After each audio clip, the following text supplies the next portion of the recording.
The Project Gutenberg ebook of the Hymns of Prudentius. This ebook is for the use of anyone anywhere in the United States and most other parts of the world at no cost and with almost no restrictions whatsoever.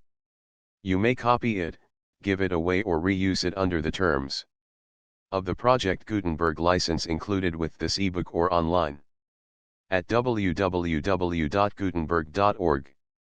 If you are not located in the United States, you will have to check the laws of the country where you are located before using this ebook. Title: The Hymns of Prudentius. Author: Prudentius. Translator: R. Martin Pope. Release date: February 7, 2005. Ebook number 14959. Most recently updated, December 19, 2020. Language: English, Latin. Credits: produced by Ted Garvin, Stephen Hutchison, and the online distributed. Proofreading team. Start of the Project Gutenberg ebook The Hymns of Prudentius. The Hymns of Prudentius. Translated by R. Martin Pope. MDCCCCV. Published by J. M. Dent & Co., Aldine House, London. W.C. Cathy Marinan Liber. Of Prudentius. Hymns for the Christian's Day. Newly translated into English verse. Table of contents to the electronic edition. Prefatio. Preface. I hymnus ad Galli cantum. I hymn at cock crow. 2 hymnus matutinis. 2 morning hymn. 3 hymnus ante sibum. 3 hymn before meat. 4 hymnus post sibum. 4 hymn after meat. V hymnus ad incensum lucerni. V hymn for the lighting of the lamps. 6 hymnus ante somnum. 6 hymn before sleep. 7 hymnus ii unantium. 7 hymn for those who fast. 8 hymnus post ii unium. 8 hymn after fasting. 9 hymnus omnes hori. 9 hymn for all hours. X hymnus ad exequias defuncti. X hymn for the burial of the dead. 11 hymnus calendas ianuarias. 11 hymn for Christmas Day. 12 hymnus epiphania. 12 hymn for the Epiphany. Epilogus. Epilogue. Notes. Translator's note. The title. The preface. I. 2. 3. 4. V. 6. 7. 8. 9. X. 11. 12. Prefatio. Per quinquennia iam de cm. Ni faller, fuimus, septimus in super. Annum cardo rotate, dum fruimer sol volubili. Instat terminus et diem. 5 vicinum senio iam deus ad placat. Quid nos utile tanti spatio temporis egimus? Etus prima crepentibus. Levit sub ferilis, mox doquit toga. Infectum vitius falsa loqui, non sine crimine. Tentum lasciva pratervitas. Et luxus petulans, hupudet ac pigit. Fidavit iuvinum ni quisii sordibus ac ludo. Exan iurgia turbidos. Armorunt animos et male pertinax. 15 Vincendi studium sub ea quid cassibus asperis. Bis legum motoramine. Frenos nobilium recimus urbium. Iu civil bonus reddidimus, teruimus rios. Tandem militiae gradu. 20 Evectum pietas principis extulit. Ad sumptum propiaster iubens ordin proximo. Hectum vita volans agit. Inrepsit subito canidis sine. Oblitum vetris me salii consulis argiens. 25 Ex quo prima dies mei. Quam multis hyamis volverit et rosas. Prodis post glacium retidrit, nix capitis probit. Numquid talia proderunt. Carnis post obidum vel bona vel mala.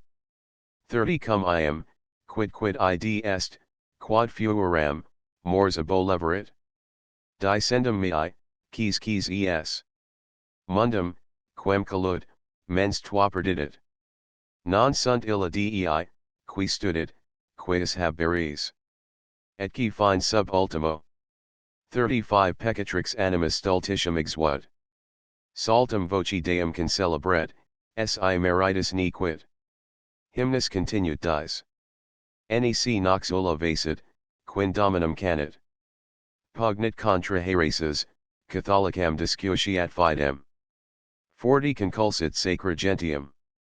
Labem, Roma, tuis inferat idolis. Carmen martyribus devoviat, laude apostolos.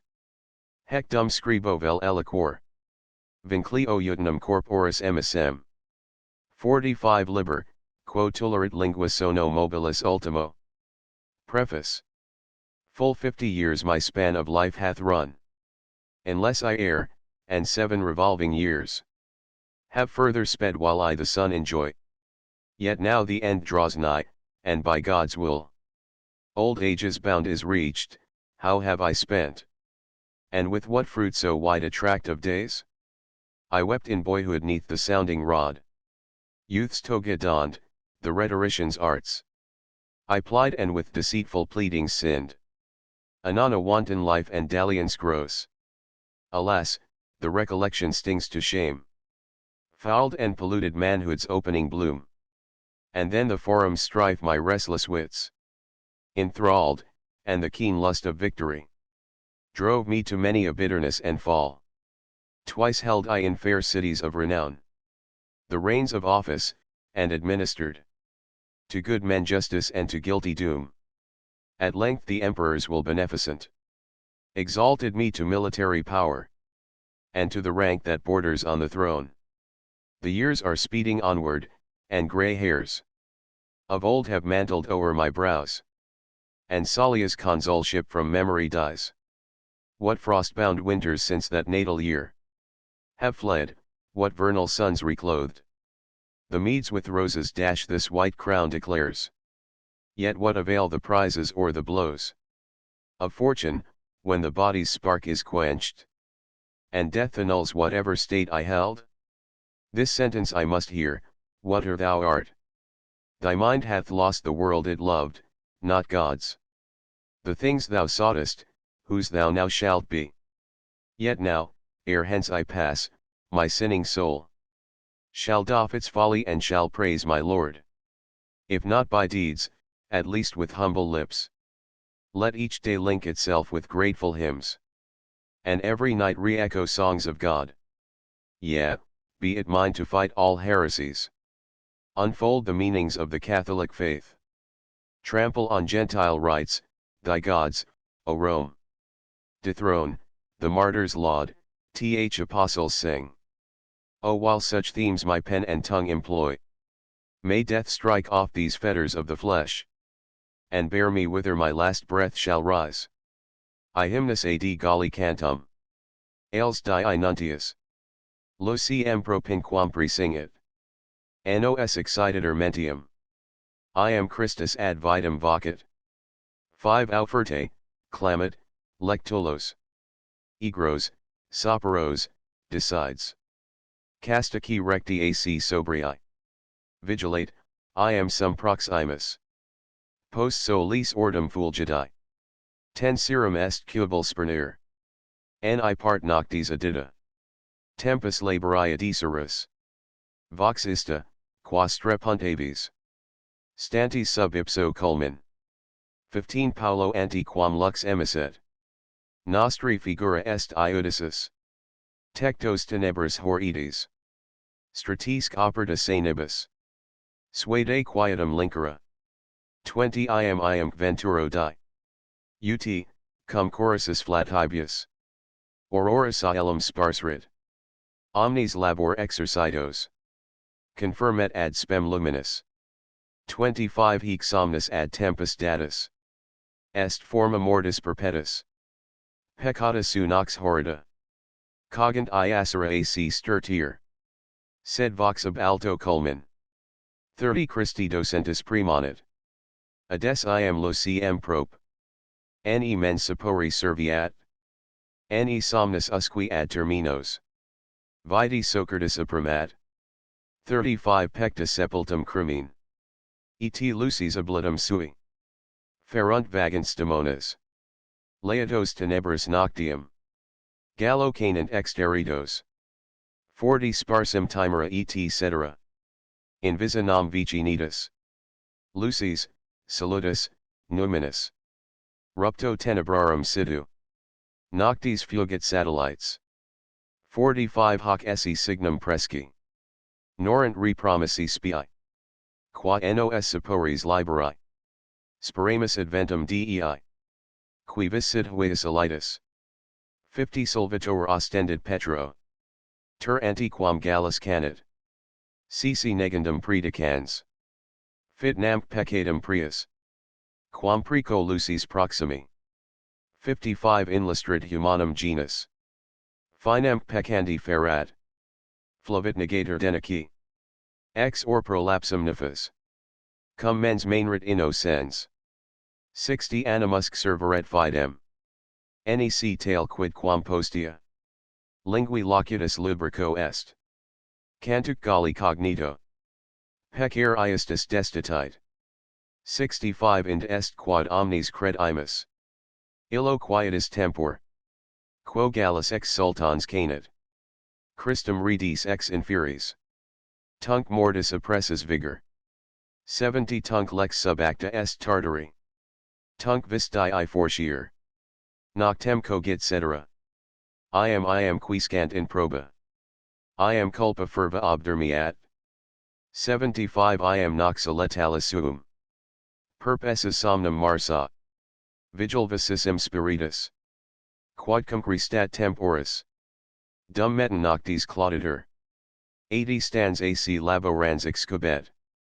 Isum chamus vocibus. Flans, precontes, sobrii. Intenta supplicatio. Dormire cor mundum vedet. 85 Sat convolutus artubus. Sensum profunda oblivio. Presit, gravavit, obruit. Vanas vagantum somnius. Sunt nam falsa et frivola. 90 Qui mondiali gloria. Su dormiens egimus. Vigilimus, hic est veritas. Orum, voluptas, gaudium. Opes, honors, prospera. 95 Quicum nos inflant mala. Fit main, nil sunt omnia. 2. Christ, somnum disic. 2 Rump noctis vincula. 2 Solve peccatum vetus. 100 Novunc lumen ingeri. I him at cock crow. Awake. The shining day is born. The herald cock proclaims the morn. And Christ, the soul's awakener, cries. Bidding us back to life arise. Away the sluggard's bed. Away. The slumber of the soul's decay. Yet chaste and just and temperate. Watch. I am standing at the gate. After the sun hath risen red. 'Tis late for men to scorn their bed. Unless a portion of the night. They cease for labors of the light. Mark yet, what time the dawn draws nigh. How neath the eaves the swallows cry. Know that by true similitude. Their notes are judge's voice prelude. When hid by shades of dark malign. On beds of softness we recline. They call us forth with music clear. Warning us that the day is near. When breezes bright of orient morn. With rosy hues the heavens adorn. They cheer with hope of gladdening light. The hearts that spend in toil their might. Though sleep be but a passing guest. 'Tis type of death's perpetual rest. Our sins are as a ghastly night.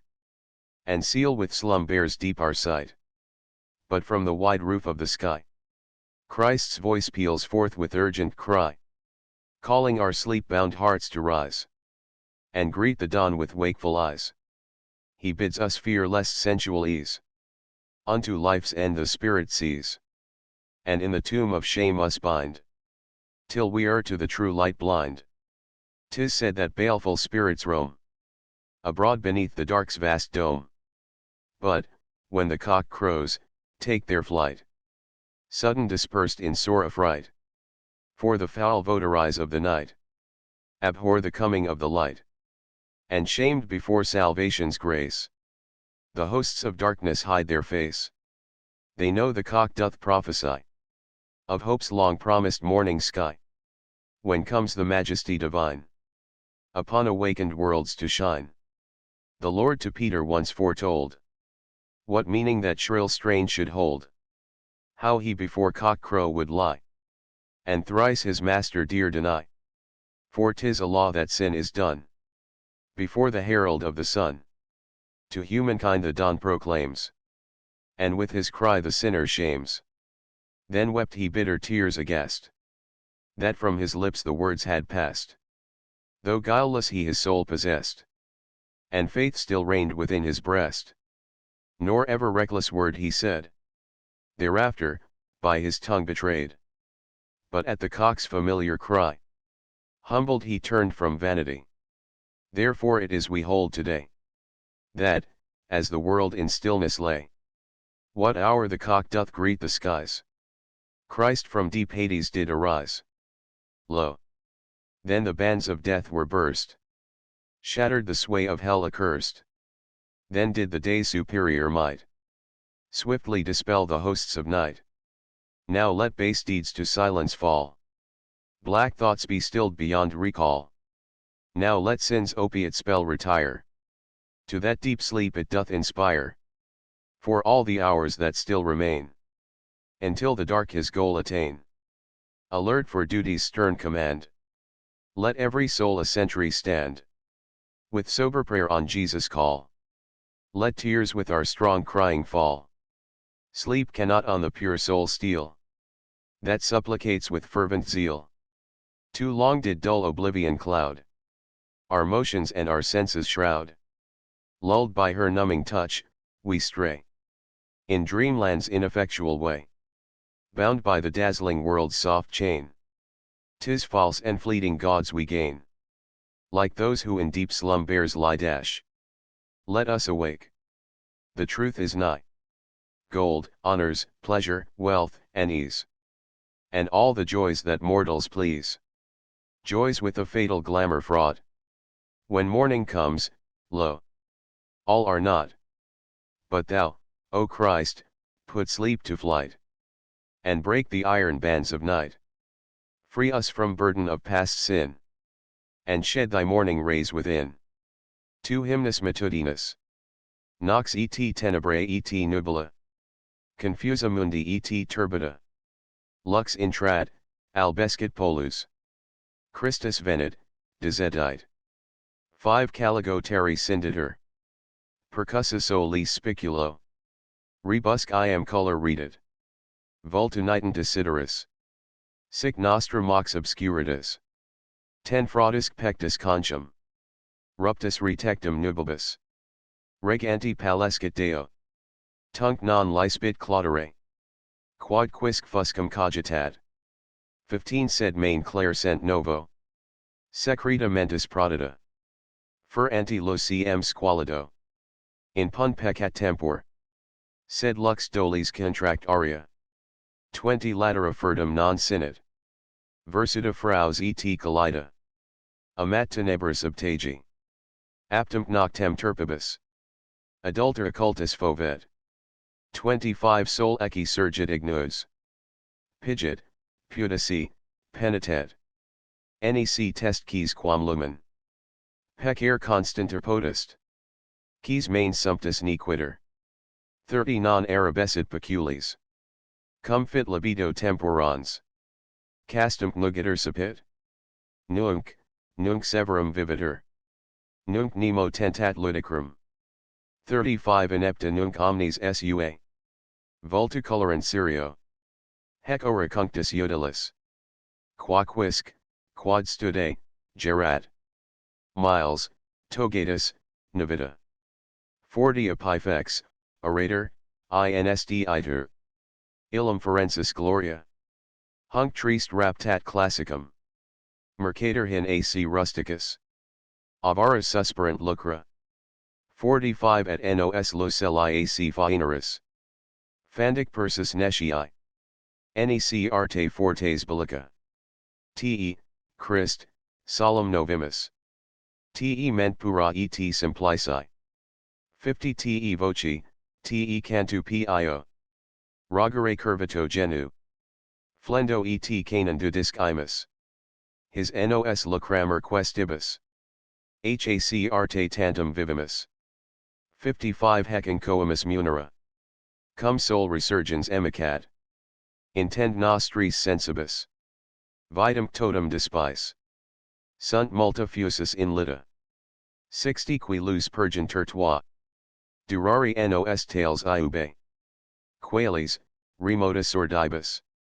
Nitera pridem iasuras. I ordain tinctos flumen. 65 Quodcum nox mundi dehine. Infacit atris nubibus. 2. Rex eoi sideris. Vultus sereno in lumina. 2 Sanct, qui tetrum piem. 70 Candor tingis lacteo. Ebenici crystallum facis. Delicta terge livida. Sub noct Iacob serula. Luctator audax angeli. 75 Eo usque dum lux surgeret. Sudavit in parprialium. Sed cum iubar clarescaret. Laps anti claudus poplite. Femerc vitus debile. 80 Culpae vigorum perdidit. Nudabat ingens saucium. Qui corporis pars vilior. Longici sub cordis loco. Diram fovet libidinem. 85 Ha nos docent imagines. Hominum tenebris subsidum. Si forte non sedet deo. Vires rebellis perdir. Erit tamen bicier. 90 Intemperans membrum cui. Luctando claudum et tabitum. Dies aborda invenerit. Tandem facis at cecidus. Qui nos met in precepts diu. 95 Lapsos sinistris grescibus. Auror traxit devio. Hec lux cernum conf erat. Purosque nos prestet sibi. Nihil loquamer subdolum. 100 Volvamus obscurum nihil. Sic tota decurrit dies. Ani lingua mendax, ani manus. Oculi pecent lubrici. Ani noxa corpus incine. 105 Speculator ad stat de super. Qui nos diebus omnibus. Actus nostros prospicit. Alus prima in vesperum. Hic testis, hic est arbiter. 110 His intiter quid est. Humana quod mens concipit. Hunc nemo fallit iudicem. 2 Morning Hymn. Ye clouds and darkness, hosts of night. That breed confusion and affright. Begone. O'erhead the dawn shines clear. The light breaks in and Christ is here. Earth's gloom flees broken and dispersed. By the sun's piercing shafts coerced. The day star's eyes rain influence bright. And colors glimmer back to sight. So shall our guilty midnight fade. The sin-stained heart's gross dusky shade. So shall the King's all-radiant face. Sudden unveil our deep disgrace. No longer then may we disguise our dark intents from those clear eyes. Yea, at the day spring's advent blessed, our inmost thoughts will stand confused. The thief his hidden traffic plies, unmarked before the dawn doth rise. But light, the foe of guile concealed, lets no ill craft lie unrevealed. Fraud and deceit love only night. Their wiles they practice out of sight. Curtained by dark, adultery too doth his foul treachery pursue. But slinks abashed and shamed away, soon as the sun rekindles day.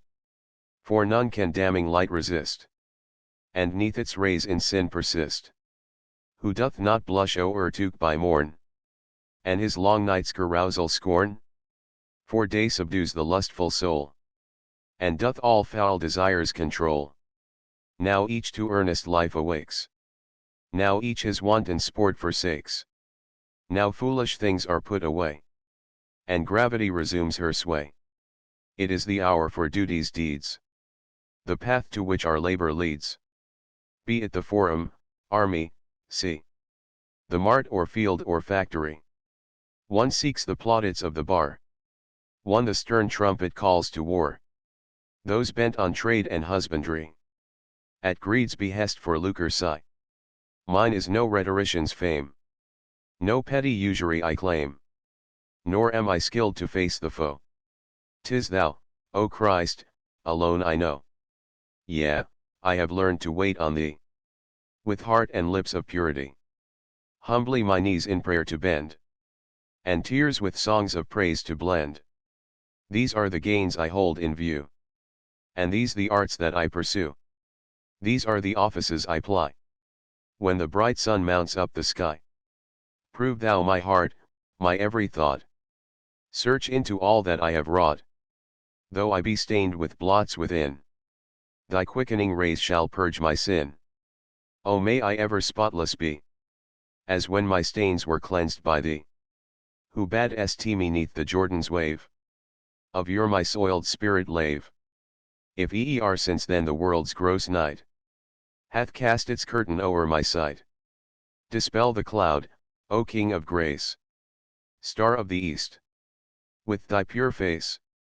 Since thou canst change, O holy light. The blackest hue to milky white. Ebon to clearness crystalline. Wash my foul stains and make me clean. 'Twas neath the lonely star-blue night that Jacob waged the unequal fight. Stoutly he wrestled with the man. In darkness, till the day began. And when the sun rose in the sky, he halted on his shriveled thigh.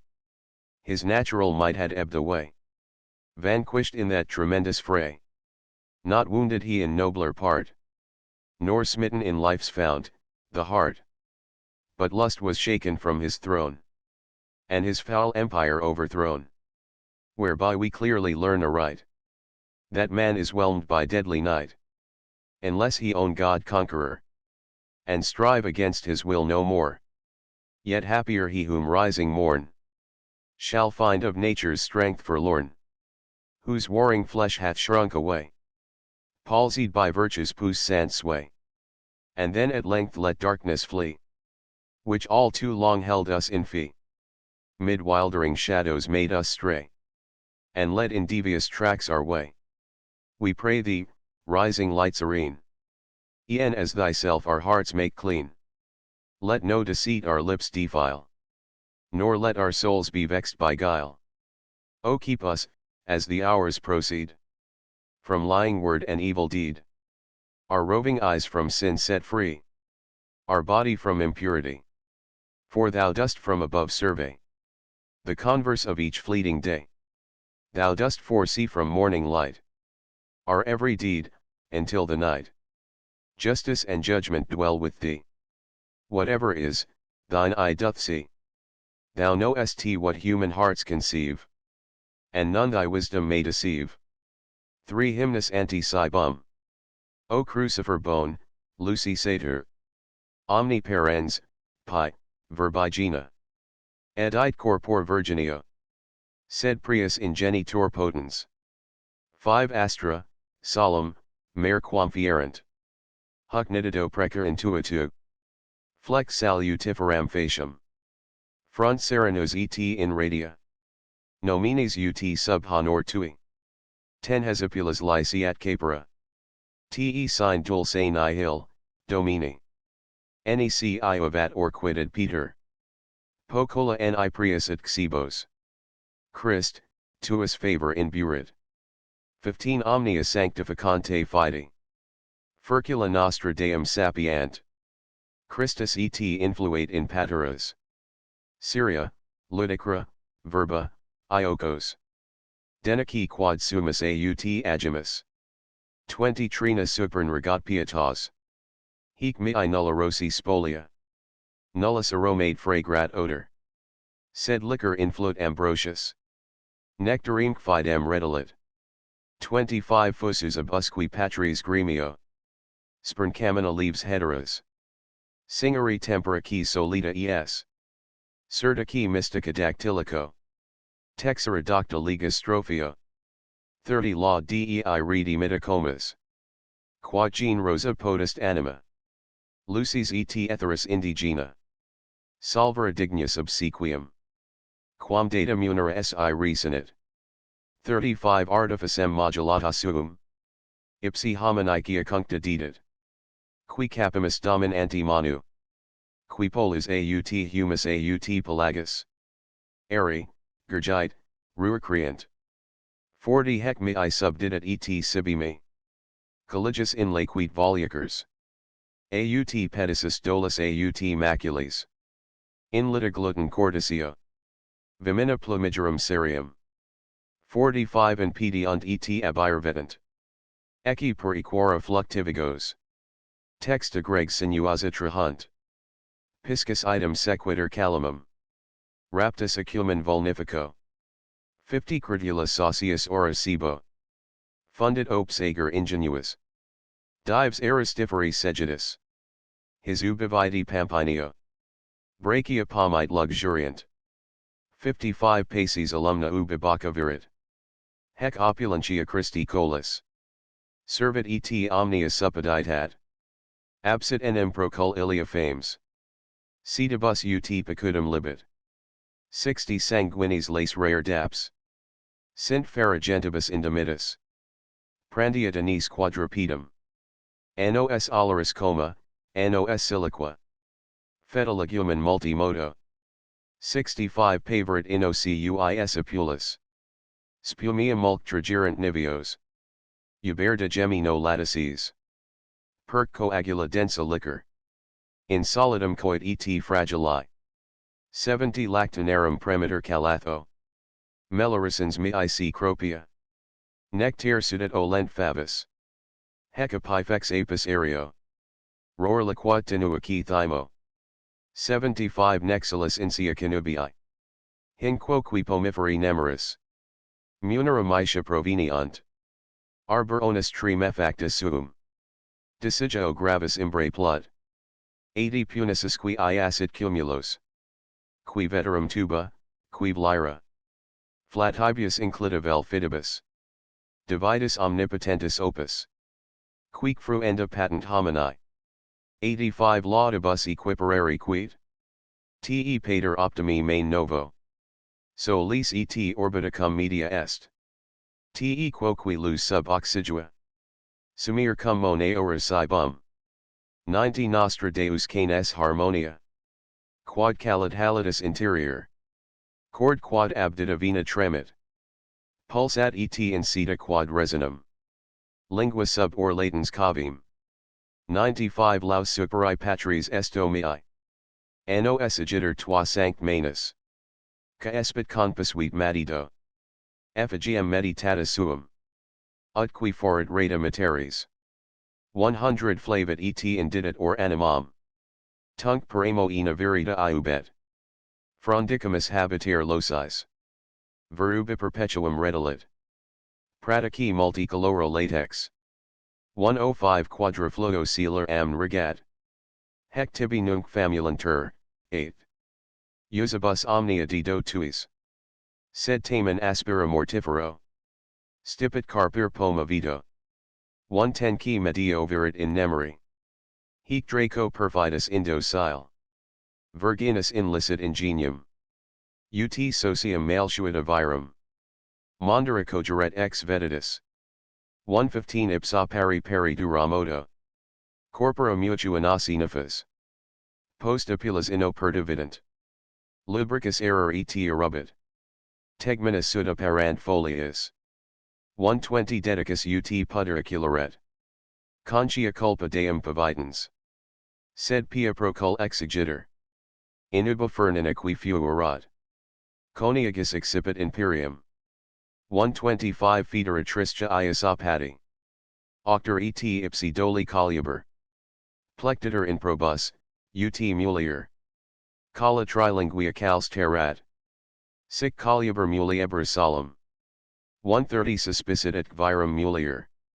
His tusibus viciosa dehine. Poster etas rut in facinus. Dunc rudes imitator avus. Fasc nefasc simul glomerans. 135 In pia crimina mortlud. Ecce venit nova progenies. Ether proditus alter homo. Non lutius, vi lutile prior. Sed deus ipsi gerens hominum. 140 Corporis carens vitius. Fit caro vivida sermo patris. Numini quam rutilant gravis. Non thalamo, nec ire turi. Nec genealibus inlispris. 145 in temerata pula perit. Hoc odium vetus illut erat. Hoc erat aspidis et communis. Di gladiabile disidium. Quod modo cernua femines. 150 vipera proteriter pedibus. Eteranamp deum merita. Omnia virgo venena domat. Tractibus anguis inexplicitis. Virus inerm pigura vomit. 155 gramine concolor in viridi. Qui feridas modo non trepidit. Terita degrage candidulo. In pavidas lupus inter oves. Tristis obambulat et rabidum. 160 sanguinis in memor os cohibit. Agnes enim vis mirifica. Ecce leonibus in peritat. Exagitans truces aquilas. Pervaga nubila, perc nodos. 165 Sidear lapsa columba fugit. 2 Mei Christ columba potens. Sanguine posta cui sated avis. 2 Nivus per oval tuum. Agnes hiar lupum prohibes. 170 Sub iuga tigrides ora premens. De locuples deus hoc families. Rite precantibus, ut tenui. Members sibo recreata levant. Nu pigor in modicis dapibus. 175 Viscera tenta grave stomachus. Hostis amarus abesto procul. Ani libet tetigus manu. Exitial quid aut vetidum. Gustus et ipsi magum tenid. 180 So spitet ut ecer in collium. Sit satis anguibus horificis. Liba quad impia corporibus. Amisram peperirna cm. Sufficiat semel ob facinus. 185 Plasma dei potuus mori. Oris opus, vigor ignialis. Non moritur, quia flanti deo. Composita sup roque fluens. De solio patris artifice. 190 Vim liquidi rationis habet. Viscera mortua quinentium. Post obitum reparare dater. Exui iterum tumulis. Prisca renascitur effigies. 195 Pulverio coincidu. Credo equidem, nec vana fides. Corpora vivere amor animi. Nam modo corporeum mamini. Deflegathant gradu facili. 200 Ad superos remes deum. Spes idem mea membra mene. Qui retilentia funerio. Ius aquis sir sarcophago. Dux parali redivivus humo. 205 Igna Christus ad astra vocet. 3 Him before meat. Blessed cross bearer, source of good. Light creating, word begot. Gracious child of maidenhood. Bosomed in the fatherhood. When earth, sea, and stars were not. With thy cloudless, healing gaze. Shine upon me from above. Let thine all-enlightening rays. Bless this meal and quicken praise. Praise unto thy name of love. Lord, without thee naught is sweet. Not my life can satisfy. If thy favor make not meet. What I drink and what I eat. Let faith all things sanctify. O'er this bread God's grace be poured. Christ's sweet fragrance fill the bowl. Rule my converse, triune Lord. Sober thought and sportive word. All my acts and all my soul. Spoils of rose trees are not spent. Nor rich unguents on my board. But ambrosial sweets are sent. Of faith's nectar redolent. From the bosom of my Lord. Scorn, my muse, light ivy leaves. Wherewith custom wreath thy brow. Love a mystic crown conceives. And a rhythmic garland weaves. Bind on thee God's praises now. What more worthy gift can I, child of light and ether, bring? Than for boons the Maker high. From his bounty doth supply. Lovingly my thanks to sing. He hath set neath our command. All that ever rose to be. All that sky and sea and land. Breed in air, in glebe, and sand. Made my slaves, his own made me. Fowlers craft with gin and net. Feathered tribes of heaven and snares. Osier twigs with lime o'erset. that their airy flight may let his relentless guile prepares. Lo! with woven mesh the seine swimming shoals draws from the wave, nor do fish the bait disdain, till they feel the barb's swift pain. Captives of the food they crave, native wealth that knows no fail. Golden wheat springs from the field, tendrils lush o'er vineyards trail. Nursed of peace the olive's pale, berries green unbidden yield. Christ's grace fills his people's need, with these mercies ever fresh. Far from us be that foul greed, gluttony that loves to feed on slain oxen's blood-stained flesh. Leave to the barbarian brood, banquet of the slaughtered beast. Ours the homely, garden food, green stuff manifold and good, and the lentils harmless feast. Foaming milk pails bubble o'er, with the udder's snowy stream, which in thickening churns we pour, or in wicker baskets store, as the cheese is pressed from cream. Honey's nectar for our use, from the new-made comb is shed, which the skillful bee imbues with time's scent and airy dews. Plying lonely toils unwed, orchard groves now mellowed o'er, bounteously their fruitage shed. See, like rain on forest floor, shaken trees their riches pour. High heaped apples, ripe and red.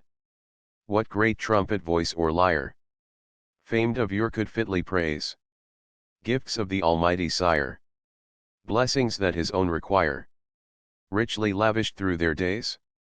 When morn breaks upon our sight, hymns, O Lord, to thee shall ring.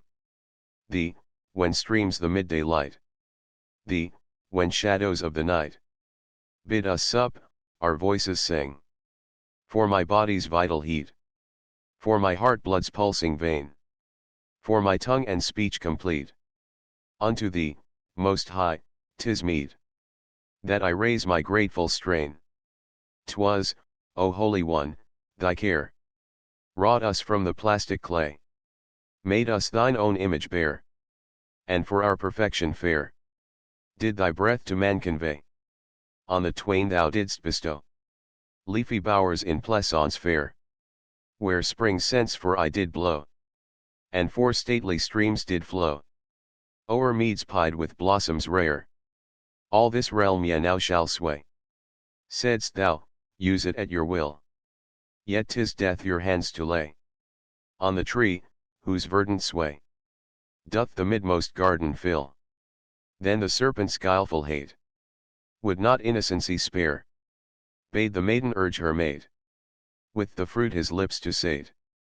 Nor scaped she the self-same snare. Each their nakedness perceives, when the feast they once partook, smit with shame their conscience grieves. Wove they coverings of leaves, shielding from lascivious look. Far they both in terror fled, thrust from dwelling of the pure. She who erst had dwelt unwed, subject to her spouse was led, bidden Hymen's bonds endure. On the serpent, too, his seal God hath set, who guile abhorred, doomed in triple neck to feel impress of the woman's heel, fearing her, who feared her Lord. Thus sin in our parents sown brought forth ruin for the race, good and evil having grown from that primal root alone. Not but death could guilt efface, but the second man behold, come to recreate our kin, not formed after common mold, but our God, O love untold, made in flesh that knows not sin, Word of God incarnated, by his awful power conceived, whom a maiden yet unwed, innocent of marriage bed, in her virgin womb received. Now we see the serpent lewd, neath the woman's heel downtrod, whence there sprang the deadly feud, strife for ages unsubdued, twixt mankind and foe of God. Yet God's mother, maid adored, robbed sin's poison of its bane, and the snake, his green coils lowered, writhing on the sod, outpoured harmless now his venom stain. What fierce brute that doth not flee? Lambs of Christ, white-robed, and clean, midst the flock from fear set free. Slinks the drear wolf sullenly. Checked his maw and tamed his mien. Wondrous change. Restrained by love. Lions the mild lamb obey. Eagles wild, before the dove. Fluttering from the stars above. Speed o'er cloudy winds away. Thou, O Christ, my dove dost reign. Where the vulture gnaws no more. Thou dost, snow-white lamb, enchain. Tigers fierce, and wolves restrain. Gaping at the sheepfold's door. God of love, thy servants we pray thee now to grant our prayer. That our feast may frugal be. Nor that we disinnure thee. By coarse surfeit of rich fare. May we taste no bitter gall. In our cup, nor handle we aught of death or harm at all. Nor intemperately fall into gross debauchery. Be the powers of hell content with their primal fraud, whereby death into this world was sent. And that, for sin's chastisement, God's own creatures once should die. But in us God's breath of fire cannot lose its vital force. Never can its might expire. Flowing from the eternal Sire, who of reason's strength is source. Nay, from out death's chilling tomb, mortal atoms shall arise. Man from earth's vast, hidden womb. Other, yet the same, shall bloom. Dust remade in glorious guise. 'Tis my faith and faith not vain. Bodies live e'en as the soul. Since I hold in memory plain. God as man uprose again. Loosed from hell, to his true goal. Whence from him the hope I reap. That these limbs the same shall rise. Which enwrapped in balmy sleep. Christ the risen safe shall keep. Till he call me to the skies. For hymnus post sibum.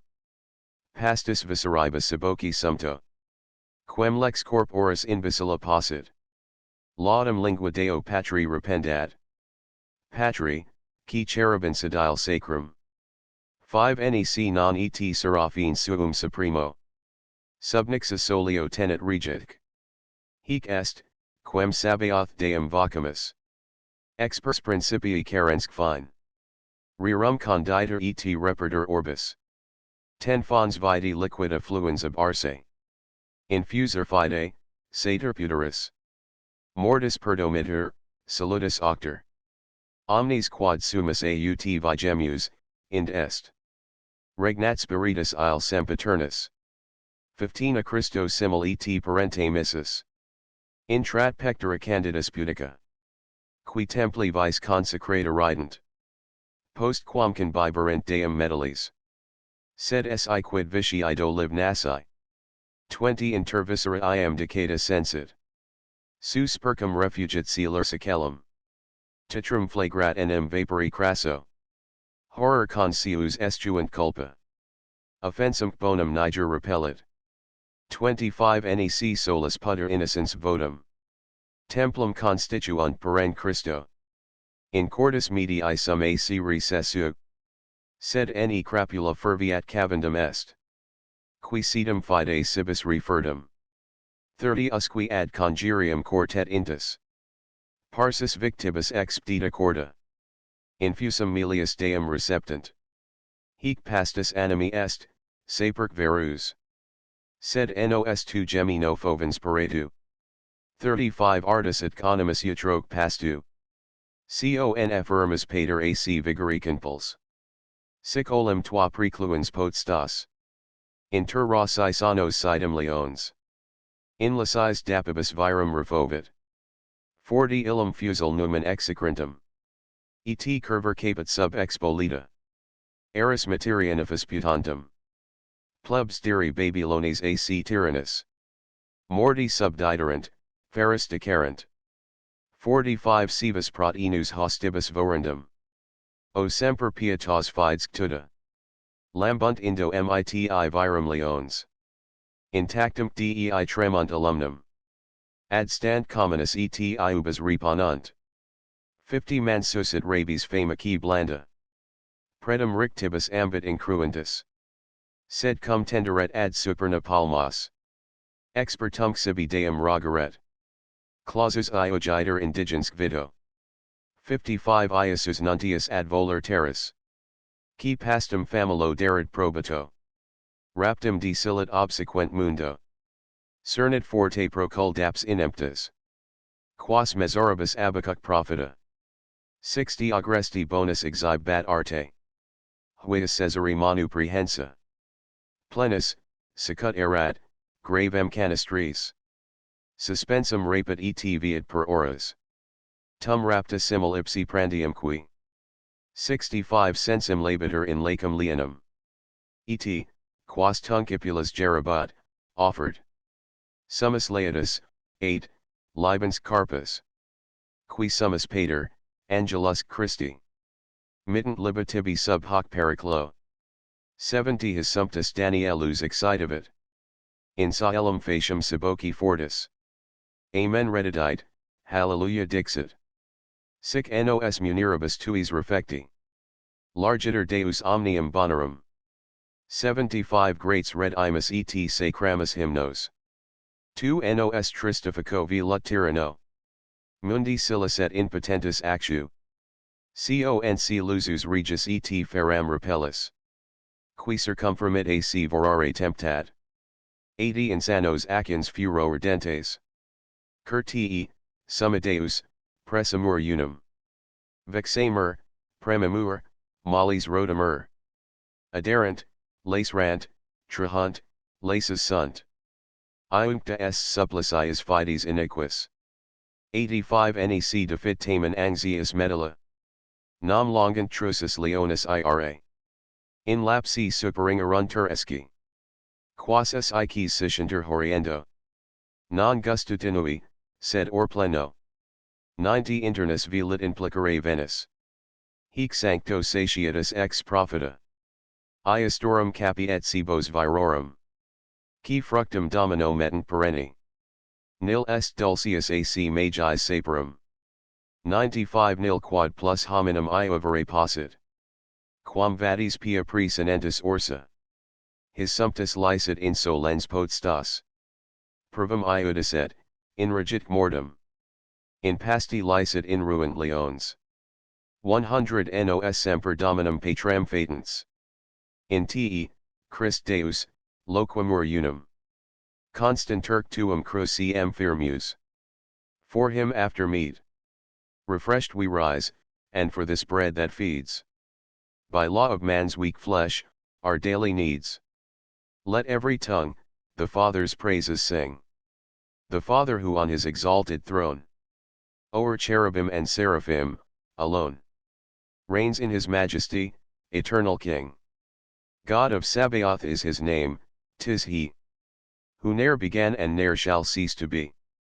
Builder of worlds created at his word. Fountain of life that flows from out the sky. He breathes within us faith and purity. Great conqueror of death, salvation's Lord.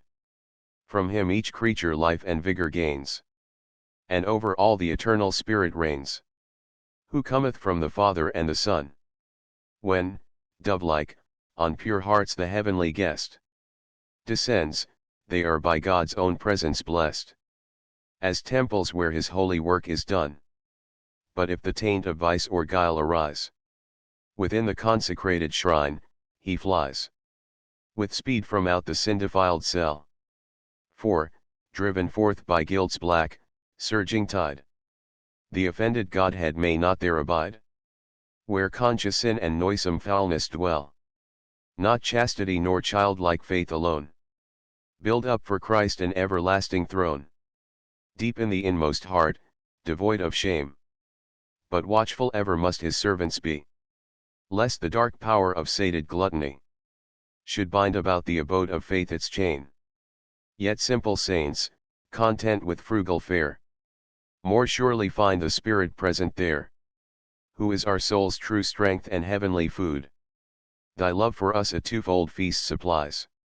O Father, whence the soul may strengthened rise, and eke the body gain new hardihood. Thus, fed and sheltered by thy matchless might, the lion's hideous roar could not affright thy loyal servant in the days of old. he boldly cursed the molten deity, and stood with stubborn head uplifted high, that scorned to bow before a god of gold. Then Babylon's vile mob with fury glows. Death is his doom, and straight the tyrant throws the youth to be his savage lion's prey. But faith and piety thou still dost save. For lo, the untamed brutes no longer rave, but round God's unscathed child they gently play. Close by his side they stand with drooping mane. The grisly, gaping jaws from blood refrain, and with rough tongues their whilom prey caress.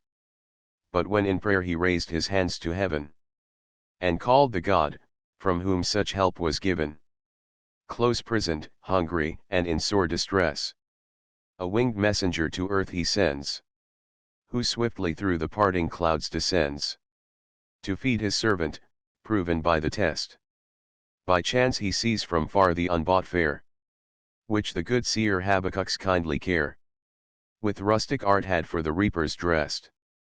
Then, grasping in strong hand the prophet's hair, he bears him gently through the rushing air, still burdened with the platter's savory load, till o'er the lion's den at last they stayed, and straightway to the starving youth displayed the food thus brought, by God's good grace bestowed. Take this with joy, he said, and thankful feed the bread that in thy hour of direst need, by the great Father sent, Christ's angel brings. Then Daniel lifts his eyes to heaven above, and, strengthened by the wondrous gift of love, Amen, he cries, and Alleluia sings. Thus, therefore, by thy bounties now restored, Giver of all things good, Almighty Lord, we render thanks and sing glad hymns to thee. Though prisoned in an evil world we dwell, where sin's grim tyrant rules, thou dost repel with sovereign power our mortal enemy. He roars around us, and would fain devour, grinding his angry teeth when gainst his power. In thee alone, O God, we still confide. By evil things we are beset and vexed, tormented, hated, harassed and perplexed. Our faith by cruel suffering sorely tried. Yet help ne'er fails us in our time of need. For thou canst quell the lion's rage, and feed our hungry spirits with celestial fare. And if some soul no meager taste would gain of that repast, but thirstily is fain full measure of the heavenly sweets to share, he by the holy seers of old is fed, and shall partake the loyal reaper's bread, who labor in the eternal Master's field. For nothing sweeter than the word can be, that fell from righteous lips, once touched by thee, and naught can richer grace to mortals yield. With this sustained, though vaunting tyranny, by unjust judgment doom us straight to die, and starved lions rush these limbs to tear, confessing ever thine eternal Son. With thee, Almighty Father, ever one, his cross with faith unshaken will we bear. Vi hymnus ad incensum lucerni, inventor rutili, dux bone, luminous, qui certis visibus tempora divides, merso sol chaos ingrud horridum, lociem rede tuis Christ fidelibus. 5 Quam vis innumeros idea regem, lunarique polum lampid pinxeris, incussus alicis lumina nos tamen, mons tras saxigeno semin quirera, ne nescired homo spem sibi luminis, ten in Christi solido corpor conditam, qui dici stabilum se volut patram, nostri signicules unde genus venit, pinguis quos oli iror maidentibus, likeness aut facibus passimus arides. 15 Quin et phyla fava serpi flores, presso mel prius conlita fing imus, vivax flamma viget, scu cava testula, succum lentiolo siggerit ebrio, scu pinus psium fert alimonium, 20 scu ceram teritum stupa calens bibit, nectar de liquido verdus fervidum, gatatum lacrimis stillat olentibus, ambustum quanium vis facit igna, imbrem de mati do flir cacumen, 25 Splendent ergo tuis muniribus, pater, Flammis mobilibacillus et atria. Absentem diem lux agit emula. Quam nox cum lacero victa fugit peplo. Sed quis non rapidi luminis arduum. 30 manem temp deo cernat originum. Moises nemp deum spinifer in rubbo. Vidit conspicuo lumen flammeum. Felix, qui miruit centibus in sacri. Saelistus soli visir principem. 35 Iasus nexa pedum vincula salvera. Ne sanctum involucri polluerit locum. Hunc ignum populus sanguinis incliti. Maorum meritus tutus et in potens. Suitus subdominis vivere barbaris. 40 Iam liber sequitur longa per obvia. Quagressum tulirant castraci seriuli. Noctis per medium concita moverant. Plebum per vigilum fulgur previo. Dus bat radius sol micentire. 45 Sed rex nilius lit oris invito. Fervens fel iubet prevalidam manum. In bellum rapidus ire cohortibius. Feritas cases clangere classicum. Sumunt arma viri sic manacibus. 50 Axingunt gladius, triste cana tuba. Hic fitted Iacules, il volentia. Prefigit calamis spicula nosius.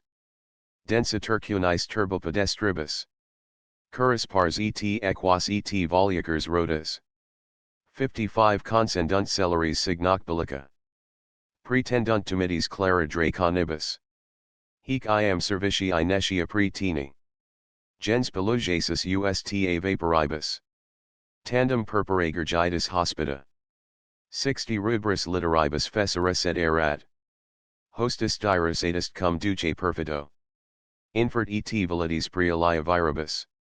Moises porosuos in mare precipit. Constans intrepidis tender aggressibus.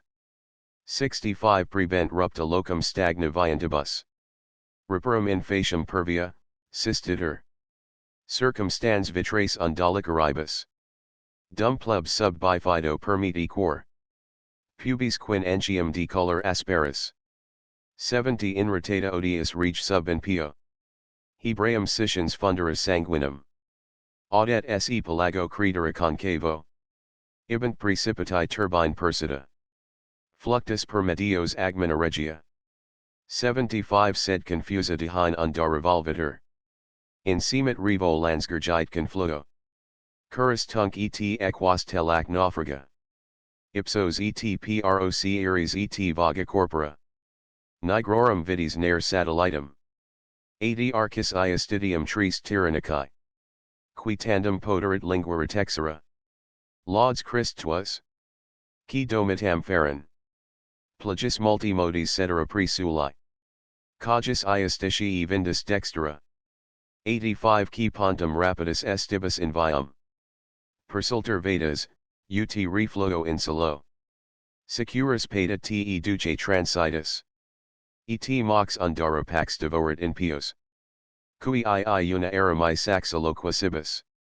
90 Exundant scadabri, et latices novos. Fundit sissus silex, qui scientibus. Dat potum populis ax sub ignio. In starfellis aqua tristifico in lacu. Fit ligna veniam melvi lut atticum. 95 Lignum est, quo sapiunt aspera dulcius. Uum prefisa cruci spes hominum viget. In plet castras cibus tunc quo quinanguitus. In labens gelida grandine densius. His menses opulus, hac dape construunt. 100 Quam dat siderio Christus abethur. Nec non imbrifero ventus angelitu. Crassa nublives inviat alits.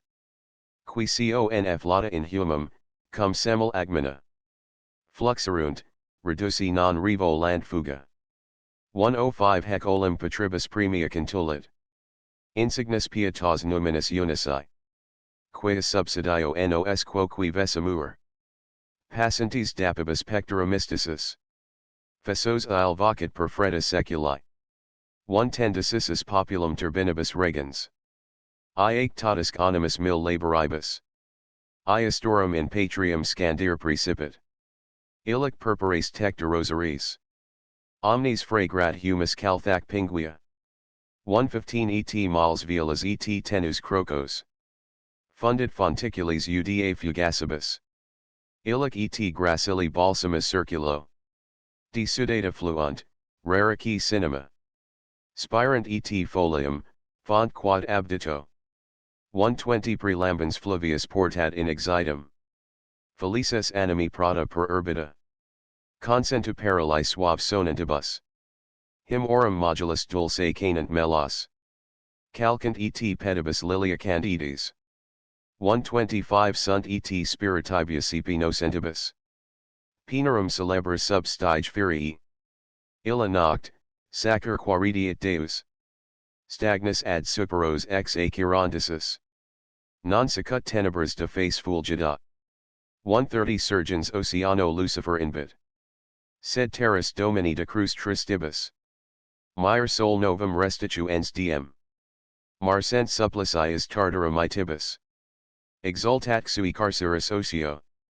135 functorum populus libera bignibus. Nec fervent solito fluminus sulfur. Nos festus trahimus perpia gaudia. Noctem concilius votaci prospera. Certatim vigili conger imus pres. 140 extructoque agimus libus sacrario. Pendent mobilibus lumina funibus. Qui suffisa micant per lac aria. Et de languidulis fatinat hatibus. Lociem perspicuo flamma iacit vitro. 145 Cretus stellagerum de super aerem. Ornatum Geminis stare trionibus. Et qua bosporium tema regit iugum. Passim purpurea spargir hespros. O residential digna pater, quam tibi rosithi. 150 Noctis principio grex tuus offerat. Lociem, qua tribis nil preciosius. Lociem, qua reliqua premia cernimus. Tu lux vera oculis, lux quoque sensibus. Indus tu speculum foris. 155 Lumen, quad famulans offero, sesipe. Tinctum pacifici Chrismatis unguini. Per Christum genitum, summa pater, tuum. In quo visibilis stat tibi gloria. Qui noster dominus, qui tuus unicus. 160 Spirat de patrio cord periclitum. Per quem splendor, annos, laus, sapientia. Maestas, bonitas, et pietas tua. Regnum continuate numini triplici. Texens perpetua secula seculis. Vi him for the lighting of the lamps. Blessed Lord, Creator of the glowing light. At whose behest the hours successive move. The sun has set, black darkness broods above. Christ, light thy faithful through the coming night. Thy courts are lit with stars unnumbered. And in the cloudless vault the pale moon rides. Yet thou dost bid us seek the fire that hides. Till swift we strike it from its flinty bed. So man may learn that in Christ's body came the hidden hope of light to mortals given. He is the rock, 'tis his own word that riven sends forth to all our race the eternal flame. From lamps that brim with rich and fragrant oil. Or torches dry this heaven-sent fire we feed. Or make us rush lights from the flowering reed. And wax, whereon the bees have spent their toil. Bright glows the light, whether the resin thick of pine brand flares, or waxen tapers burn. With melting radiance, or the hollow urn yields its stored sweetness to the thirsty wick. Beneath the might of fire, in slow decay, the scented tears of glowing nectar fall. Lower and lower droops the candle tall, and ever dwindling weeps itself away. So by thy gifts, great Father, hearth and hall are all ablaze with points of twinkling light, that vie with daylight spent, and vanquished night. Rends, as she flies away, her sable pall. Who know it not that from high heaven first came our light, from God himself the rushing fire? For Moses erst, amid the prickly briar, saw God made manifest in lambent flame. Ah, happy he, deemed worthy face to face, to see heaven's Lord within that sacred brake, bidden the sandals from his feet to take. nor with his shun defile that holy place. The mighty children of the chosen name, saved by the merits of their sires, and free, after long years of savage tyranny, through the drear desert followed still that flame, striking their camp beneath the silent night.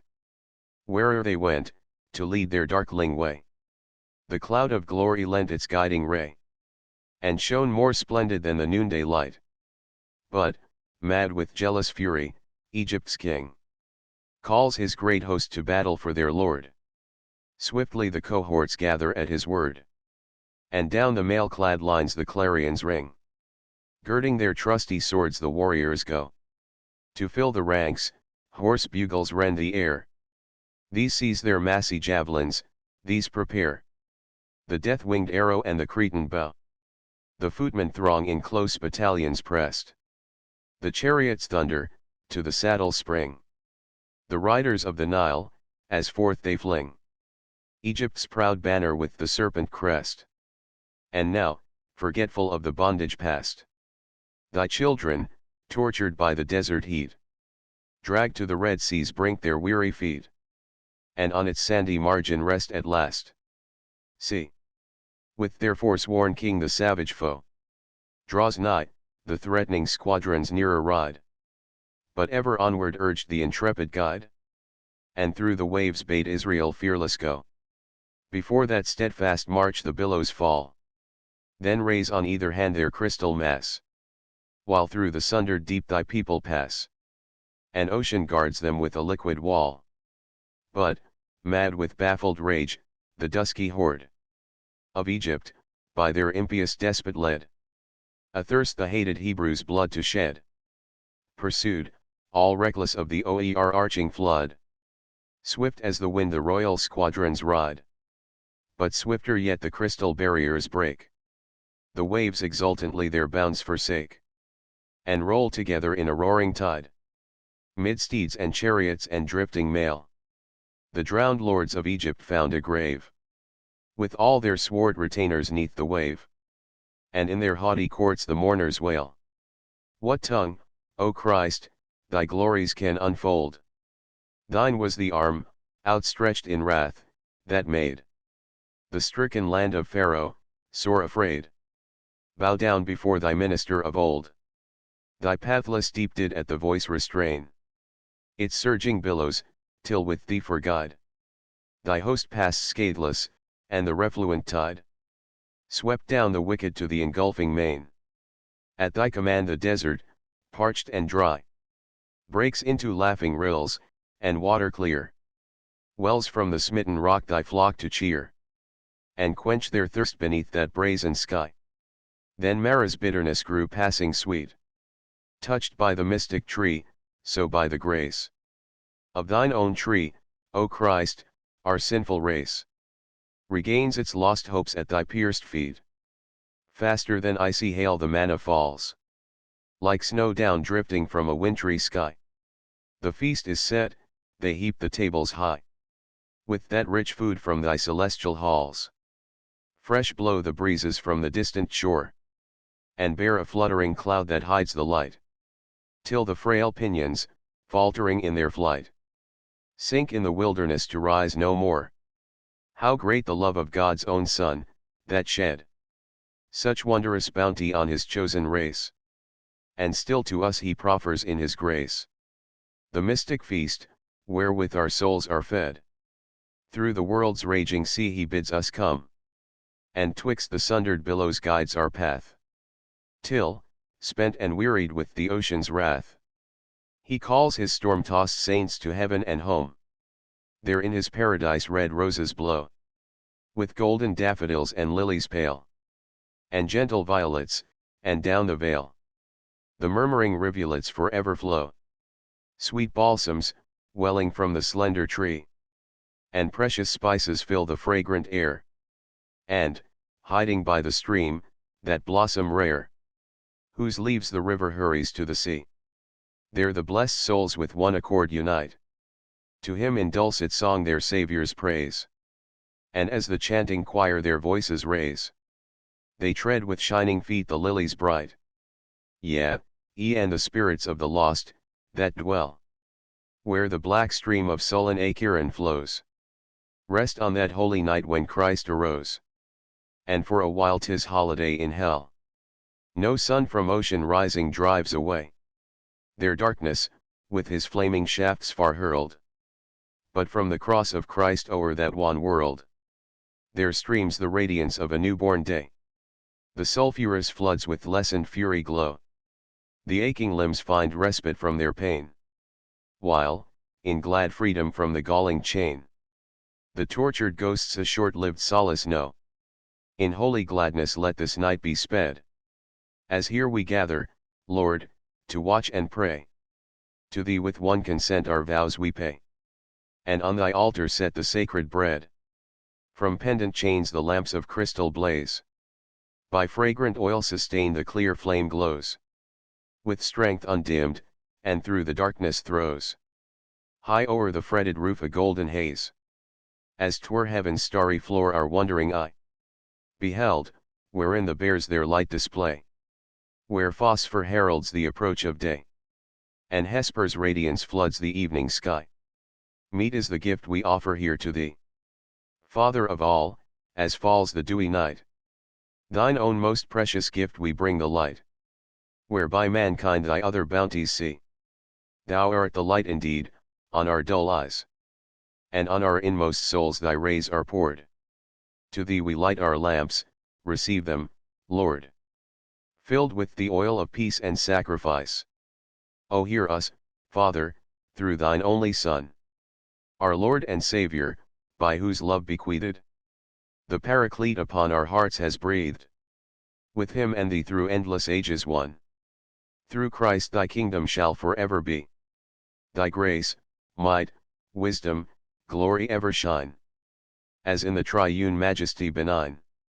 He reigns for all eternity with thee. 6 Hymnus ante somnum. Aids Pater Supreme. Quem nemo vidit unquam. Patrisque sermo Christ. Et Spiritus Benigni. 5 O Trinitatis Huius. Visuna, Lumen Unum. Deus ex Deo perennis. Deus ex utroque missus. Fluxit labor dii. 10 Redet et quietus ora. Blandus supervisissim. Fessos relaxit artis. Mens estuans proc. Curisque satiata. 15 Totis bibit medalis. Obliviali poclum. Serpit per corpus. Lethiavis, nec ullum. Miseris doloris egri.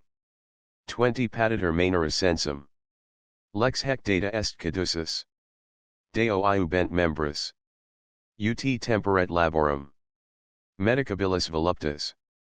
25 Sed dum pererat omnes. Quis amica venas. Pectus furiatum. Placet rigant somno.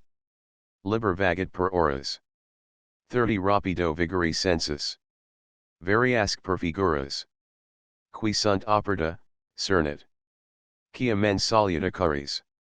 Cui est origo saellum. 35 Purisque fons of ethra. Inners iacera nescit. Imitata multiforms. Facies sibi ipsa fingit. Per quas repent currens. 40 Tinui fruator actu. Sed sensa somnientum. Dispar fatigat horror. Nunc splendor intererat. Qui dat futura nasi. 45 Plerumque dissipatus. Mendax imago veris. Animos paveri maestos. Amage fallit atra. Quem rara culpa morum. 50 Non polluit frequenter. Nunc lux serena vibrans. Residential adocit latens. At qui coinquinatum. Vitia cor in piavid. 55 Lucis paveri multu. Species videt tremendas. Hoc patriarcha noster. Sub carceris catina. Geminis simul ministries. 60 Interpres ad probavit. Quorum reversus unus. Dat poculum tyranno. Ast alterum rapaces. Fixum vorent volucers. 65 Ipsum deend regem. Perplexus omnientum. Monuit famem futurum. Clauses cavera a service. Mox pre sol ac tetrarchs. 70 regnum per omniasues. Socium tenera virgum. Domini recidite oli. O quam profunda iestis. Arcana per soperum. 75 apparit tu enda Christus. Quam clara. Quam tacenda. Evangelista summi. Fidissimus magistri. Signata qui late bant. 80 nebules videt remotus. Ipsum tonentis agnum. Decide purpurantum. Qui conchum futuri. Liberum resi nat unus. 85 huius manum potentum. Gladius perarmit anceps. Et fulgurans utrimc. Duplicem miniter ictum. Quasiter il solus. 90 animic corporisc. Ansisc bis timendus. Prima ac secunda mors est. Idem tamen beni news. Alter retundit iram. 95 pacosc non piorum. Patiter perir in evoum. Huic inclitus peren. Tribut pater tribunal. Hunc obtenere iaci.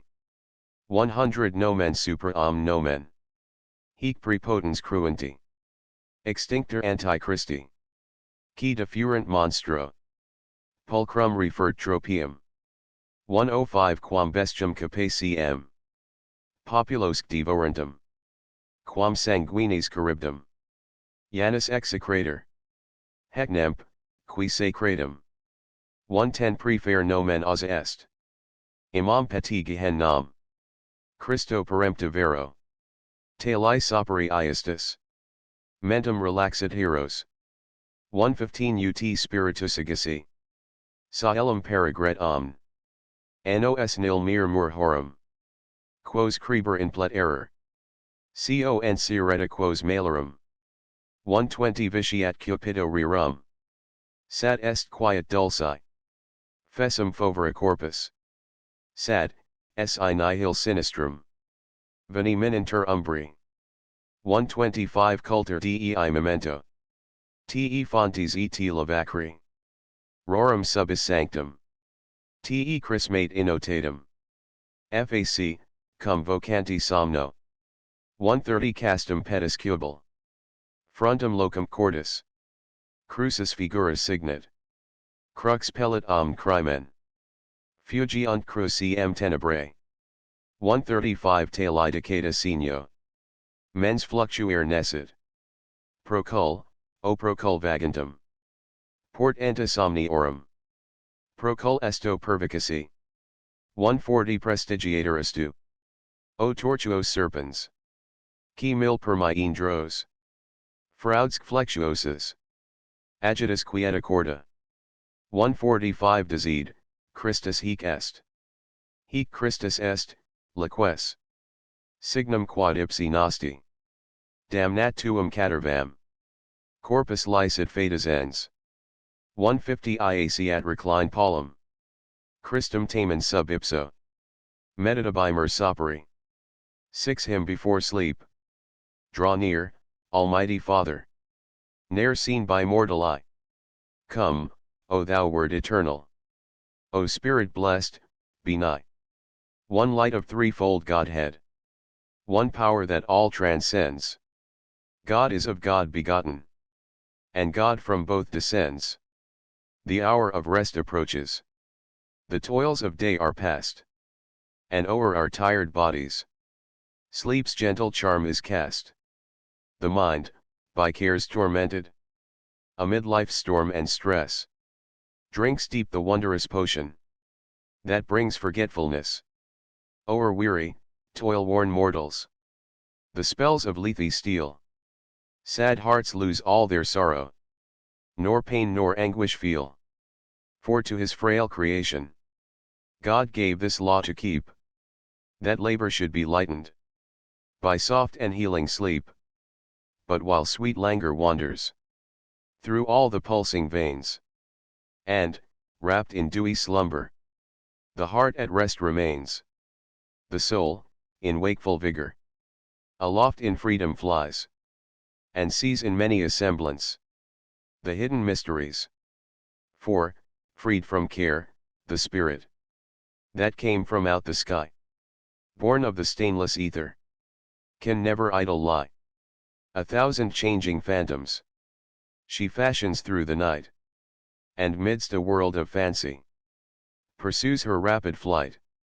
But divers are the visions that night to dreamers shows, rare gleams of straying splendor, the future may disclose. More oft the truth is darkened, and lying fantasy deceives the affrighted sleeper with cunning treachery. To him whose life is holy, the things that are concealed lie open to his spirit, in radiant light revealed.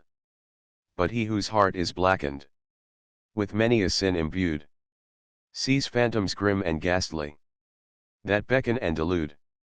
So in the Egyptian dungeon, the patriarch of old unto the king's 2 servants their fateful visions told, and one is brought from prison, the monarch's wine to pour. One, on the gibbet hanging, foul birds of prey devour. He warned the king, distracted by riddles of the night, to hoard the plenteous harvests against the years of blight. Soon, lord of half a kingdom, a mighty potentate, he shares the royal scepter, and dwells in princely state. But how deep the secrets the holy sleeper sees, to whom Christ shows his highest, most sacred mysteries. For God's most faithful servant, the clouds were rolled away, and John beheld the wonders that sealed from mortals lay. The Lamb of God, encrimsoned with sacrificial stains, alone the book can open that destiny contains. By his strong hand is wielded a keen, 2-edged brand, that, flashing like the lightning, smites swift on either hand. Before his bar of judgment, both soul and body lie. He whom that dread sword smiteth, the second death shall die. Yet mercy tempers justice, and few the avenger sends, whose guilt is past all pardon, to death that never ends. To him the Father yieldeth the judgment seat of heaven, to him a name excelling all other names is given. For by his strength transcendent shall Antichrist be slain, and from that raging monster fair trophies shall he gain. That all-devouring dragon, with blood of martyrs red, on whose abhorred power John's solemn curse is laid, and thus the proud usurper of his high name is cast. By him, the true Christ, vanquished to deepest hell at last. Upon the saint heroic such wondrous slumber falls, that, in the spirit roaming, he treads heaven's highest halls. We may not, in our weakness, to dreams like these aspire, whose souls are steeped in error, and evil things desire. Enough, if weary bodies in peaceful sleep may rest. Enough, if no dark powers our slumbering souls molest. Christian, the font remember, the sacramental vow, the holy water sprinkled, the oil that marked thy brow, when at sleep's call thou seekest to rest in slumber chaste. Let first the sacred emblem on breast and brow be traced. The cross dispels all darkness, all sin before it flies, and by that sign protected, the mind all fear defies. Avaunt, ye fleeting phantoms that mock our midnight hours. Avaunt, thou great deceiver, with all thy guileful powers. Thou serpent, old and crafty, who by 1,000 arts and manifold temptations dost vex our sleeping hearts. Vanish, for Christ is with us. Away, 'tis Christ the Lord. The sign thou must acknowledge condemns thy hellish horde. And, though the weary body relaxed in sleep may be, our hearts, Lord, e'en in slumber, shall meditate on thee. 7 Hymnus II Unantium. O Nazarene, lux Bethlehem, verbum patris. quem partus alvi virgin alice protulit. Addisto castus Christ parsimonius. Festum nostrum rex serenus ad spice.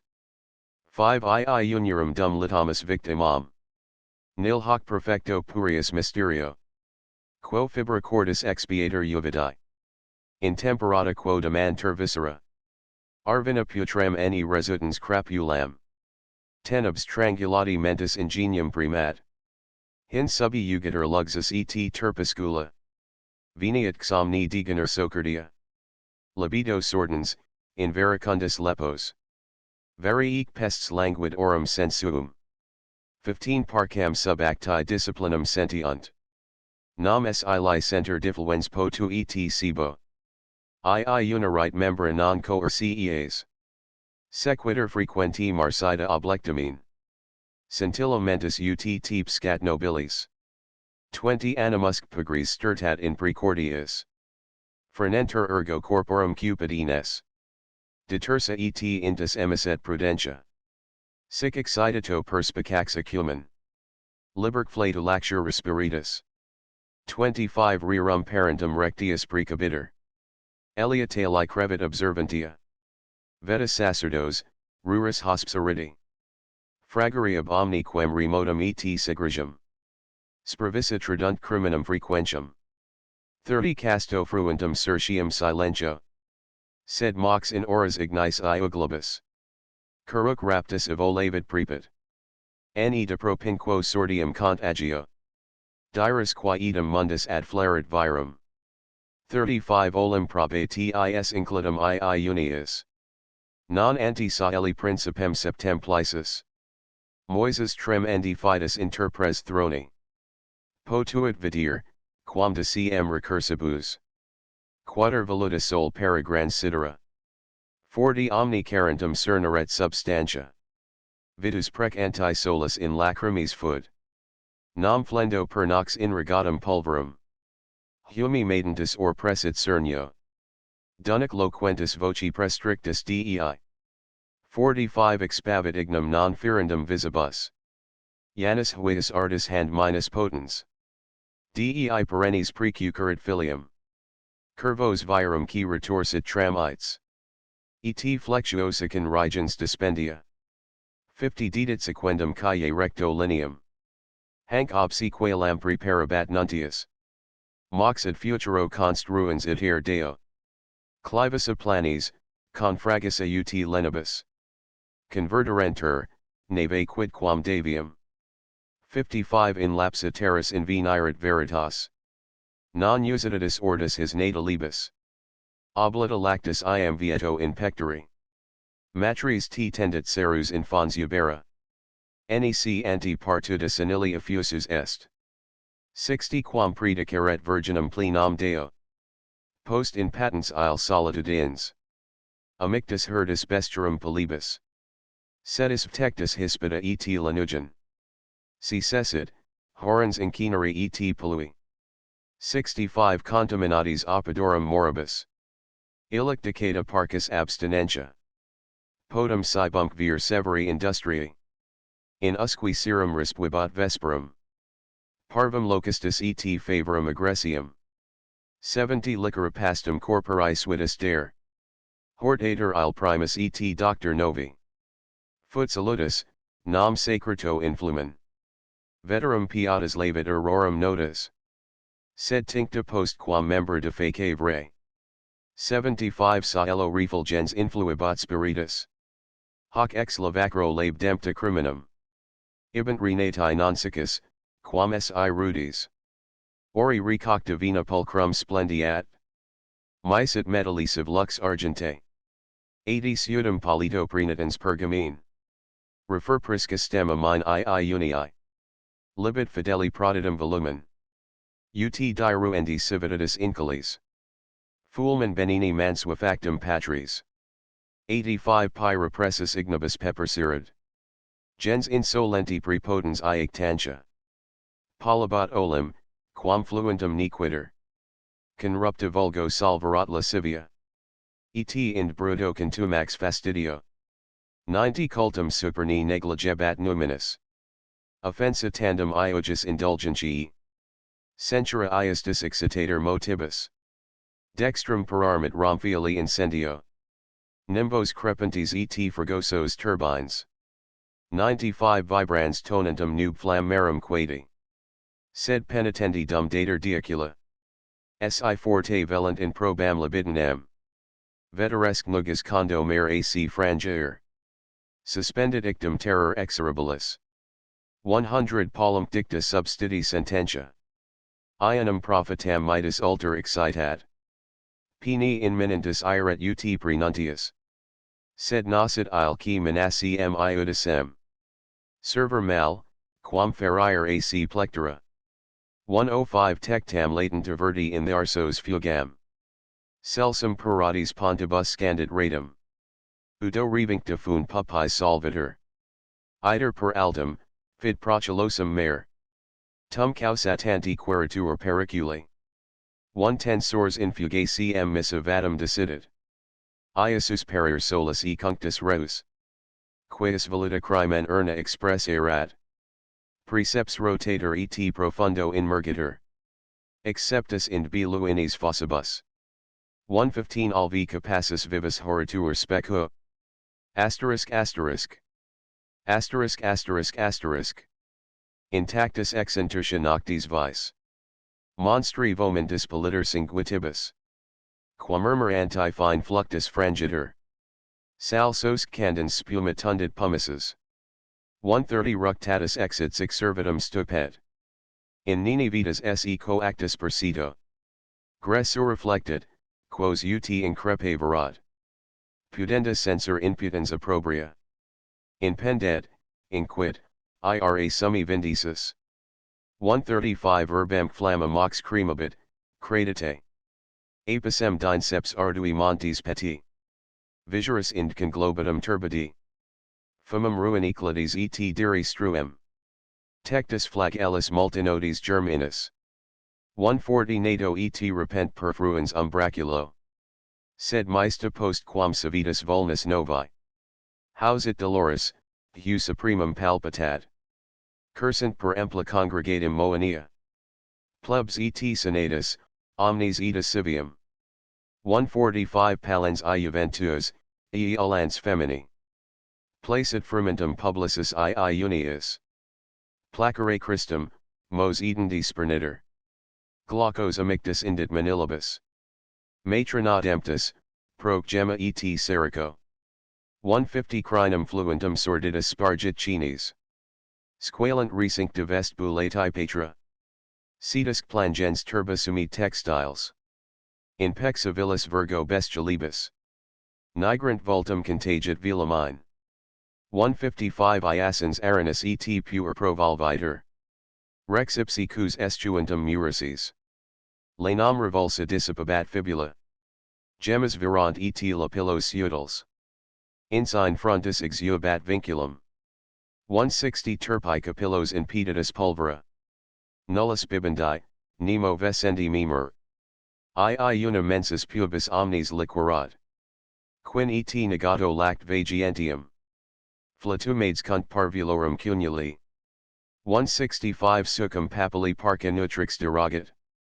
Gregs et ipsos claudit armentalium. Solars virorum curat, ne vagum picus.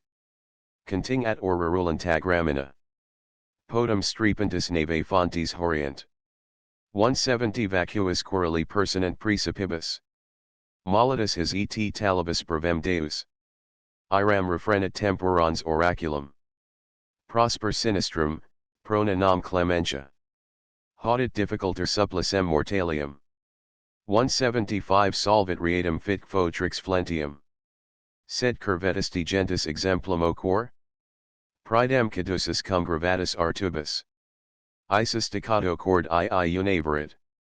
Prenuncupatus orci prophetico. 180 Emmanuel est, sub nobiscum Deus. Qui corpus istud mal naturaliter. Captum glaxo sub voluptatem iugo. Virtutis arta leg facit liberum. Emancipator servientis plasmatis. 185 Reg antis anti victor et cupid inus. In hospitali nam secretus loco. Quinis diebus octis labentibus. nullam siberum vindicavit gratiam. Firmen salubri silicet ii unia. 190 Vasset p tendis imbecillum gaudius. Miratus hostis posse limum tabitum. Tantum laboris sustinere ac perpeti.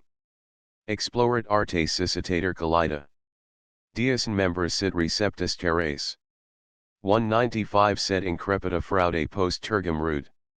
Hoc nos sequamur quisque nunc pro viribus. Quod consecrati tu magi stir dogmatis. Tuis didisti Christ sectatoribus. Ut, cum vorendi vicerit libidinem. 200 Late triumphet imperator spiritus. Hoc est, quod a tri liver hostis invidet. Mundi polique quod gubernator probat. Alteris arum quod facit placabilum. Quod dormientis excitat cordis fidem. 205 Quod limat egram pectoris rubiginum. Perfusa non sic am flamma extinguitur. Nec sic calent sol tabs contnivs? Ut turbid arum scabra culparum segs.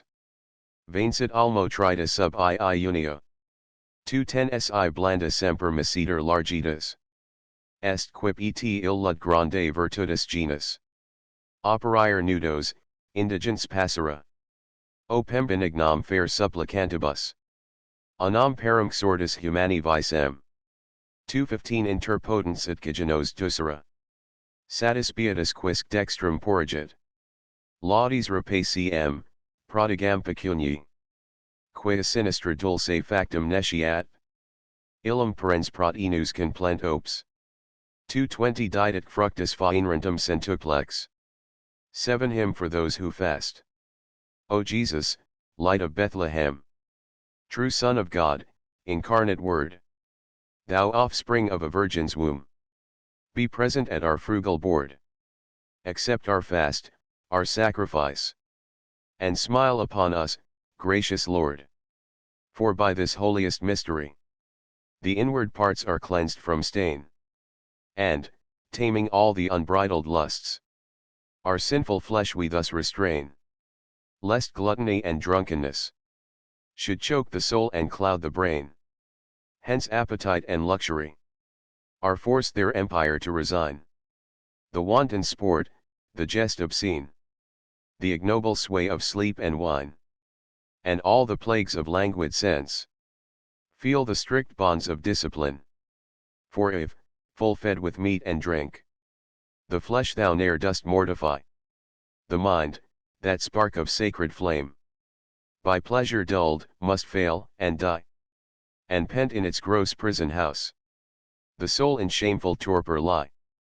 So be thy carnal lusts controlled. So be thy judgment clear and bright. Then shall thy spirit, swift and free, be gifted with a keener sight. And breathing in an ampler air, to the All-Father pray aright. Elias by such abstinence, seer of the desert, grew in grace. Who left the madding haunts of men, and found a peaceful resting place, where, far from sinful crowds, he trod the pure and silent wilderness, till by those fiery coursers drawn, the swift car bore him through the air, lest earth's defiling touch should mar the holiness it might not share, or some polluting breath disturb the peace attained by fast and prayer. Moses, through whom from his dread throne the will of God to man was told, no food might touch till through the sky the sun full 40 times had rolled, ere God before him stood revealed, Lord of the heavens sevenfold. Tears were his meat, while bent in prayer, through the long night he bowed his head, e'en to the thirsty dust, that drank the drops in bitter weeping shed, till, at God's call, he saw the flame no eye may bear, and was afraid. The Baptist, too, was strong in fast, forerunner in a later day, of God's eternal Son who made the bypaths plain, the crooked way a road direct, wherein his feet might travel on without delay. This was the messenger's great task, who for God's advent zealously prepared the way, the rough made smooth, the mountain levelled to the sea, that, when truth came from heaven to earth. All fair and straight his path should be. He was not born in common wise. For dry and wrinkled was the breast of her that bare him late in years. Nor found she from her labor rest, till she had hailed with lips inspired the maid with unborn Godhead blessed. For him the hairy skins of beasts furnished a raiment rude and wild. As forth into the lonely waste he fared, an unbefriended child, who dwelt apart, lest he should be by evil city life defiled. There, vowed to abstinence, he grew to manhood, and with stern disdain he turned from meat and drink, until he saw night's shadow fall again, and locusts and the wild bees' store sufficed his vigor to sustain. The first was he to testify of that new life which man might win. In Jordan's consecrating stream he purged the stains of ancient sin, and, as he made the body clean, the radiant spirit entered in. Forth from the holy tide they came, reborn, from guilt's pollution free. As bright from out the cleansing fire flows the rough gold, or as we see the glittering silver, purged of dross, flash into polished purity. Now let us tell, from Holy Writ, of olden fasts the fairest crown, how God in pity stayed his hand, and spared a doomed and guilty town. In clemency the flames withheld, and laid his vengeful lightnings down. A mighty race of ancient time waxed arrogant in boastful pride. Debauched were they, and borne along on foul corruption's loathsome tide, till in their stiff-necked self-conceit they and the God of heaven denied. At last eternal mercy turns to righteous judgment, swift and dire. He shakes the clouds, the mighty sword flames in his hand, and in his ire he wields the roaring hurricane. Mid murky gloom and flashing fire, yet in his clemency he grants to penitents a brief delay, that they might burst the bonds of lust, and put their vanities away. His sentence given, he waits a while, and stays the hand upraised to slay, to warn them of the wrath to come. The avenger in his mercy sent Jonah the seer, but though he knew the threatening judge would fain relent, nor wished to strike towards Tarshish town, the prophet's furtive course was bent. As up the galley's side he climbed, they loosed the dripping rope, and passed the harbor bar.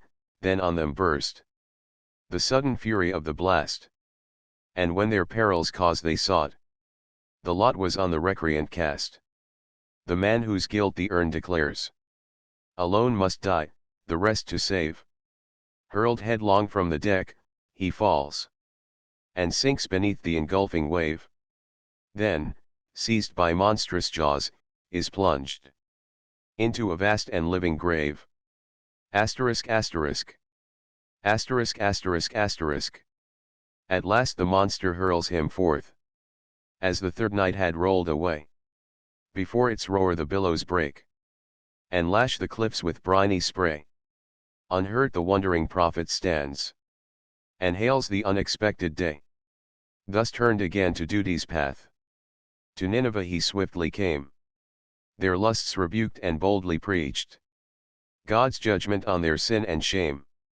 Believe, he cried, the judge draws nigh, whose wrath shall wrap your streets in flame. Thence to the lofty mount withdrew, where he might watch the smoke cloud lower o'er blasted homes and ruined halls, and rest beneath the shady bower, upspringing in swift luxury of twining tendril, leaf, and flower. But when the guilty burghers heard the impending doom, a dull despair possessed their souls. Proud senators, poor craftsmen, throng the highways fair. Pale youth with tottering age unites, and women's wailing rends the air. A public fast they now decree, if they may thus Christ's anger stay. No food they touch, each haughty dame put silken robes and gems away. In sable garbed, and ashes casts upon her tresses disarray. In dark and squalid vesture clad, the fathers go, the mourning crowd dons rough attire, in shaggy skins. Enwrapped, fair maids their faces shroud with dusky veils, and boyish heads. E'en to the very dust are bowed. The king tears off his jeweled brooch, and rends the robe of Cohen hue. Bright emeralds and lustrous pearls are flung aside, and ashes strew the royal head, discrowned and bent. As low he kneels God's grace to sue. None thought to drink, none thought to eat. All from the table turned aside, and in their cradles wet with tears, starved babes in bitter anguish cried. For e'en the foster mother stern, to little lips the breast denied. The very flocks are closely penned by careful hands, lest they should gain sweet water from the babbling stream, or wandering crop the dewy plain. And bleating sheep and lowing kine within their barren stalls complain. Moved by such penitence, full soon God's grace repealed the stern decree, and curbed his righteous wrath. For when man repents, his clemency is swift to pardon and to hear his children weeping bitterly. Yet wherefore of that bygone race should we anew the story tell? For Christ's pure soul by fasting long the clogging bonds of flesh did quell. He whom the prophet's voice foretold as God with us, Emmanuel. Man's body frail by nature's law, and bound by pleasure's easy chain, he freed by virtue's strong restraint, and gave it liberty again. He broke the bonds of flesh, and lust was driven from his old domain, deep in the inhospitable wild. For 40 days he dwelt alone, nor tasted food, till, thus prepared, all human weakness overthrown by fasting's power, his mortal frame rejoiced the spirit's sway to own. The adversary, marveling to see this creature of a day endure such toil, spent all his guile to learn if God in human clay had come indeed, but soon rebuked behind his back fled shamed away. Therefore let each with all his might follow the way the Master taught, the law of consecrated life, which Christ unto his servants brought, till, with the lusts of flesh subdued, the Spirit reigns o'er act and thought. 'Tis this our jealous foe abhors, 'tis this the Lord of earth and sky approves, by this the soul is made thy holy altar, God most high. Faith stirs within the slumbering heart, and sin's corroding power must fly. Swifter than water quenches fire, swifter than sunshine melts the snow. Crushed out by soul-restoring fest, vanish the sins that rankly grow. If hand in hand with abstinence, sweet charity doth ever go. This too is virtue's noble task, to clothe the naked, and to feed the destitute, with kindly care, to visit sufferers in their need. For king and beggar each must bear the lot by changeless fate decreed. Happy the man whose good right hand seeks but God's praise, and flings his gold broadcast, nor lets his left hand know the gracious deed, for wealth untold shall crown him through eternal years with usury an hundredfold. 8 Hymnus post ii unium. Christ servorum regimentorum. Molibusci nos moderans habenis. Lenitor freenus facilique septos. Leg coerces. 5 Ipsi cum portans onus impedidum. Corporis duros tuleris labors. Mira exempli famulos remisso. Dogmat palpas. Nona submissum rotate oris solemn. 10 Partibus vixtum tribus evolutus. Quarta divexo superist in ax. Portio lucis. Nos brevis voti dape vindicata. Salvimus festum fruimerc mensis. 15 Ad fadem plenus, quibus imbuator. Prona voluptas. Tantus aeterni favor est magistri. Doctor indulgens ita nos amico. Lactat hortatu, levis obsequila ut. 20 mulcit artis. Addit et, ne quis velit invenusto. Sordidus cultu lace rare frontum. Sed decus vultus capitis pexum. Comet honorum. 25 Turg ii unans, 8, corpus. Neve subducto facium rubri. Lutius tinge color aut notatur. Pallor in or. Rectius leato tagimus puteri. 30 Quid ad cultum patris exhibe Cernit occultum deus et latentum. Munera donat. Il ovem morbo recidem gregic. Perditum sano male dissipentum. 35 Velis ad fixus vepribus perherdi. Devia silvi. In piger pastor revocat lopisc. Gestat exclusus humoros gravatus. Ind purgatum revehens aprico. 40 Reddit ovili. Reddit et prodis viridic campo. Vibrat in pixasu benulla lapis. Spina, nec germen suidibus perarmit. Carduus horens. 45 Sed frequens pomus nemus et reflexa. Vernat herbarum coma, tum perennis. Gurgidum vivis vitrium fluentus. Loris obumbrat. His pro donus tibi, fide pastor. 50 Servitus quinam poterit rependi. Nullicum pensant pretium salutis. Vota precantum. Quam labet spirito sine more pastu. Spont confectos tenuimus artis. 55 Taqui contemptus opulus rajmus. Noc diaci. Vincitor semper minor obsequentum. Cura, nec munis genitoris equat. Frangit et credum lutium laboris. 60 Grandier usus. Ergo ne limum fragilum saluti. Dis rant vires et aquosis albis. Humor in Venice domini ter egrum. Corpus innervans. 65 Laxus ac liber modus abstinendi. Ponator cunctus, nec nos severus. Terror impellit, sua quem cogit. Vel potstas. Sufficit, quid facius, vocito. 70 Numinus nutuprius, in cor. Subtu mensum renuus sibumv. Sumir tempts. Adnuit dexter deus et secundo. Prosperat vultu, velut hoc salubra. 75 Fidimus nobis 4, quod dicatas. Carpimus escas. Sit bonum, supelex precer et medellum. Conf erat membris, animum pascat. Sparsus in venus cibus obsecrentum. 80 Christicolorum. Ate him after fasting. O Christ, of all thy servants guide.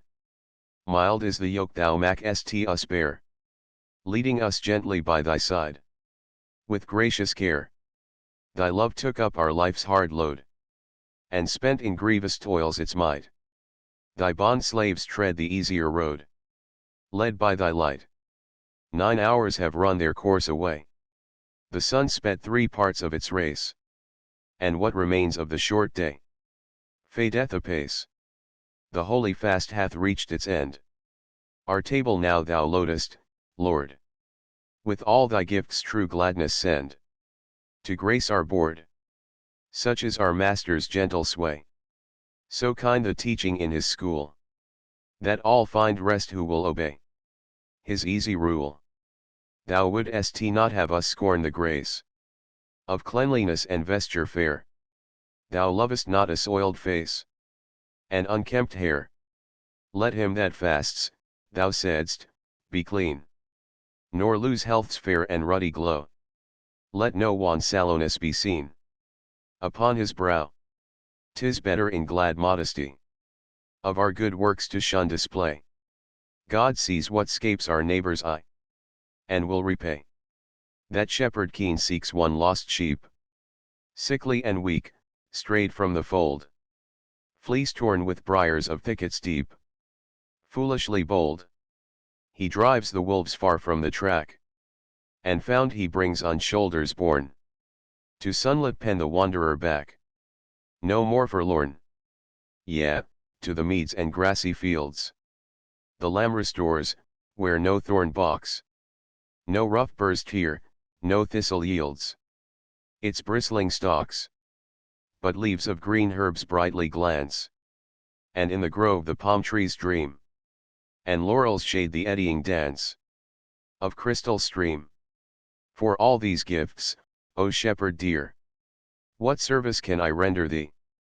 No grateful vows my debt shall clear, for love so free, though by self-chosen fast severe, our strength of limb we waste away, though, spurning food, we thee revere, by night and day, yet our works never can o'ertake thy love or with thy gifts compare.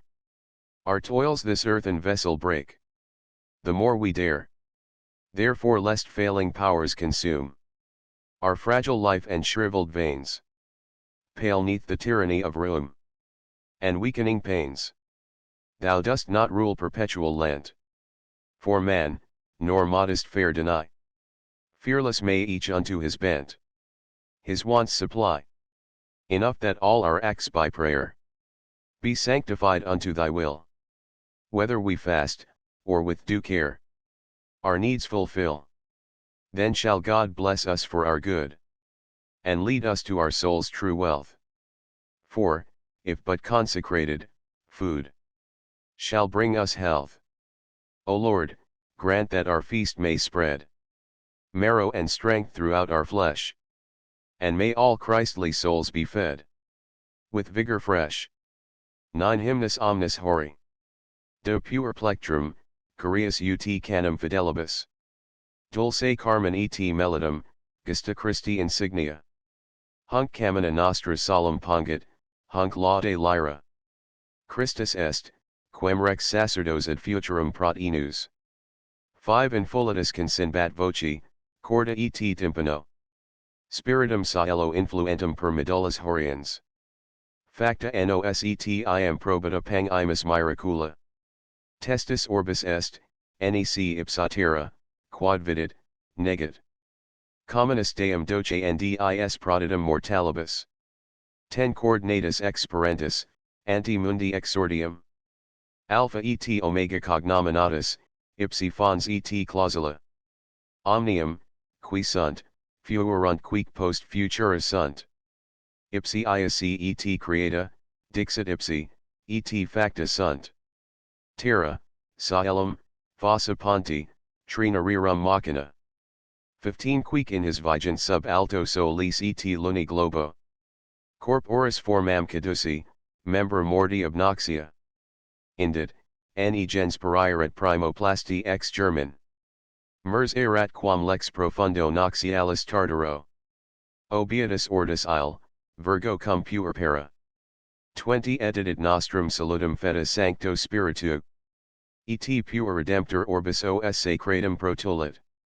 Salat altitudo saeli, salit omnes angeli. Quid est virtutus usquam salat in laudum Dei. Nulla linguarum sile scat, vox et omnes cons onet. 25 Ecce quem vates vetustus consinbant seculis. Quem profiterum fidels pagini spaponderant. Emicat promissus olim, cuncta conlaudent eum. Cant haris infusa lympha fit falernum nobile. Nunciat vinum minister esse promptum ex hydria. 30 Ipsi rex sapor tinctus obstupici peculiis. Membra morbis ulcerosa, viscerum putridines. Mondo, ut abluantur, inquit, fit ratum, quod iaserat. Turgidam cutum repurgant vulnerum piamina. Tu perennibus tenebris iam sepulta lumina. 35 Inlinus limo salubri, sacri et oris nectar.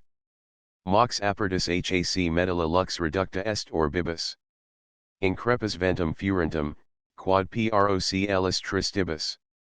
Vertati quor fundo ab imo, vexet et vagam ratum. Aeliasis obsecundat, mitus unda sternator. 40 Extimum vestis sacrati furtim mulier adigit. Protinus salus secuta est, ora pallor deserit. Sistiter rivus, cruerci flubat perpeti. Exitu dulcis iuventi raptum ephebum viderat. Orbaquem mater supremus funerabat flatibius. 45 Surge, dixit, il surgit, matri et adstans redditor. Sol iam quarto carentum, iam sepulchro absconditum. Laserum iubet vigeri reddito spiramine. Fetidum e cur reductus rarsus intrat halidus. Ambulat per stagna ponti, summa calcat fluctuum. 50 mobilis liquor profundi pendulam prestat viam. Nec fatis unda sanctus pressus sub vestigius. Suitus antro bustuli sub catenis frendera. Mentis impos efferatis persitus furoribus. Prosalit rut supplex, Christum ades ut sens erat. 55 Pulsa pestis lubricorum milleformis demonum. Conripit gregis sui sordidus spicamina. Sic nigris mergitundis et picus lymphaticum. Quinque panibus paresis et gemellis piscibus. Ad fadem refecta iam sunt ad cubentum milia. 60 Fert quilus turquaternus furculorum fragmina. Tu cibus panis gnoster, tu perennis suavitas. Nescit isu rire in evoum, qui tuum sumit depem. Nec lacunam ventris implet, sed fovet vitalia. Clausus aureum meatus et sonorum nescius. 65 Purgat ad precepta Christi crassa quic obstacula. Vocibus capax fruendis ac susurrus pervius. Omnes egritudo sadit, languor omnes politer. Lingua fater, quam veterna vinxerunt silentia. Gestat et suum per urbum laetus eger lectulum. 70 Quin et ipsum, ne salutis inferi experts fuerent. Tart arum bene nus intrat, fracta sadit ianua. Vectibus cadite revulsus cardo indissolubilis. Illa prompta ad in ruins, ad revertens tenax. Abis extersum repulso porta reddit mortuas. 75 Leg versa et limanitrum iam recalcandum patet. Sed Deus dum lus fulva mortis antra in luminit. Dum stupentibus tenebris candidum prestat diem. Tristis qualentus ethri palurunt sidera. Sol refugit et lugubri sordidus ferrugen. 80 Ignuum relicit acum sic morens abdidit. Furter horuis mundus noctis eterni chaos. Salve vocem mens sonorum, salve linguam mobilum. Dic tropium passiones, dic triumphalum cruciem. Pange vexillum, notatus quad refulgit frontibus. 85 O novum seed stupenda vulneris miraculum. Hinc crueris fluxit unda, lympha part ex altera. Lymphanem dat lavacrum, tum corona ex sanguine est. Vidit anguis in malatum corpora sacri hostium. Vidit et felis peristi mox venenum perdidit. 90 Saucius dolor multicala fracta sibilat. Quid tibi, profane serpens, perfut, rebus novus. Plasma primum perculis versipelli hort amine? Dilut culpam recepto forma mort alis deo. Ad brevem se mortis iosum dux salutis didit. 95 Mortuas olim sepultos ut redire insu escaret. Dissoliatus pristinorum vinculis peccaminum. Tunc patris sanctique multi conditorum previum. Iam revertentum sicuti tertio dimum di. Carnis indumenta sumunt, ic bustus prodiunt. 100 Cerneres coir member de favolis arides. Frigidum venis resumptus pulverum teeps sir. Ossa, nervos, ac medullas glutino cutis tagi. Post, ut ocasum resolvit vitae et hominum reddidite. Arduum tribunal victor adscendit patris. 105 Inclitum saello repertans passiones gloriam. Mact index mortuorum, mact rex viventium. Dexter in parentis arse cluis virtutibus. Omnium vent juris ind iustus alter criminum. Te senes et te juventus, parvulorum te chorus. 110 Turbomatrum virginum simplicis pulioli. Voci concords pudicis perstrapant consentibus. Fluminum lapsus et undi, lit orum crepidines. Imber, estus, nix, pruina, silva, et ora, nox, dies. Omnibus te concelebrant seculorum seculis. 9 Hymn for all hours. Let me chant in sacred numbers, as I strike each sounding string. Chant in sweet, melodious anthems, glorious deeds of Christ our King. He, my muse, shall be thy story, with his praise my lyre shall ring. When the king in priestly rhyme sang the Christ that was to be, voice and lute and clashing cymbal joined in joyous harmony. While the Spirit, heaven descended, touched his lips to prophecy. Sing we now the works sure proven, wrought of God in mystic wise. Heaven is witness, earth confesses how she saw with wondering eyes. God himself with mortals mingling, man to teach in human guise. Of the Father's heart begotten, ere the world from chaos rose. He is Alpha, from that fountain all that is and hath been flows. He is Omega, of all things yet to come the mystic close. By his word was all created, he commands and lo, 'tis done. Earth and sky and boundless ocean, universe of three in one. All that sees the moon's soft radiance, all that breathes beneath the sun. He assumed this mortal body, frail and feeble, doomed to die. That the race from dust created might not perish utterly. Which the dreadful law had sentenced in the depths of hell to lie. Oh how blessed that wondrous birthday, when the maid the curse retrieved. Brought to birth mankind's salvation, by the Holy Ghost conceived. And the sacred babe, Redeemer of the world, her arms received. Sing, ye heights of heaven, his praises, angels and archangels, sing. Whereso ye are ye be, ye faithful, let your joyous anthems ring. Every tongue his name confessing, countless voices answering. This is he whom seer and sibyl sang in ages long gone by. This is he of old revealed in the page of prophecy. Lo! He comes, the promised Saviour, let the world his praises cry. In the urns the clear, cold water turns to juice of noblest vine. And the servant, drawing from them, starts to see the generous wine. While the host, its savour tasting, wonders at the draught divine. To the leper worn and wasted, white with many a loathsome sore. Be thou cleansed, he said, I bid it, swift 'tis done, his words restore. To the priest the gift he offers, clean and healthful as of yore. On the eyes long sealed in darkness, buried in unbroken night. Thou didst spread thy lips sweet nectar, mixed with clay, then came the sight. As thy gracious touch all healing brought to those dark orbs the light. Thou didst chide the raging tempest, when the waves with foaming crest leaped about the fragile vessel, buffeted and sore distressed. Wind and wave, their fury stilling, sank to calm at thy behest. Once a woman's timid fingers touched thy garment's lowest braid. And the pallor left her visage, healing power the touch conveyed. For the years of pain were ended and the flow of blood was stayed. Thou didst see men bear to burial one struck down in youth's glad tide. While a widowed mother followed, wailing for her boy that died. Rise! Thou saidst, and led him gently to his weeping mother's side.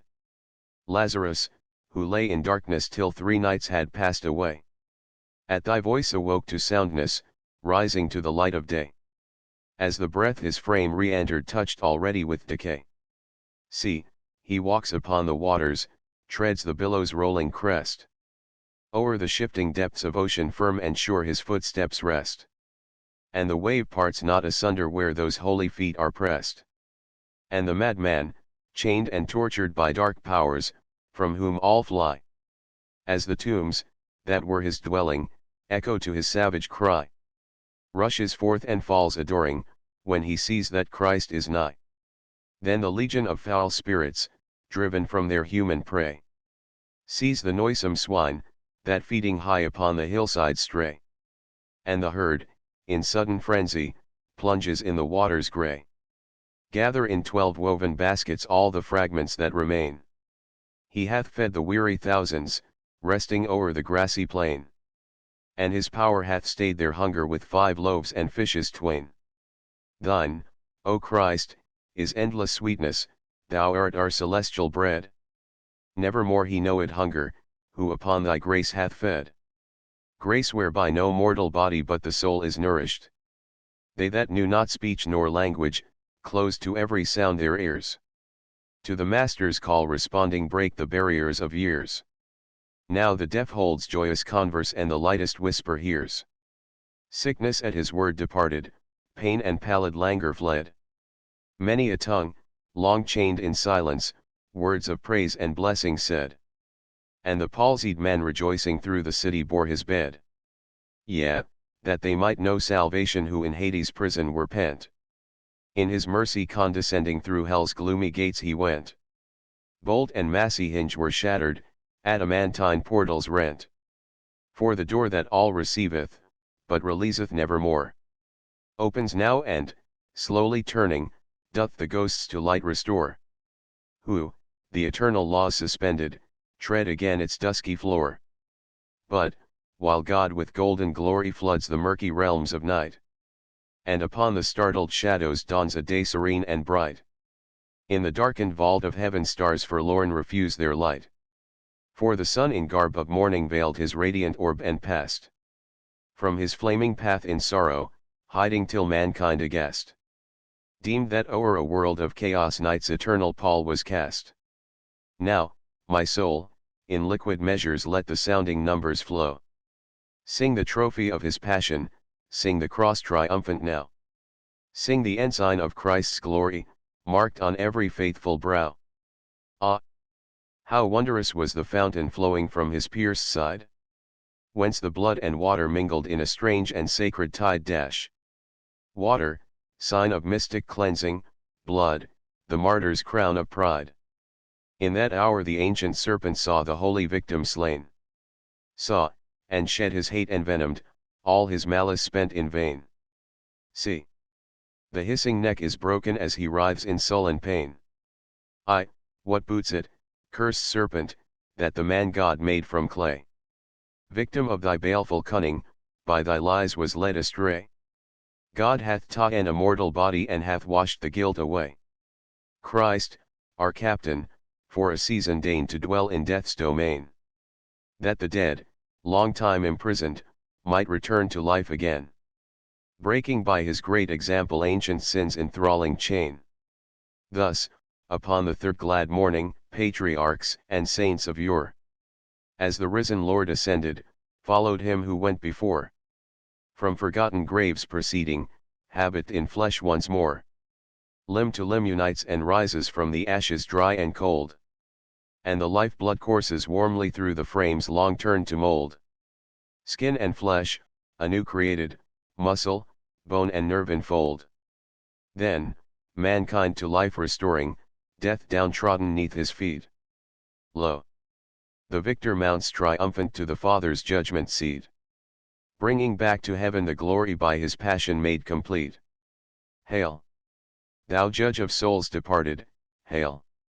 Of all the living King, on the Father's right hand throned, through his courts thy praises ring, till at last for all offences righteous judgment thou shalt bring. Now let old and young uniting chant to thee harmonious lays. Maid and matron hymn thy glory, infant lips their anthem raise.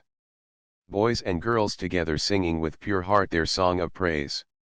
Let the storm and summer sunshine, gliding stream and sounding shore, sea and forest, frost and zephyr, day and night their Lord adore. Let creation join to laud thee through the ages evermore. Ex hymnus ad exequatus defuncti. Deus igni fons animarum. Duo qui sociens elementa. Vivum simile si moribundum. Hominum pater effigiasti. 5 Toi sunt, toi rector utrici. Tibi copula I urgiter horum. Tibi, dum vegetata coerent. Et spiritus et caro servit. Recissa sed isticersum. Ten solvunt hominera perimundic. Humus excipit arita corpus. Animi rapit ora liquorum. Quia cuncta creatin assess est. Labifacta sane sir tandem. 15 Compatici dissociari. Et dissonat extra texi. Hanc 2, Deus optimi, mortem. Families abola apparatus. Iter inviolabile monstras. 20 Quo perdita membra surgant. Ut, dum gene rosa caducis. Su carcera clausa ligantur. Pars illa potentiae extet. Qui germen ab ether traxit. 25 S iteria forte voluntas. Lutium sapit et grave captat. Animus quoque pondera vitus. Sequitur sua member diersum. At si generis memor ignis. 30 Contagia pagura recuset. Viat hospita viscerissicum. Peridirc reportat ad astra. Nam quod requiescere corpus. Vacuum sine ment videmus. 35 Spatium breve restat, ut alti. Repetat conlegia sensus. Veniant cito secula, cum iam. Socius calor ossa revisit. Animata qui sanguine vivo. 40 Habitacula pristina gestet. Qui pigra cadavera pridem. Tumulis putrefacta iaspant. Volucres rapiantur in auras. Animus comitata priors. 45 Hin maxima cura sepulchris. In penditur, hin resilitos. Honor ultimus accipit artis. Et funeris ambitus ornat. Candor nitantia claro. 50 Pretendere lentiamos est.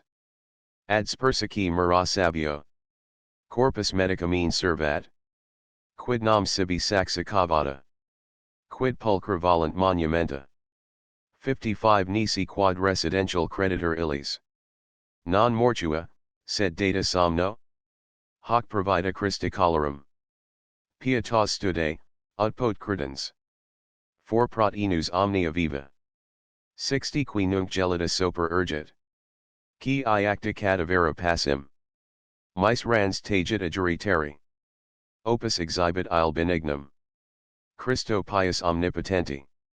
65 Quin lex idem monet omnes. Gemitum dare sort sub una. Cognata qui funera nobis. Aliena in mort dolora. Sancti sater il tobii. 70 Sacer ac venerabilis heroes. Dapibus iam right puratis. I use precelit exequiarum. I am stantibus il ministries. Sciathos et furcula liquid. 75 Studia qui extinctus humandi. Flato dedit ossus sepulchro. Veniunt mox premius aello. Pretium qui rependitur ingens. Nam lumina nescia solis. 80 Deus in lita fel serenat. I am tunc doquid pater orbis. Quam sit rationis agenis. Mordax et amara medula. Cum lux animum nova vexat. 85 Doquid quoque non prius olum. Saelis discernere regna. Quam noct et vulnera tristi. Toleraverit aspera mundi. Mors ipsa bicier int est. 90 Quod per cruciamina leti. Via panditer ardua iestis. Et ad astra doloribus iter. Sic corpora mortificata. Rediunt melioribus annis. 95 Nec post obidum recolescens. Conpago fatas erenivit. Hec, qui modo pallida tabo. Color albitus inficit ora. Tunc flor venustier omni. 100 Sanguis q tingit amoena. I am nullidien senectus. Frontis decus invita carpet. Maces nec siculace rtos. Succo tenua bit adiso. 105 Morbus quoque pestifer, artis. Qui nunc populatur anhialos. Sua tunc tormenta resultans. Luet intervincula mil. Hunc eminus ariab alto. 110 Victrix caro iam perennes. Cernet sine fine gementum. Quos moverat ipsi doloris. Quid turba super stes inepta. Clangens olea lamina missit. 115 Curtam bani condita ira. Luxido lower argit amans. I am mista quiesquerilla. Lacrimus suspendite matris. Nullus sua pignera plangat. 120 Mors hec reparatio vitae est. 6 Semina sica vires cunt. I am mortua iam sepulta. Qui reditica espit ab imo. Veteris meditan terroristas. 125 Nunc scipe terra fovendum. Gremio conc concipe mali. Hominis tibi membra sequestro. Gene rosa et fragmina credo. Animi fud hec domus olim. 130 Fact oris ab or creati.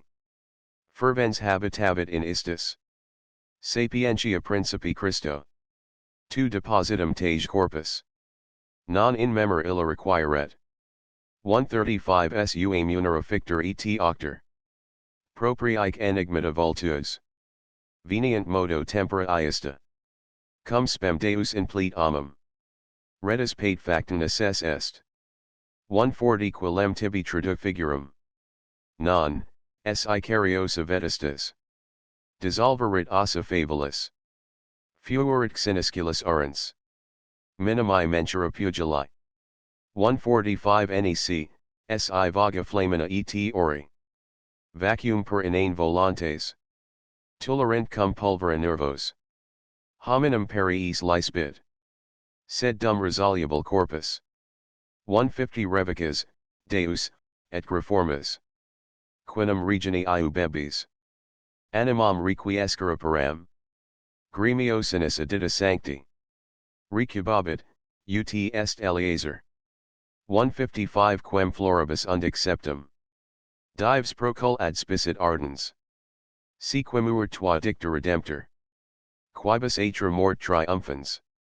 Tua per vestigia mandas. 160 socium crucis ire latrinum. Patet ecce fidelibus ampli. Via lucida iam paradisi. Licet et nemus illud ad ire. Homini quad adimerat anguis. 165 illic precur, optimi ductor. Famulam tibi praecipi mentum. Genitali in sed sacrari. Quam liquerat exul et erans. Anno est tecta phobimus ossa. 170 violes et frond frequenti. Titulum et frigida saxa.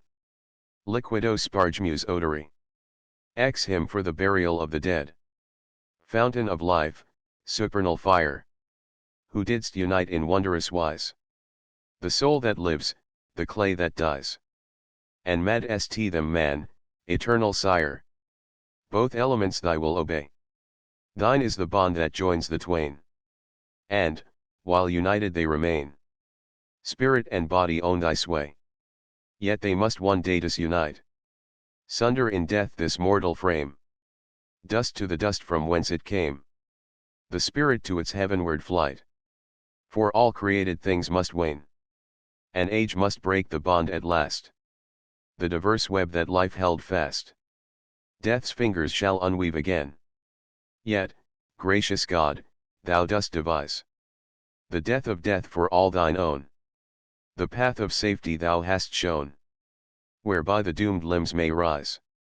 So that, while fragile bonds of earth, man's noblest essence still enfold, that part may yet the scepter hold, which from pure ether hath its birth. For if the earthy will hold sway, by gross desires and aims possessed, the soul, too, by the weight oppressed, follows the body's downward way. But if she scorn the guilt that mars, still mindful of her fiery sphere, she bears the flesh, her comrade here, back to her home beyond the stars. The lifeless body we restore to earth, must slumber free from pain a little while, that it may gain the spirit's fellowship once more. The years will pass with rapid pace, till through these limbs the life shall flow, and the long-parted spirit go to seek her olden dwelling place. Then shall the body, that hath lain and turned to dust in slow decay, on airy wings be borne away, and join its ancient soul again. Therefore our tenderest care we spend upon the grave, and mourners go with solemn dirge and footsteps low. Love's last sad tribute to a friend. With fair white linen we enfold the dear dead limbs, and richest store of eastern unguents duly pour upon the body still and cold. Why hew the rocky tomb so deep? Why raise the monument so fair? Save that the form we cherish there is no dead thing, but laid to sleep. This is the faithful ministry of Christian men, who hold it true, that all shall one day live anew, who now in icy slumber lie, and he whose pitying hand shall lay some friendless outcast neath the sod, E'en to the Almighty Son of God doth that benignant service pay. For this same law doth bid us mourn man's common fate, when strangers die, and pay the tribute of a sigh, as when our kin to rest are born. Of holy Tobit ye have read, grave father of a pious son, who, though the feast was set, would run to do his duty by the dead. Though waiting servants stood around, from meat and drink he turned away, and girt himself in haste to lay the bones with weeping in the ground. Soon heaven his righteous zeal repays with rich reward, the eyes long blind in bitter gall strange virtue find, and open to the sun's clear rays. Thus hath our heavenly Father shown how sharp and bitter is the smart, when sudden on the purblind heart the day star's healing light is thrown. He taught us, too, that none may gaze upon the heavenly domain, ere that in darkness and in pain his feet have trod the world's rough ways. So unto death itself is given strange bliss, when mortal agony opens the way that leads on high, and pain is but the path to heaven. Thus to a far serener day our body from the grave returns, eternal life within it burns, that knows nor languor nor decay. These faces now so pinched and pale, that marks of lingering sickness show, then fairer than the rose shall glow, and bloom with youth that ne'er shall fail. Ne'er shall crabbed age their beauty dim, with wrinkled brow and tresses grey, nor arid leanness eat away the vigor of the rounded limb.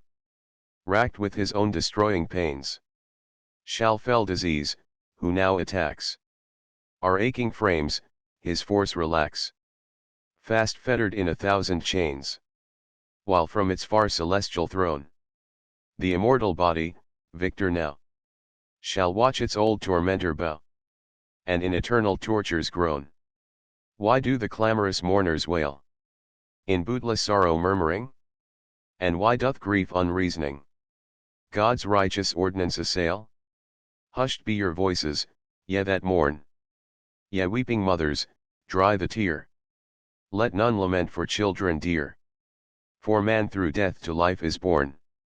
So do dry seeds grow green again, now dead and buried in the earth, and rising to a second birth, clothe as of old the verdant plain. Take now, O earth, the load we bear, and cherish in thy gentle breast this mortal frame we lay to rest, the poor remains that were so fair, for they were once the soul's abode, that by God's breath created came, and in them, like a living flame, Christ's precious gift of wisdom glowed. Guard thou the body we have laid within thy care, till he demand the creature fashioned by his hand, and after his own image made. The appointed time soon may we see, when God shall all our hopes fulfill, and thou must render to his will unchanged the charge we give to thee. For though consumed by mold and rust, man's body slowly fades away, and years of lingering decay leave but a handful of dry dust. Though wandering winds, that idly fly, should his disparted ashes bear through all the wide expanse of air, man may not perish utterly, yet till thou dost build up again this mortal structure by thy hand. In what far world wilt thou command the soul to rest, now free from stain? In Abraham's bosom it shall dwell, mid verdant bowers, as Lazarus lies, whom Dive sees with longing eyes from out the far-off fires of hell. We trust the words our Saviour said, when, victor o'er grim death, he cried to him who suffered at his side, in mine own footsteps shalt thou tread. See, open to the faithful soul the shining paths of paradise. Now may they to that garden rise, which from mankind the serpent stole. Guide him, we pray, to that blessed bourne, who served thee truly here below.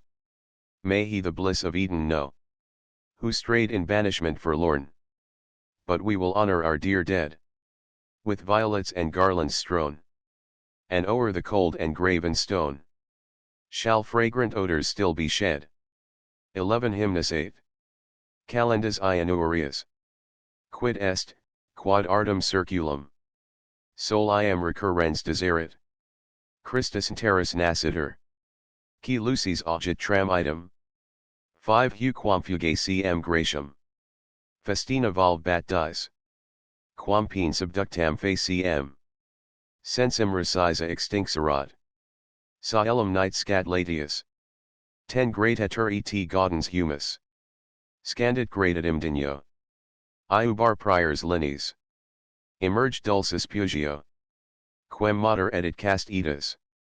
15 Parens et expers coniagus. Mediator et duplex genus. Ex or quam labet patries. Cis ortus et furbo editus. Tamen paterno in pectori. 20 Sophia collibus prius. Qui prompta saellum candidit. Saellum diem et cetera. Virtut verbi effecta sunt. Hec cuncta, nam verbum Deus. 25 Sed ordinatis seculis.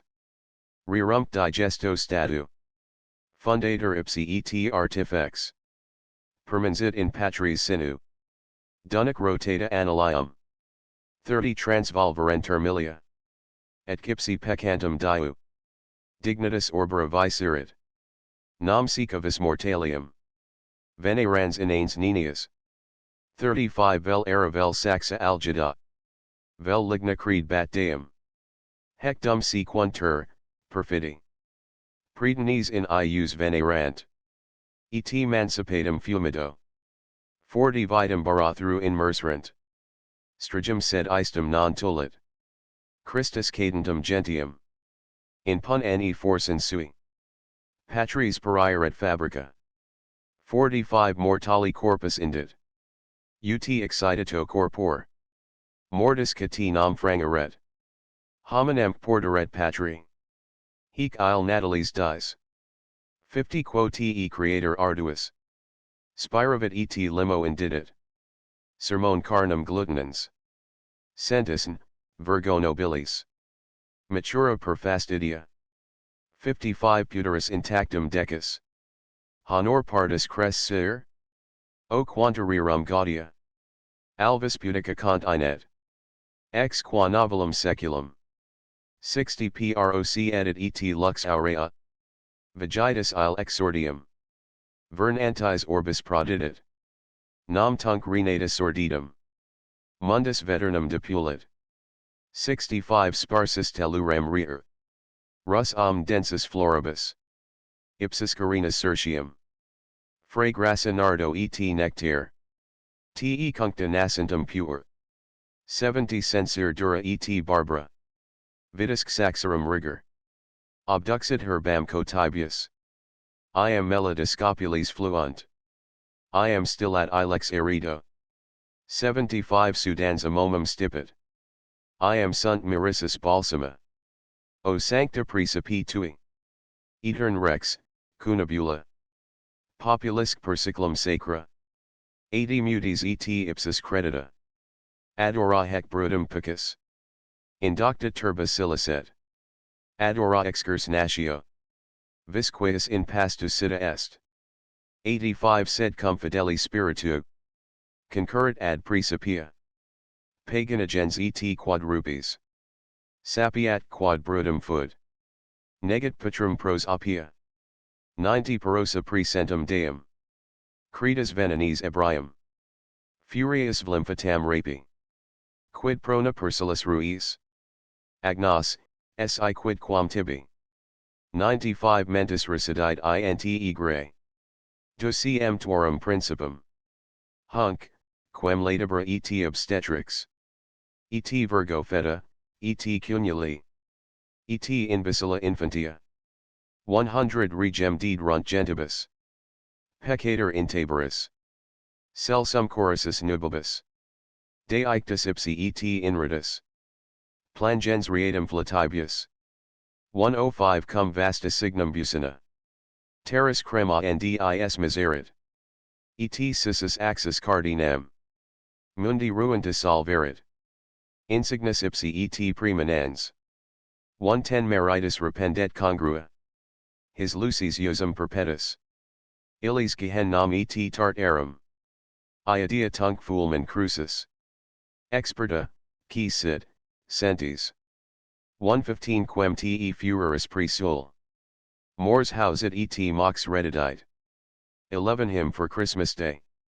Why doth the sun reorient take a wider range, his limits break? Lo! Christ is born, and o'er earth's night shineth from more to more the light. Too swiftly did the radiant day her brief course run and pass away. She scarce her kindly torch had fired, ere slowly fading it expired. Now let the sky more brightly beam, the earth take up the joyous theme. The orb a broadening pathway gains, and with its erstwhile splendor reigns. Sweet babe, of chastity the flower, a virgin's blessed mysterious dower. Rise in thy twofold nature's might. Rise, God and man to reunite. Though by the Father's will above, thou wert begot, the Son of love. Yet in his bosom thou didst dwell, of wisdom the eternal well. Wisdom, whereby the heavens were made, and light's foundations first were laid. Creative word. All flows from thee. The word is God eternally.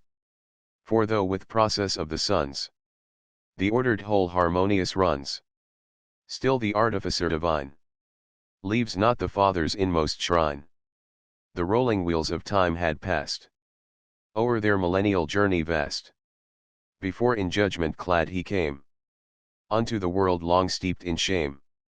The purblind souls of mortals crass had trusted gods of stone and brass, to things of naught their worship paid, and senseless blocks of wood obeyed. And thus employed, they fell below the sway of man's perfidious foe. Plunged in the smoky sheer abyss, they sank bereft of their true bliss.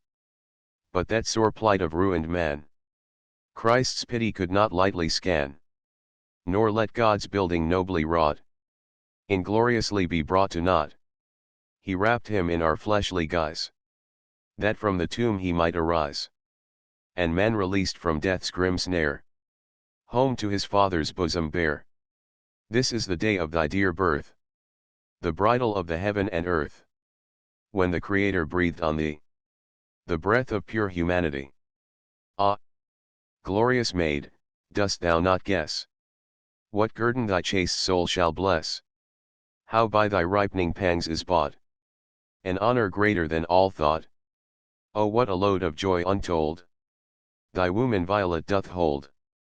Of thee a golden age is born, the brightness of the earth's new morn. Hearken!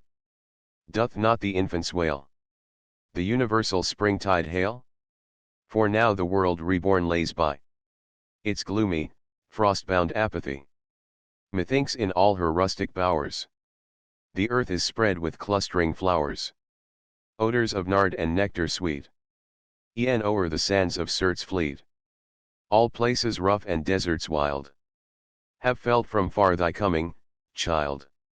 Rocks to thy gentle empire bow, and verdure clothes the mountain brow.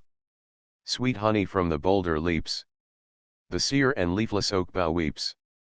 A strange rich attar, tamarisks too, of balsam pure distill the dew. Blessed forever, cradle dear, the lowly stall, the cavern drear, meant to this shrine, eternal King.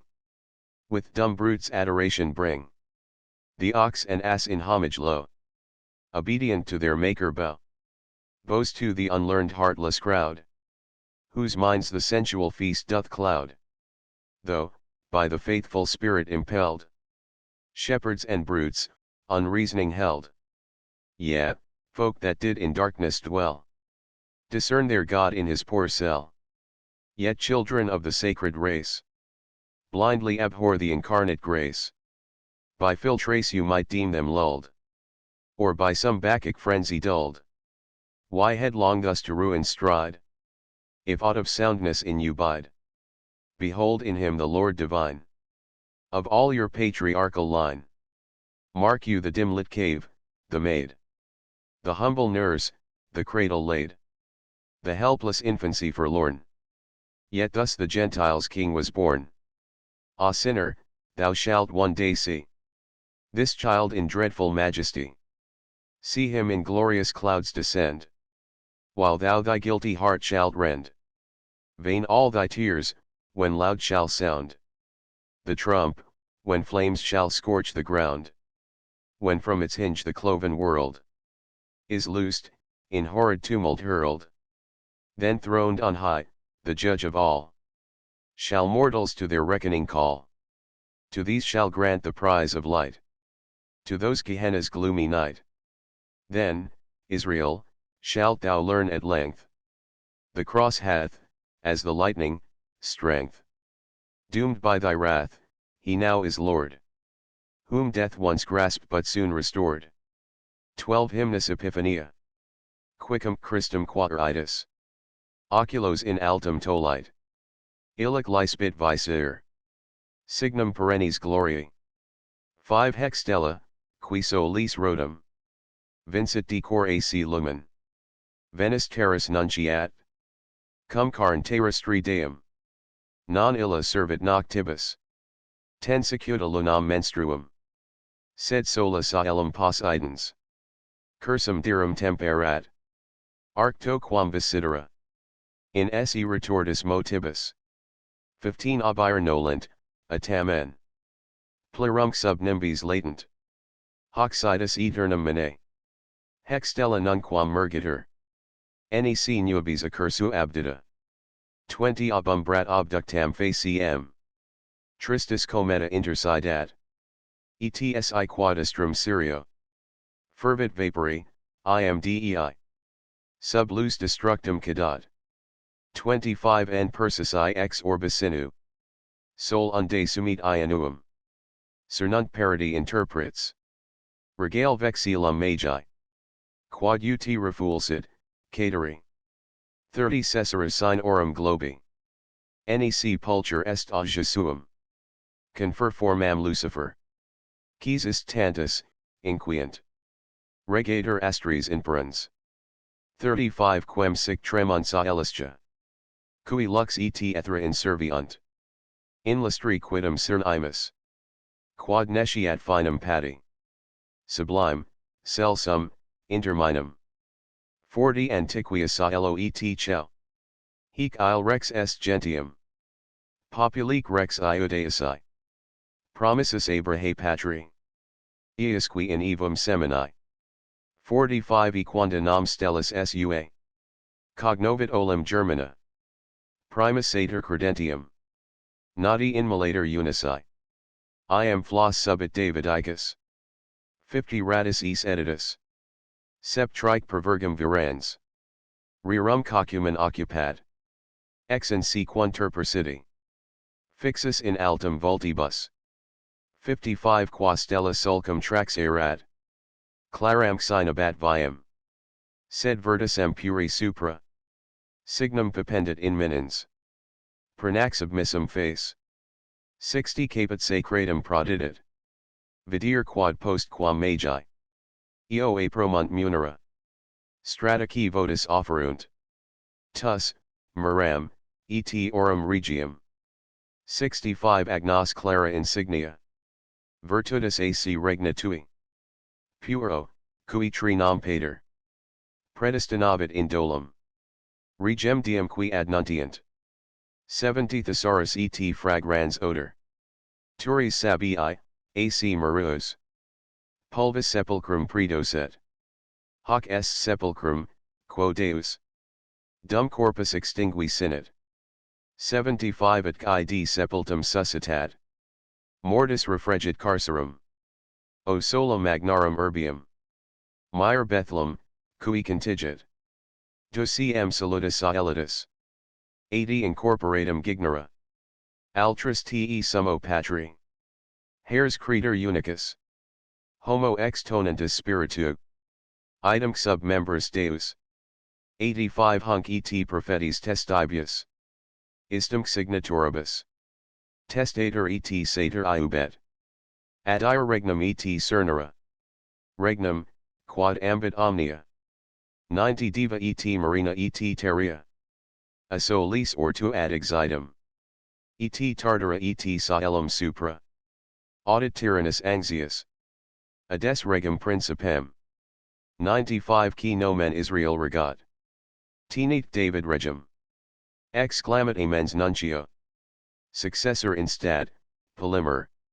Satellisi, ferrum rape. 100 Perf unde cuna sanguine. Mos omnes infans occidat.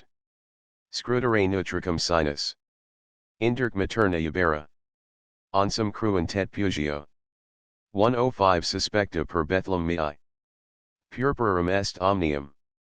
Fraus, ne qua furtim subtraha. Perlum virilis indelis. Transfigit ergo carnifex. 110 Mucrone destricto furens. Effusa nuper corpora. Animasque mater novus. Locum minutus artubus.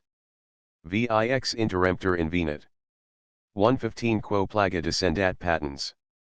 Iugulaci mire pugio est. O barbarum spectaculum. Inulsus cervix cautibus. Spargit cerebrum lacteum. 120 Oculos per vulnus vomit. Aut in profundum palpitans. Mersator infans gurgitum. Cui subter artis fossibus. Singletot unda et halidus. 125 Salvat flores martyrum. Quos lucis ipso in limine. Christi insecutor sustulit. Su turbo nascens rosas. Vos prima Christi victima. 130 Grex in militorum tenor. Arum anti ipsum simplicis. Palma et coronis luditus. Quid proficit tantum nefas. Quid crimen heratum iovat. 135 Unistat inter funera. In pun Christus toliter. In turco evi sanguinis. Fluentas solus integer. Ferrum, quad orbabat nuris. 140 Partus fi fellit virginis. 6 Stulta ferianis mali. Edicta quandam fugerat. Christi figurum preferens. Moises, receptor civium. 145 Cautum et statutum ius erat. Quo non liceret matribus. Cum pondus alvi absolverent. Pueril pignus tolera. Mens obstetris aciduli. 150 Pi in tyrannum contumax. Ad spem potentis gloriae. Furita servat parvulum. Quem mox sacerdotum sibi. Ad sumpsit orbis conditur. 155 Per quem notatum sacis. Legem tabellus traderet. Licetni Christum niscire. Tanti per exemplum viri. Dux il sesso Egyptio. 160 Absolvit Israel Iogo. At nos sub actos iogiter. Auroris imperio gravi. Dux noster hostes socio. Mortis tenebris liberat. 165 Hic expiatum fluctibus. Plebum marino in transitu. Repurgatundis dulcibus. Lucis columnam preferens. Hic prealiant exercitu. 170 Pansus in altum brachis. Sublimis amalec premit. Crucis quad in star tunc-foot. Hic nem Isis verier. Qui longa post dispendia. 175 Victor sui tribulibus. Promisus solvit iugera. Qui turquat urnas denici. Refluentus amnis alveo. Fundavit et fixit petras. 180 Apostolorum stemmata. Ire ergo se iudi ducem. Vidis testinter magi. Cum facta prescorum ducum. Christi figurum finxerent. 185 Hic rex priorum iudicum. Recaraci Iacob genus. Dominic rex ecclesiae. Templi et novelli et pretini. Hunc posteri Ephrem collant. 190 Hunc sancta Minas domus. Omnesque suspiciunt tribus. Vicina fratrum semina. Quin et propago diganur. Ritum secuta incanditum. 195 Quicum dirum fervidis. Baal caminus coxerat. Fumisa avarum numina. Saxum, metallum, stipidum. Risum, dilatum, sectal. 200 in Christi honorum deserit. Gaudet quid gentium est. Iadea, Roma, et Graecia. Egypt, Thrax, Persa, Scytha. Rex unus omnes posside. 205 laudate vestrum principem. Omnes beti, ac perditi. Vivi, in bacilli ac mortui. I am nemo post hac mortuus. 12 Hymn for the Epiphany. Lift up your eyes, who are ye be, that fair the newborn Christ to see. For yonder is the shining sign of grace perennial and divine. What means this star, whose piercing rays outshine the sun's resplendent blaze? 'Tis token sure that God is come in mortal flesh to make his home. No courtier of the realms of night, nor monthly moon's bright acolyte. This star directs the course of day, sole sovereign of the heavenly way. Although the bears their track retrace, nor wholly their clear beams efface, yet oft times 'neath the dun cloud's haze, they hide themselves from mortal gaze. But yon star's glory hath no end, nor to the depths can it descend. It ne'er is whelmed by envious cloud, that seeks its beauty to enshroud. Now let the baleful comet die, the brood of blazing Sirius fly. God's orb shall quench their sultry heats, and drive them from their haughty seats. Lo!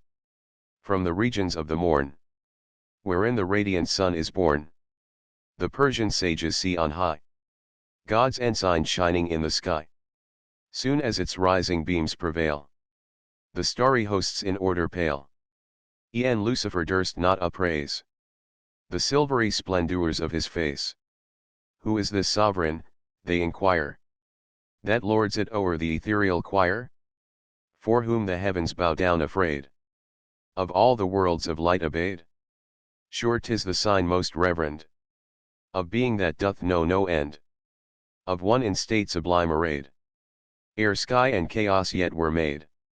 This is the King of Israel, of all in Gentile lands that dwell, the King to Abram and his seed, throughout all ages erst decreed. To him 'twas given his progeny, as stars innumerous to see, first of believers, moved to slay his only Son, so God to obey. Behold the flower of David shine, of Jesse's root the branch benign. The scepter spread with blossoms rare, wields o'er the world its lordship fair. Roused by the portent of the sky, the sages fix their gaze on high, and speed them 'neath the furrowed way, marked by the star's effulgent ray. At length its flaming steps it stayed, poised over where the child was laid. Straightway with downcast mien it shed its splendors on the sacred head, whereat the travelers outpour of eastern gifts their treasure store. Myrrh and sweet-smelling frankincense, gold meet for regal opulence. Behold herein the triple sign of thy pure being, King divine. Seeing the Father willed in thee to plant a threefold majesty, the gift of gold thee King proclaims, thee God the fragrant incense names. The myrrh declares that death shall thrust within the tomb thy body's dust. Ah! That dark sepulchre, whose fold God's body quenched in death doth hold. Yet shall he from that durance wake, and death's strong prison fetters break. O Bethlehem! No longer thou, the least of cities, all shall vow that thou art greatest on the earth. For thou man's king didst bring to birth, yea thou didst on thy bosom bear the all-loving Father's only heir, man of the thunderous spirit made, and God in human flesh arrayed. The prophets witness to the bond, which sealed to him the realm profound. The Father's kingdom he received, and the vast legacy perceived. All things are his in sea and sky, in hell beneath, in heaven on high. From east to setting sun, in fee, he holds the earth's immensity. Distraught, the tyrant base doth hear that now the King of Kings draws near to reign in David's seat of state, and Israel's empire dominate. Betrayed are we, he maddened cries. Our throne's usurper doth arise. Go, soldiers, go with sword in hand, and slay all babes within my land. Spare no male child, each nurse's robe your scrutinizing steel must probe. Spare not the suckling infant, though o'er mother's breast its life-blood flow. On Bethlehem our suspicion falls, on every hearth within its walls. Lest mothers with love's tender zeal some manly scion may conceal. With daggers drawn the infuriate crew upon their murderous errand flew. Each latest offspring of the womb to bloody death they foully doom. Ah, tiny limbs! 'Twas hard to know how best to strike the fatal blow. Too wide the sword blades are to smite those throats so silken fragile, slight. O horrid sight! The tender bones are dashed against the jagged stones. Sightless and mangled there they lie. Poor babes! Untimely doomed to die. Perchance the still deep river laves their bodies thrust into the waves. The current with their sighing sighs sobs with their latest, broken cries. Ye flowers of martyrdom, all hail! Of rising morn pure blossoms frail. By Jesus' foe were ye downcast, like budding roses by the blast. Lambs of the flock too early slain. Ye first fruits of Christ's bitter pain. Close to his very altar, gay with palms and crowns, ye now do play. Of what avail is deed so vile? Doth Herod gain by murderous guile? Of all to death so foully done, escapes triumphant Christ alone. Amidst that tide of infant gore, alone he wins the sheltering shore. The Virgin's child survives the stroke, when every mother's heart was broke. Thus Moses 'scaped the mad decree of evil Pharaoh and set free the flock of God, prefiguring so Christ spared from fate's malignant blow. Vain too the king's hostility, who framed the pitiless decree that Israel's mothers should not rear to manhood's strength their offspring dear. Quickened by love, a woman's mind found means to thwart that law unkind. And, falsely true, the child concealed, destined to be his people's shield. On him it was that God did place the august priesthood's holy grace. The law on stony tablets writ, did to his trembling hands commit. And may we not with prophet's eye in such a hero Christ descry? The proud Egyptian's might he broke, and freed his kinsmen from the yoke. So we by errors might hemmed round, were by our captain's strength unbound. His foe he wounded in the fight, and saved us from death's horrid night. Cheering by sign of flame their feet, Moses renewed with waters sweet his folk, albeit purified from stain, what time they crossed the tide. And he, remote on peaceful height, Amalek's banded hosts did smite. He prayed with arms stretched out above, foreshadowing the cross of love. Yet truer Jesus surely he, who after many a victory, and labors long the tribe's renown, with promised heritage did crown. Who when the waters rose on high, and now the Jordan's bed was dry, set up 12 stones of memory, types of apostles yet to be. Rightly the wise men said, I ween, that they Judea's king had seen, since noble deeds of other days. Prophetic chant the Saviour's praise, of those old rulers he is king, who did to Jacob judgment bring, king of the mother church divine, God's ancient and God's present shrine. Of Ephraim's sons he is adored, Manasseh's sacred house as Lord, reveres him, to his might the seed of brethren 12 their fealty plead. Nay, each degenerate race hath fled its shameful rites and orgies dread.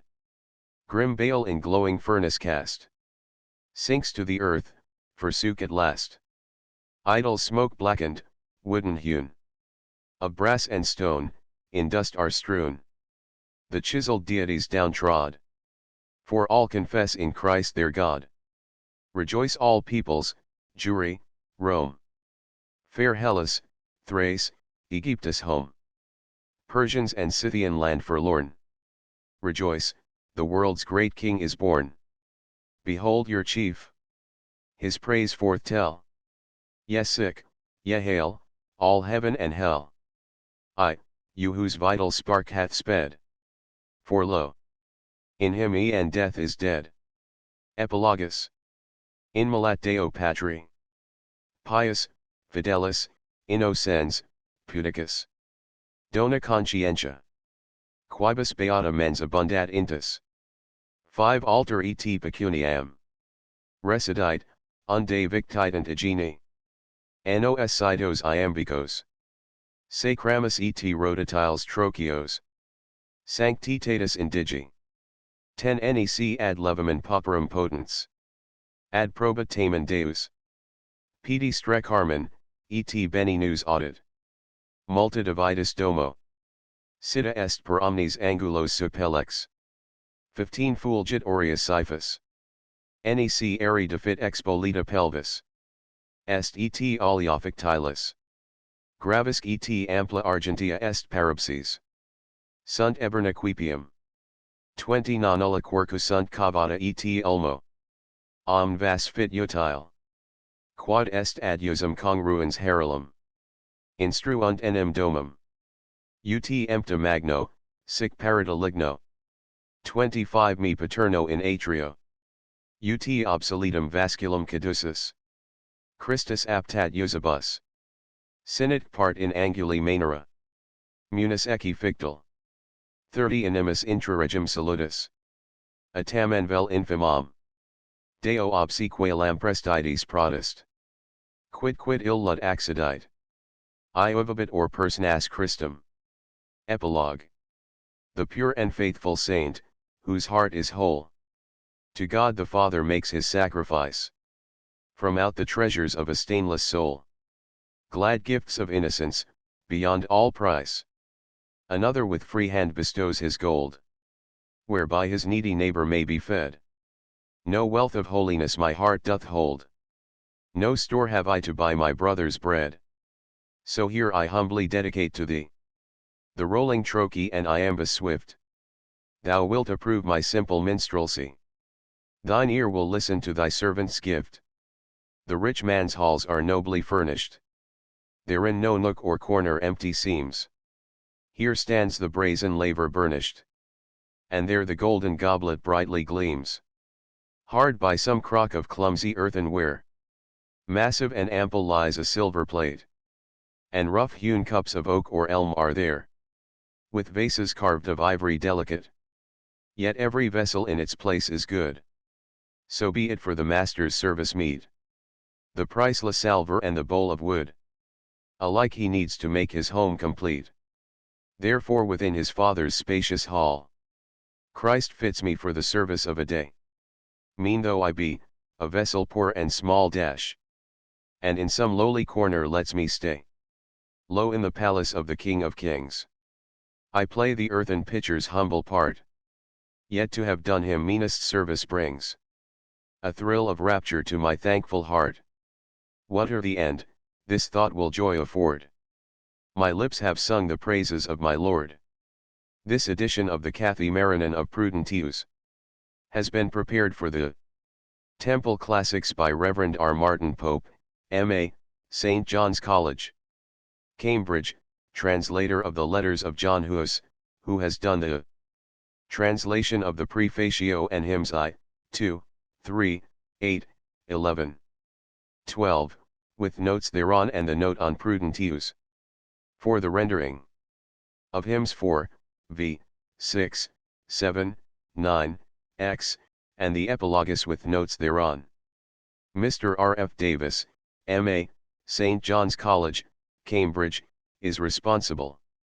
The text, with some minor alterations in orthography and punctuation, is that of Dressel, Lipsy, 1860. The frontispiece is due to the kind suggestion of Dr. Sandys, public orator of Cambridge University, to whom the thanks of the translators are hereby presented. Translator's note. Aurelius Prudentius Clemens, to give his full title, was born, probably, at Saragossa, Caesar Augusta, in Spain, in the year of our Lord 348. The 4th century exercised a profound influence alike on the destiny of the Roman Empire and of the Christian Church. After a long discipline, strangely alternating between fiery persecution and contemptuous toleration, the Church entered upon a new era, when in 323 Constantine, the first Christian emperor, became master of the Roman world. 2 years later the Council of Nicaea met to utter its verdict on the Arian controversy and to establish the terms of the Orthodox symbol. A generation later Julian took up the reins of empire and commenced his quixotic and fruitless attempt to revive the glories of paganism. Athanasius died in 373, but 14 years later Augustine, his successor, in the championship of the faith, was baptized, and in 395, at the death of Theodosius, when the empire was divided between Honorius and Arcadius, he became bishop of Hippo, and was marked out by his saintliness and learning as the leader of the Western Church, which he shaped by his splendid ideal of the Civitas Dei into unity and stability, when the secular empire was falling into decay. We know little more of the life of Prudentius than he himself has disclosed. The preface, which stands as an introduction to his poems, is a miniature autobiography of great interest. M. Boissier in his Fin du Paganisme calls it melancholique, though it is rather the retrospect of a serious and awakened, but not morbid, conscience. Prudentius views his past years in the light of that new spiritual truth to which he has opened his soul. We gather that he received a liberal education and was called to the bar. We need not misunderstand the allusion to the deceitfulness of the barrister life, seeing that the ordinary arts of rhetoric stand condemned by his recently adopted ethical standard. He held 2 important judicial posts and was promoted to a high position, probably in the civil service and not outside the limits of his native province, the Provincia Tarraconensis. He speaks of himself as having reached the age of 57, which brings us down to 405, and as intending to consecrate his remaining years to the poetic treatment of religious subjects. When and how he became a Christian we do not know, and it were vain to guess, although the suggestion that he may have owed his conversion to the influence of some Christian family of his acquaintance is at least interesting. It is unlikely that he took up poetry for the first time in his old age. His mastery of all kinds of meter, heroic and lyric, prove the practiced hand. The probability is that in the years of repose after a busy career his desire to redeem an unspiritual past suggested for the exercise of his natural gifts a field hitherto unoccupied by any of the writers of his age. Why not consecrate his powers to the task of interesting the literary circles of the empire in the Evangel of Christ? Why not present the truths of Christianity in a poetic guise, wrought into forms of beauty and set forth in the classical meters of Roman literature? This became the passion of his life, and however we may view the results of his toil, the spirit in which he went to work, as described in the touching epilogue, cannot but evoke our profound admiration. He is but a vessel of earth, but whatever the issue may be, it will be a lasting joy to have sounded forth the praise of Christ in song. This then is how Prudentius becomes the first poet of the Christian Church. Or, as Bentley called him, the Virgil and Horace of the Christians. Doubtless there were other influences at work to determine the sphere to which he was naturally attracted.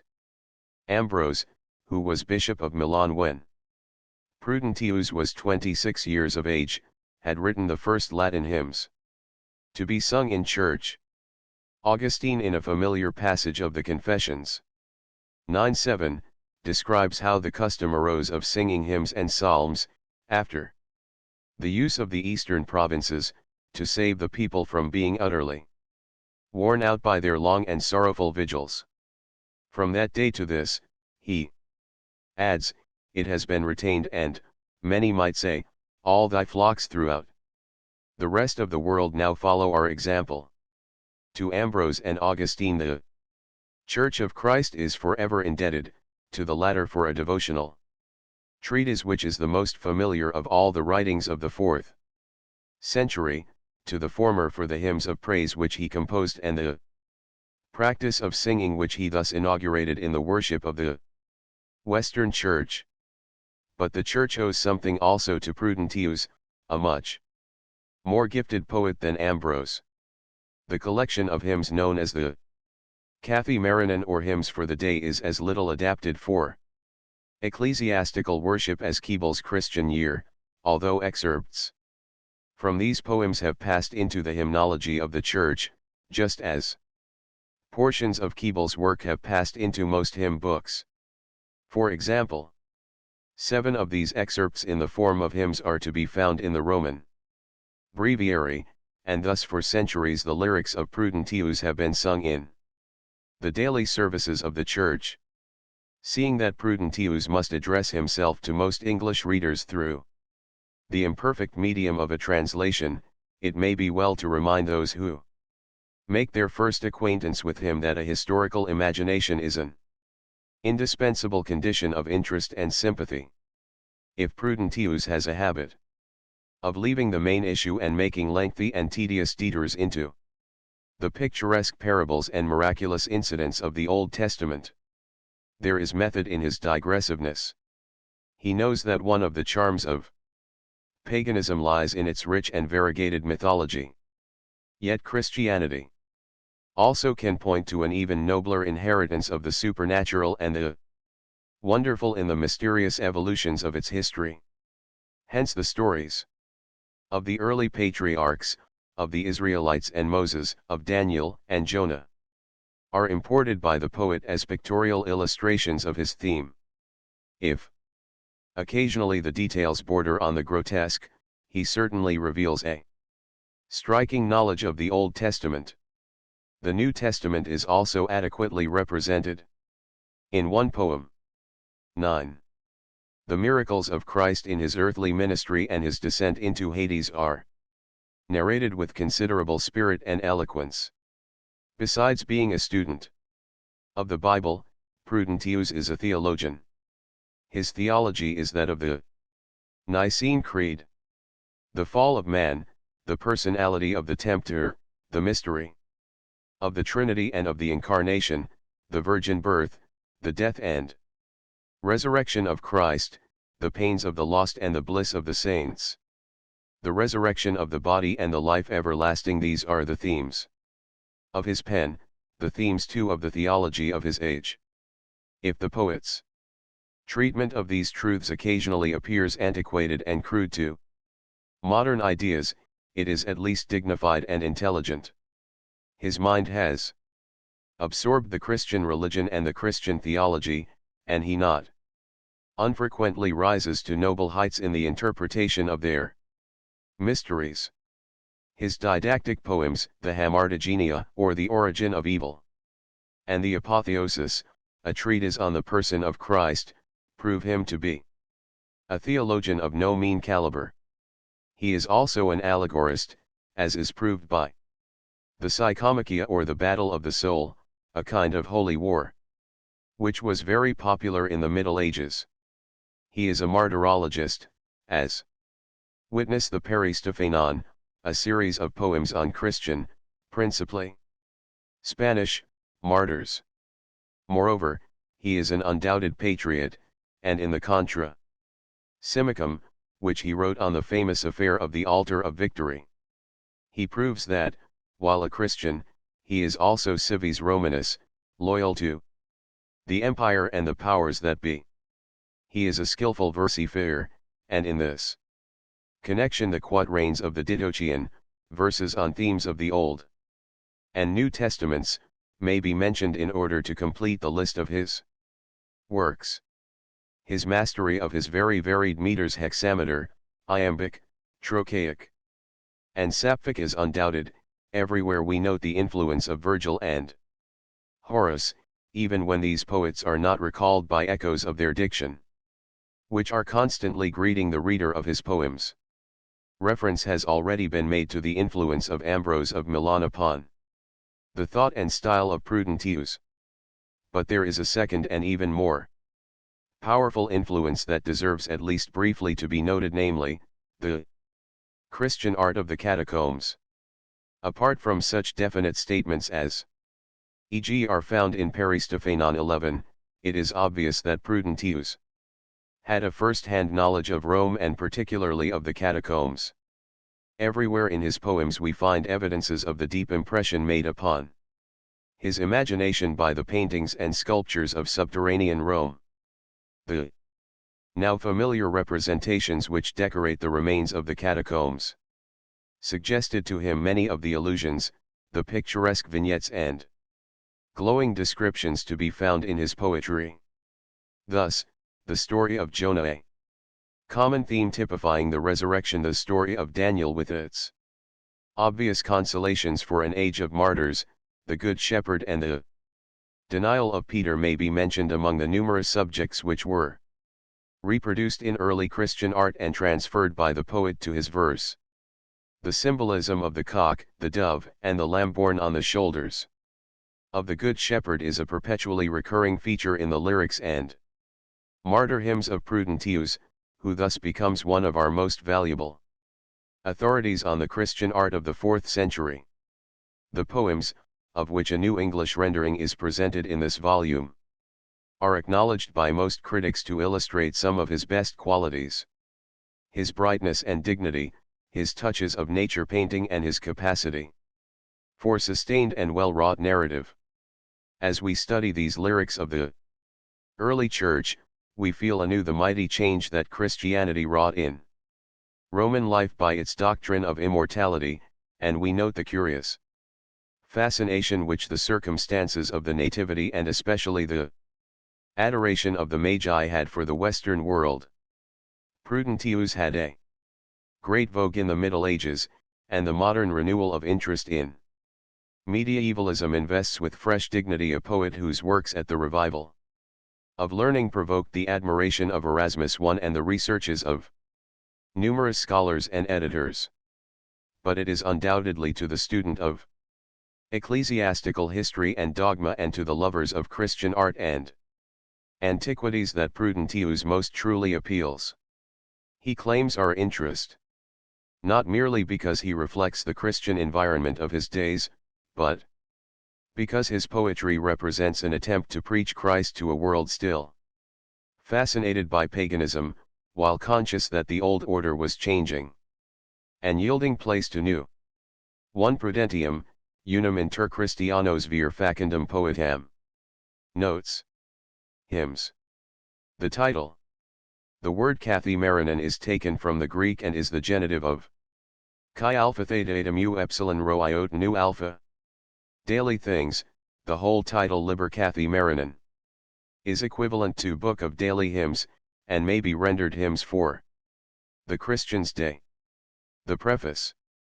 In one or two of the manuscripts this introductory poem is stated to be a preface of the Kathemerinon only, but the great majority of the codices support the view, which is undoubtedly suggested by internal evidence, that the poem is a general introduction to the whole of Prudentius' works. It is inserted together with the epilogus in this volume, because of the intrinsic interest of both poems. Line 8.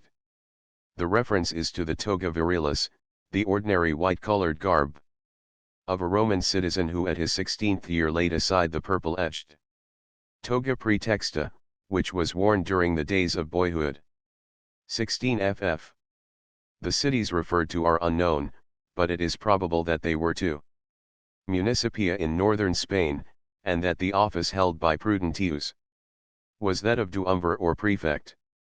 Provision was made by the 24th clause of the law of Salpensa, a town in the Provincia Baetica of Spain, by which the emperor could be elected first magistrate of a municipium, and could thereupon appoint a prefect to take his place. This would explain the language of the text as to the semi-imperial nature of the post. The phrase militiae gratis need only be taken to indicate advancement in the civil service. But the words have been interpreted in accordance with the more familiar and definite meaning of militia, and understood to refer to a purely military post. Dressel thinks that Prudentius was a miles palatinus, that is, a member of the best paid and most highly privileged imperial troops, who furnished officers for some of the most lucrative posts in the provinces. Though in the translation the usual meaning has been given to militia, it must be regarded as uncertain in the absence of more definite information regarding the office held by Prudentius. 24. The consulship of Salia, or Salias, belongs to the year 348, the date of the birth of Prudentius. An inscription, quoted by Magna from Muratorius. November. Thes inscrip, I 379, has been found in the monastery of St. Paul's outside the city bearing the words Filippo et Saliacos. I. Line 1. Of this poem lines 1-8, 81-84, 97-100, were included in the Roman breviary as a hymn to be sung at lauds, on Tuesday. 2. The allusions to the cock in this and the following poem, 237-55, were doubtless inspired by the lines of Ambrose in his morning hymn beginning Etern rerum conditer. CFLL 5-8 and 16-24. Preco di iam sonnet. Noctis profundi per vigil. Nocturna lux viantibus. Anoct noctem segregans.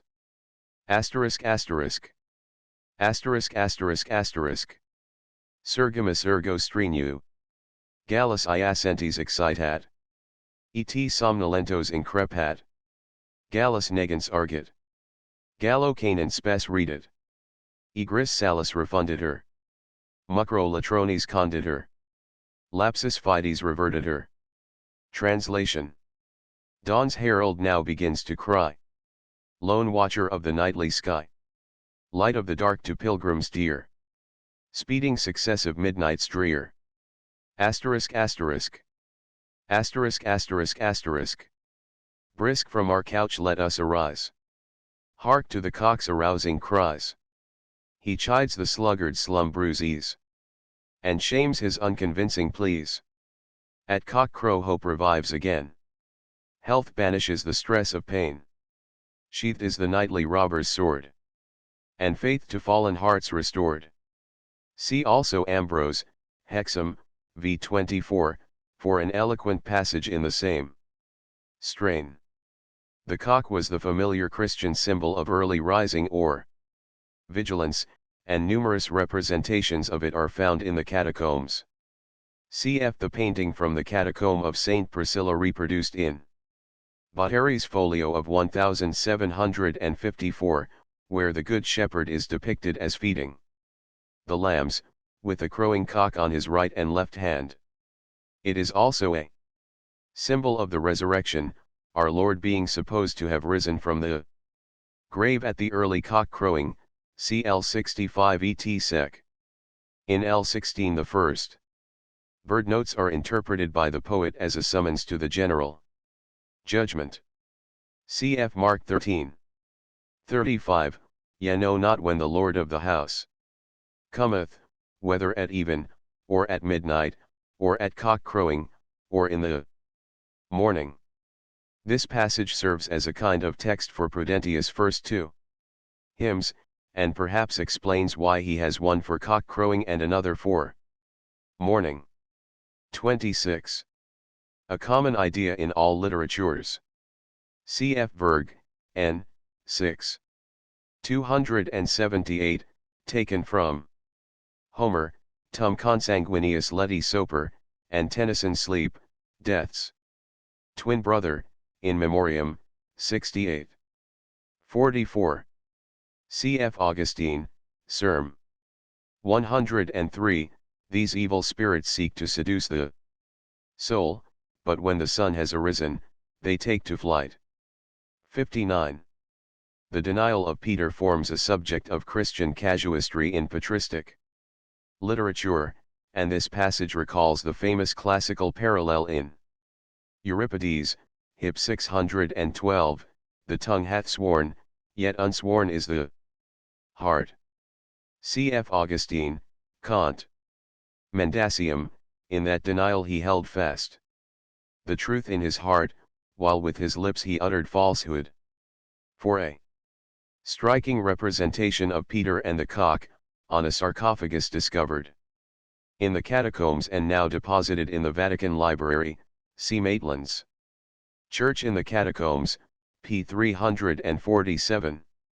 The closing words of the passage in Ambrose's Hexameron, already referred to under L2, may here be quoted: as the cock peals forth his notes, the robber leaves his plots. Lucifer himself awakes and lights up the sky, the distressful sailor lays aside his gloom, and all the storms and tempests that have risen in fury under the winds of the evening begin to die down. The soul of the saint leaps to prayer and renews the study of the written word, and finally, the very rock of the church is cleansed of the stain he had contracted by his denials before the cock crew. 81 ff. The best commentary on these words is to be found in the following passage. From the second epistle of Basil to Gregory Nazianzen, what can be more blessed than to imitate on earth the angelic host by giving oneself at the peep of dawn to prayer, and by turning at sunrise to work with hymns and songs, yea, all the day through to make prayer the accompaniment of our toils, and to season them with praise as with salt. For the solace of hymns changes the soul's sadness into mirth. 2. Line 1. This poem furnishes 2 hymns to the Roman breviary, one to be sung on Wednesday at Lauds, and consisting of LL 1 to 8. 48 to 53, omitting L 50. 57, 59, 60. 67, to Vero Lux Coelestium, and 68, the other for Thursday at Lauds, consisting of LL 25, Lux Ecce Surgit Aurea. 93 to 108. 17. Cf. Ambrose, 2. 8, Decane et Abel, the thief shuns the day as the witness of his crime, the adulterer is abashed by the dawn as the accomplice of his adultery. 51. The practice of praying on bended knees is frequently referred to in early Christian writers. Cf. Clam, 1 ad. Corcc Slayeth, let us fall down before the Lord, and Shepherd of Hermas, Viscount 1. After I had crossed that river, I came unto the banks and there knelt down and began to pray. Dressel quotes from Juvencus, 4648, a Spanish poet and Christian contemporary of Prudentius, Genibus nixi regem dominum salutant, on bended knees they make obeisance unto their King and Lord. 63. The Jordan is a poetical figure for baptism, suggested doubtless by the baptism of our Lord in that river. Cf. 7. 73 to 75. 67. Cf. Milton, Paradise Regained, I 293. So spake our morning star, then. In his rise. The figure is suggested by Revelation XXII. 16, I am, the bride, the morning star. 105. The conception of God as speculator may be paralleled by a passage in the Epistle of Polycarp ad Philip 4, where God is described as the arch-critic, pi alpha nu tau alpha. Mu omega mu omicron sigma chi omicron pi epsilon iota tau alpha iota. And subsequently, 7, as pi alpha nu tau epsilon pi omicron pi tau 8 nu. Theta epsilon omicron nu, the all-witnessing God. The last verse contains a distinct echo of the closing words of the 4th chapter of Polycarp, none of the reasonings or thoughts, nor any of the hidden things of the heart escape his notice. 3. Line 2. Word begot.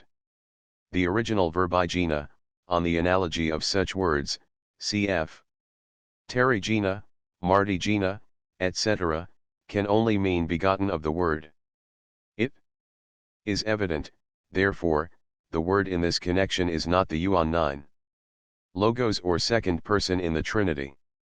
Prudentius cannot be guilty of the error which he expressly condemns, Apo 249, as per quam ridiculum, and regard the logos as begetting himself. Consequently, both in this passage and in 11:18, Verbo editus, the word must be taken as approximating rather to the Alexandrian conception of the logos as the divine reason. In this way Christ is expressly described as the offspring of the intellectus Dei, the immanent intelligence of the deity. If this conception is considered to be beyond Prudentius, we can only suppose that both here and in 11:18, his language is theologically loose. Some excuse may be offered for this on the ground that the Latin language is ill-adapted for expressing metaphysical truths. The late Bishop Westcott remarked on the inadequacy of the Latin original of the word was made flesh, verbum caro factum est, both substantive and verb falling short of the richness of their Greek equivalents. Vid also. Note on 4:15. 11. Cf. Ambrose, hymn 7:. Christus nobis sit cibus. Potus noster sit fides. Lady bibamus sobrium. Ebrietatem spiritus. Translation. May Christ be now the bread we eat. Be simple faith our potion sweet. Let our intoxication be the Spirit's calm sobriety. The idea is familiar to readers of Herbert and Herrick, though it is elaborated by them with quaint conceits somewhat foreign to the Latin poet. Cf. Herbert, The Banquet dash. Oh, what sweetness from the bowl fills my soul. Asterisk asterisk. Asterisk asterisk asterisk. Is some star, fled from the sphere, melted there, as we sugar melt in wine? Asterisk asterisk. Asterisk asterisk asterisk. Doubtless neither star nor flower hath the power such a sweetness to impart. Only God, who gives perfumes, flesh assumes, and with it perfumed my heart. Also Herrick, a thanksgiving to God dash. Lord, I confess too, when I dine, the pulse is thine. Asterisk asterisk. Asterisk asterisk asterisk. 'Tis thou that crownest my glittering hearth with guiltless mirth, and givest me wassail bowls to drink, spiced to the brink. 28. The original dactylico refers to the meter of the Latin of this poem. For a rendering of LL 1 to 65 in the meter of the original, see Glover. Life and Letters in the 4th Century, pages 267 to 269. 58. This and the following lines should satisfy the most ardent vegetarian who seeks to uphold his abstinence from animal food by the customs of the early church. In Christian circles, however, the abstinence was practiced on personal and spiritual grounds, example Jerome, de Regul. Monach 11, says, the eating of flesh is the seed plot of lust, seminarium. Libidinous. So also Augustine, De Moribus Ecc. Cath, I-33, who supports what doubtless was the view of Prudentius, namely that the avoidance of animal flesh was a safeguard but not a binding Christian duty. 75. Unwed Prudentius thus adopts the view of the ancient world on the question of the generation of bees. Cf. Virgil, Geo 4. 198, and Pliny. Nat History, 11. 16. Dryden's translation of Virgil, LC, is as follows dash. But, what's more strange, their modest appetites. A verse from Venus, fly the nuptial rites. No lust enervates their heroic mind, nor wastes their strength on wanton womankind. But in their mouths reside their genial powers. They gather children from the leaves and flowers. 86. CFPS live. 18, 19, vulgar vespere et main et meriti narrabo et annunciabo et exaudiat vocem meme. In the evening and morning and at noonday will I pray, and that instantly, and he shall hear my voice. PB version 127. This is, strictly speaking, an error. It is the woman's seed which is to bruise the serpent's head. The error was perpetuated in the Latin Church by the Vulgate of General 3. 15, ipsa contraret caput tuum, where ipsa refers to the woman, equals she herself. 157. The epithet white-robed refers to the newly baptized converts who received the white robe as a symbol of their new nature. Cf. Parist. I-67, Christus illic candidatis presidet cohortibus, and Ambrose. De Mysteriis, 7. Thou didst receive, that is, after baptism, white garments as a sign that thou hast doffed the covering of thy sins, and put on the chaste raiment, Villamina, of innocence, whereof the prophet spake. PSLI 7, Thou shalt purge me with hyssop, and I shall be clean. Thou shalt wash me, and I shall be whiter than snow. Vulgar. 199. Phlegethon, rendered hell, one of the rivers of the Virgilian Hades, is used to express the abode of the lost. Cf. Milton, PL. 2. 580-. Fierce Phlegethon, whose waves of torrent fire inflame with rage. The subject of the Descensus ad Inferos was evidently a favorite one with Prudentius and his contemporaries. It has been suggested that, apart from the scriptural basis of this conception, Prudentius was influenced by the so-called Gospel of Nicodemus, which embodies two books, the Acts of Pilate and the Descent into Hell. The latter is assigned by several critics to 400 or thereabouts, and gives a graphic account of Christ's doings in Hades.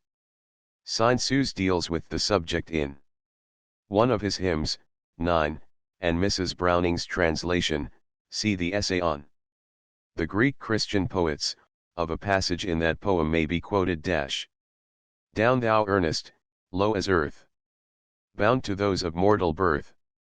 Down thou earnest, low as hell, where shepherd death did tend and keep 1,000 nations like to sheep, while weak with age old Hades fell, shivering through his dark to view thee. Asterisk asterisk. Asterisk asterisk asterisk.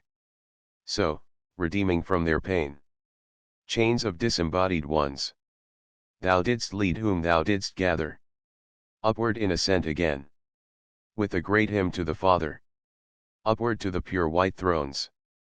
For a modern treatment of the theme, see Christ in Hades, by Stephen Phillips. 202. The words suggest the catacombs, and perhaps refer to the custom of placing in the tomb a small cup or vase containing spices, of which myrrh, a symbol of death, according to Gregory of Nyssa, cf. 12. 71, was most usually employed. Or the allusion may be to the practice of embalming.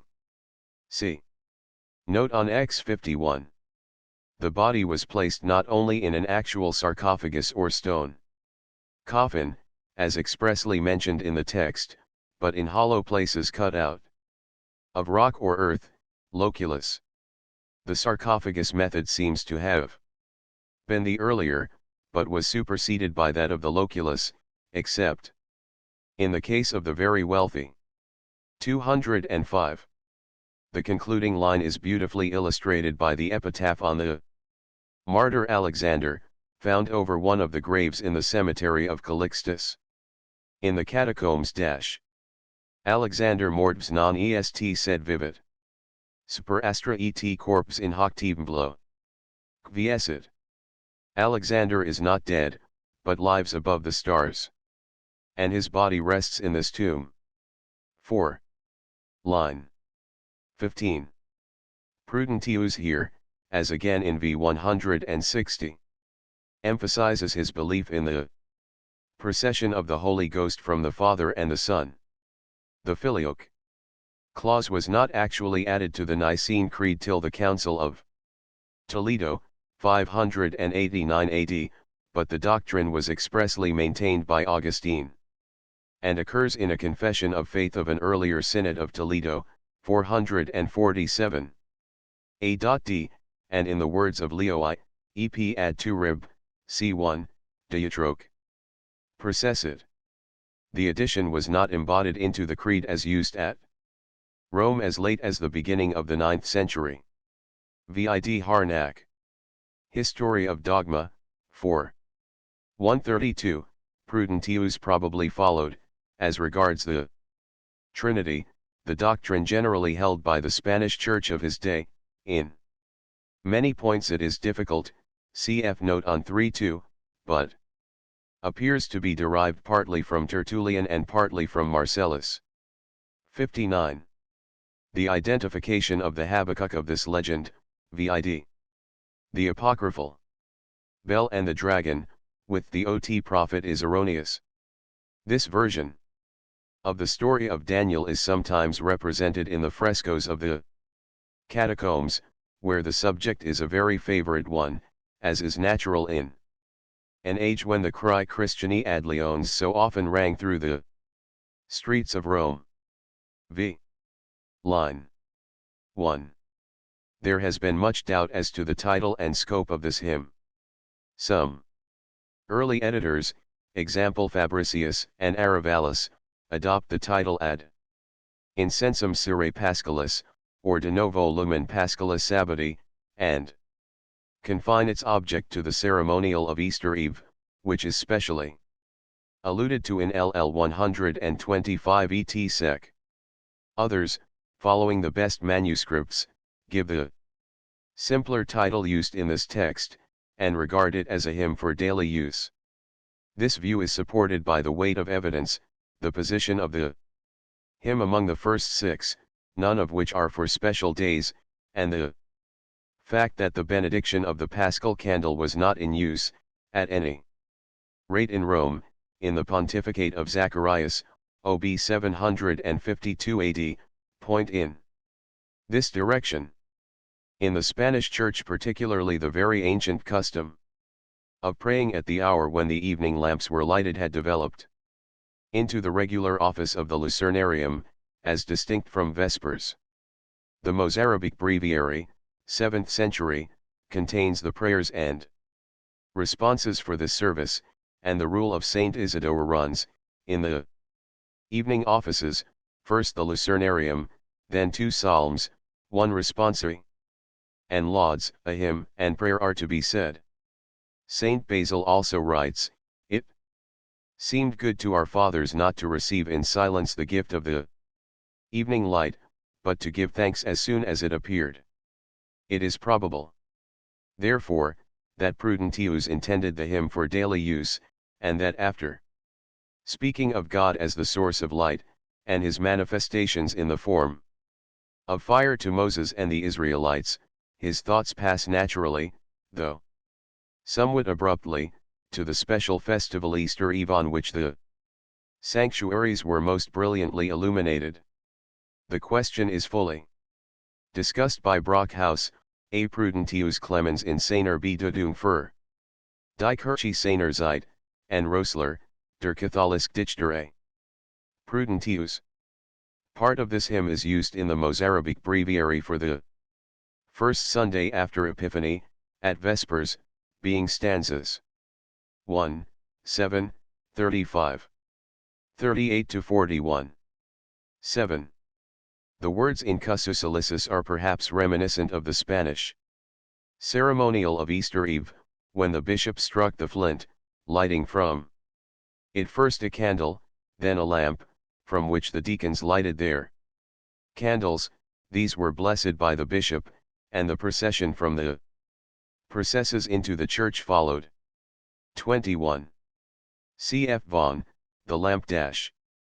Then thou dost weep, still as thou burnest, and the warm droppings creep, to measure out thy length. 119. The folium here is probably the ancient Malabathrum, generally identified as the Indian cinnamon. The Arab traders who brought this valuable product into the Western markets, surrounded its origin with much mystery. 125. The following stanzas, in which Prudentius elaborates the beautiful fancy that the sufferings of lost spirits are alleviated at Eastertide, have incurred the severe censure of some of the earlier editors. Fabricius calls it a Spanish fabrication, while others, as Cardinal Bellarmine, declare that the author is speaking poetically and not dogmatically. That such a belief, however, was actually held by some section of the ancient church is evident from the words of Saint Augustine, and Chiradion. C. 112 Penus damnatorum certis temporum intervallis existiment, si. Hoc eis placet, aliquatinus mit igari, dummodo intelligator in eis manera. Iradei, hoc est ipsa damnatio. Let men believe, if it so please them, that at certain intervals the pains of the damned are somewhat alleviated, provided that it be understood that the wrath of God, that is damnation itself, abides upon them. 140. It is somewhat startling to find Prudentius speaking of the Holy Eucharist in terms which would recall to his contemporary readers Virgilian phraseology and the honeyed cake, liba, used in pagan sacrifice. It must be remembered, however, that in the early days of the church paganism and Christianity flourished side by side for a considerable period, and we find various pagan practices allowed to continue, where they were innocent. Thus the bride cake and the bridal veil are of heathen origin. The mirth of the Saturnalia survives, in a modified form, in some of the rejoicings of Christmas, and the flowers, which had filled the pagan temples during the Floralia, were employed to adorn God's house at the Easter festival. 141. The brilliant illumination of churches on Easter Eve is very ancient. According to Eusebius, Constantine turned the mystical vigil into the light of day by means of lamps suspended in every part, setting up also great waxen tapers, as large as columns, throughout the city. Gregory of Nyssa also speaks of the cloud of fire mingling with the rays of the rising sun, and making the eve and the festival one continuous day without interval of darkness. 153. Cf. Paradise Lost, 3.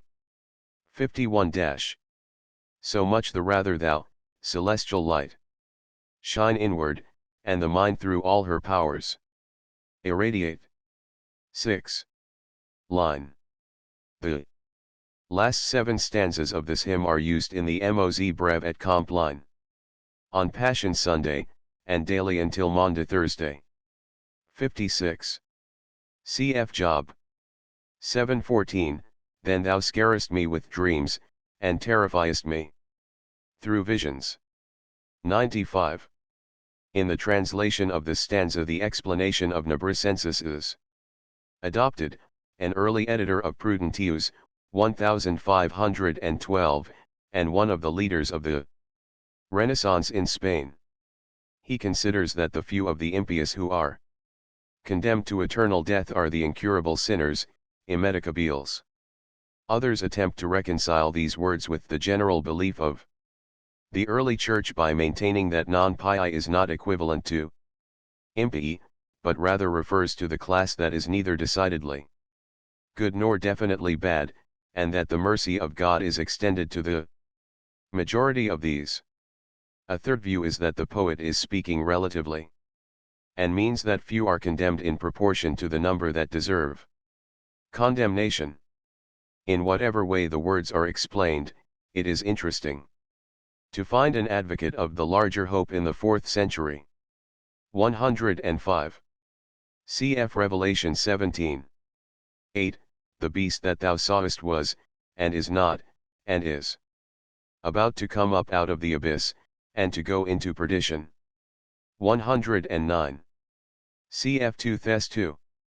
4, the son of perdition, who opposeth and exalteth himself above all that is called God, or that is worshipped, so that he as God sitteth in the temple of God, showing himself that he is God. 127. The phrase rorum subis sacrum would suggest baptism by sprinkling, except that Prudentius uses the word loosely elsewhere. Immersion was undoubtedly the general practice of the early church, clinical baptism being allowed only in cases of necessity. 128. The anointing with oil showed that the catechumen was enrolled among the spiritual priesthood, and with the unction was joined the sign of the cross on the forehead. 7. Line 1. This entire hymn is used in the Mos Brev, divided into 15 portions, for use during Lent. 27. The word sacerdos here, as in 9:4, is used in the sense of prophet. But in both passages there is some idea of the exercise of priestly functions. Elijah may be called priest from his having offered sacrifice on Mount Carmel, and David from his wearing the priestly ephod as he danced before the ark. 69. The old editors discuss these lines with much gravity, and mostly come to the conclusion that locusts were a kind of bird, of the length of a finger, with quick, short flight, while the wild honey was not actual honey at all, but the tender leaves of certain trees, which, when crushed by the fingers, had the pleasant savor of honey. 76. A gloss on one of the Vat manuscripts adds, this is not authorized, for John merely baptized with water, and not in the name of the Father, Son and Holy Ghost, therefore his baptism was of no avail, save that it prepared the way for Christ to baptize. Many of the Fathers, however, while expressly affirming that John's baptism differed from that of Christ, allowed that the stains of sin were washed away by the former. St. Chrysostom draws this distinction, there was in John's baptism pardon, but not without repentance, remission of sins, but only attained by grief. 100. The story of Jonah, as a type of the resurrection, is one of the most frequent subjects of the frescoes of the catacombs. In one very ancient picture, a man in a small boat is depicted in the act of placing the prophet in the very jaws of the whale. 115. 2 stanzas are omitted in the text, which depict the sufferings of Jonah, with a wealth of detail not in accordance with modern taste. For the sake of giving a complete text, we append them here. Transmisseraptum predicassos dentium. Illudidictus incruentum transvolans. In pun linguam, anni retantum mordicus. Offum molars dissecarent juvidae. Os transit et pallidum praederit. Ternis dirum ac noctium processibus. Mansit farino divoratus gutter. Arabat illic per late bras viscerum. Ventris recessus circumabat tort isles. Angelus extus intus estuentibus. 194. Prudentius appears to have believed that the mystery of the Incarnation was concealed from Satan, and that the temptation was an endeavor to ascertain whether Jesus was the Son of God or no. Cf. Milton, Par. Regi:. Who this is we must learn, for man he seems. In all his lineaments, though in his face the glimpses of his Father's glory shine. 8. Line 9.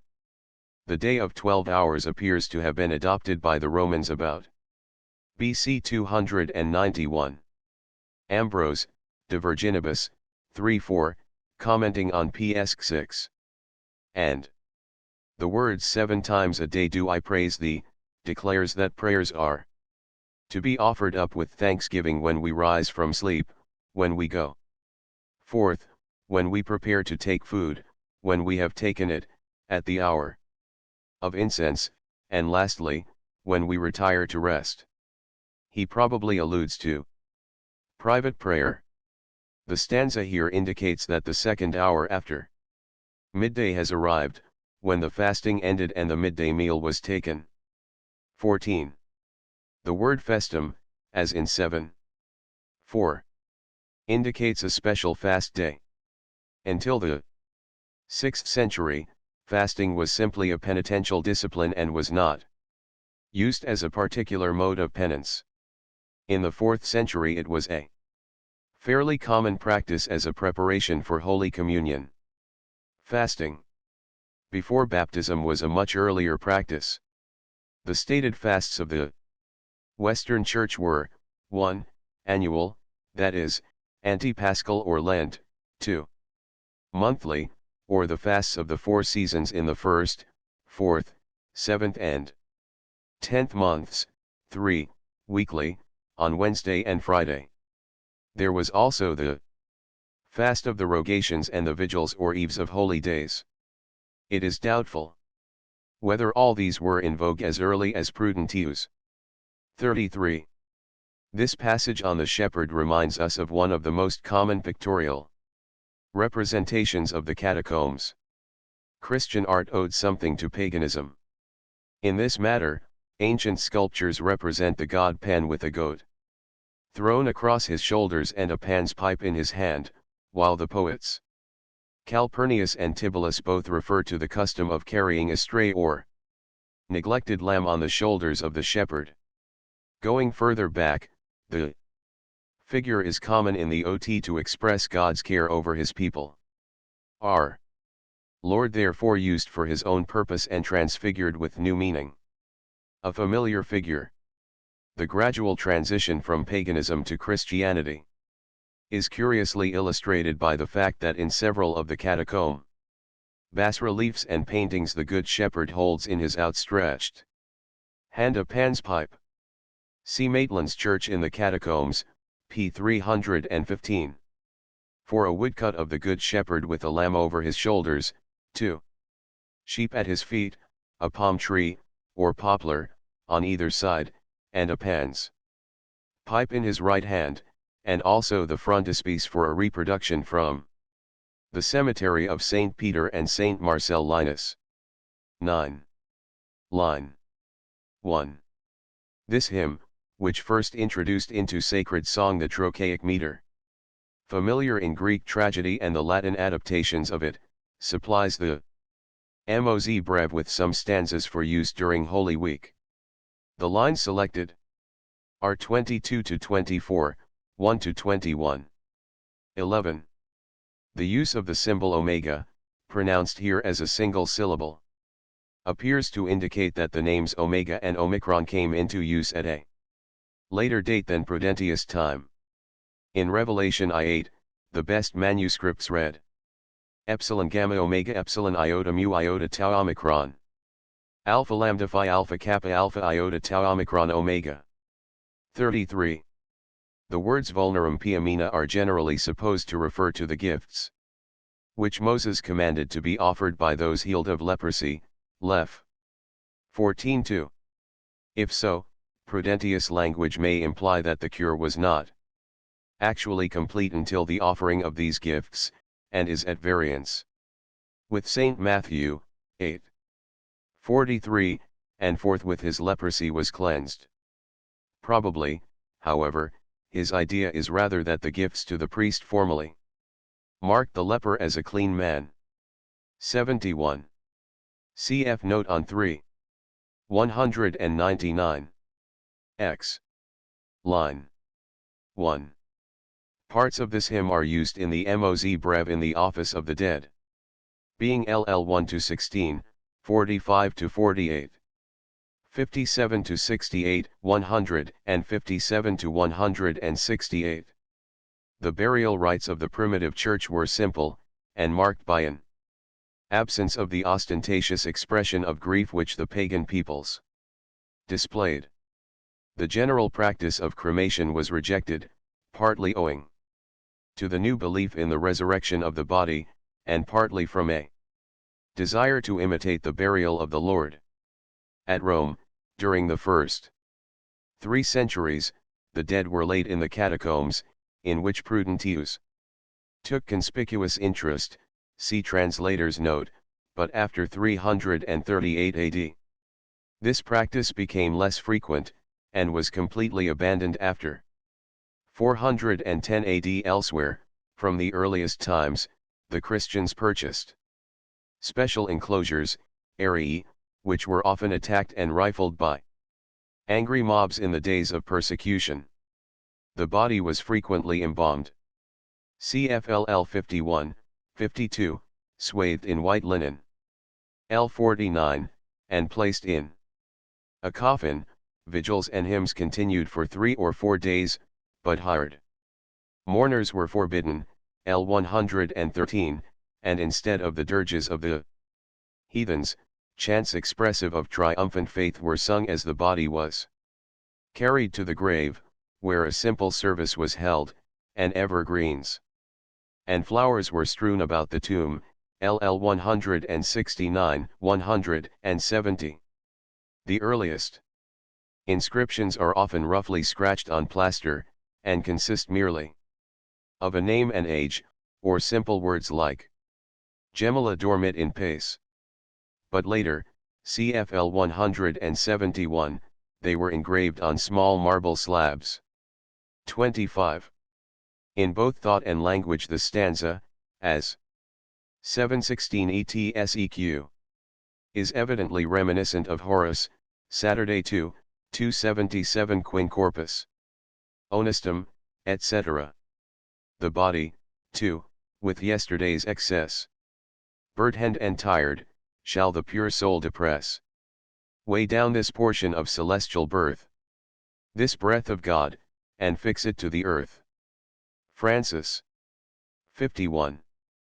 Boldetti, in his work on the catacombs, Lib. Cap 59, says that on many occasions, when he was present at the opening of a grave, the assembled company were conscious of a spicy odor diffusing itself from the tomb. Cf. Tertullian, Apol 42. The Arabs and Sabaeans knew well that we consume more of their precious merchandise for our dead than do the heathen for their gods. 57. Prudentius' firm faith in the resurrection of the body is also nobly expressed in the Apotheosis, LL 1063 ETSEQ-. Nasco meum in Christo corpus resurgere, quid me desperare iubes veniam, quibus il revenit. Calcata de mortes, quod credimus hoc est. Asterisk asterisk. Asterisk asterisk asterisk. Polite cord medum, mea membra, et credite vosmet. Cum Christo redi duradeo, nam vos gerit il. Et siccum revocat, morbos ridit menasses. Inflictos casus contemnite, tetra sepulchra. Dispute, ex surgens quo Christus provocat, it. Translation. I know in Christ my body shall arise. Why bid me, then, despair? For I shall go by that same path whereby my Lord returned. Death trodden neath his feet, this is my creed. Banish, my limbs, all terror, and believe that yet with Christ our God shall yet return. He beareth you and with himself recalls. Laugh at the threats of sickness, scorn the blows of fate, despise the horrors of the tomb. And fare ye where the risen Christ doth call. 61. The poet expresses as a duty owed to Christ himself the heathen obligation of casting 3 handfuls of earth upon a body discovered dead. 69. For the incident referred to in these lines, see the apocryphal book of Tobias, cc 2. And 11. Tobit, a pious Israelite captive in Nineveh, was reduced to beggary as the result of his zeal in burying those of his countrymen who had been killed and exposed by royal command. He also lost his sight, which was eventually restored by the application of the gall of a fish which attacked his son Tobias, and was killed by him. The fish of the legend is probably the crocodile, whose gall was credited with medicinal properties by various Greek and Latin writers. Cf. Pliny. NHXXVIII. 8. They say that nothing avails more against cataract than to anoint the eyes with its gall mixed with honey. 113. Cf. Cyprian, De Mortal 20. We must not lament our brethren whom the Lord's summons has freed from the world, for we know that they are not lost, but gone before. We may not wear the black robes of mourning while they have put on the white raiment of joy. Nor may we grieve for those as lost whom we know to be living with God. 171. Cf. Parist. 7: Nospio flatu, date, perluimus. Marmarum sulcos. The early Christian epitaphs, of which many thousands exist, are instinct with a faith which is in striking contrast to the unrelieved gloom or sullen resignation of paganism. We may compare with the common Obeat Veil, Hail and Farewell, or inscriptions like Infantid vlosissimo qvem di irati eterno somno deed runt. To a very sweet babe, whom the angry gods gave to unending sleep. The Christian Vlosis et innocens hic dormit severi and somno passus vives. Spiritus in LVCE Dominis Seps est, AD 393. Here slumbers in the sleep of peace the sweet and innocent Severianus, whose spirit is received in the light of the Lord. Or Natvs est lavrentives in eternum and XX. Dormit in pace, AD 329. Laurentius was born into eternity in his 20th year. He sleeps in peace. See also note on 3. 205. 11. Line 1. Virgil's fourth eclogue, known as the Polio, has undoubtedly influenced the thought and style of this poem. The more noticeable parallels will be pointed out as they occur. In Milton's Ode on the Morning of Christ's Nativity there are several passages which recall Prudentius' treatment of the theme in this and the succeeding hymn, but curiously enough, the Puritan poet, in alluding to the season of the Nativity, takes an opposite line of thought, and regards the diminished sunshine of winter as a veiling of an inferior flame before the light of a greater Sunday. Prudentius proclaims the increase of the sun's light, which begins after the winter solstice, as symbolic of the ever-widening influence of the true light. The idea is given in a terse form by Saint Peter Chrysologus. Serm. 159, Crescere dies copit, quia verus dies eluxit. The day begins to lengthen out, inasmuch as the true day hath shone forth. 18. For the somewhat obscure phrase Furbo editus, see note on 3. 2. 20. For Sophia, or the divine creative wisdom, see Prov 3.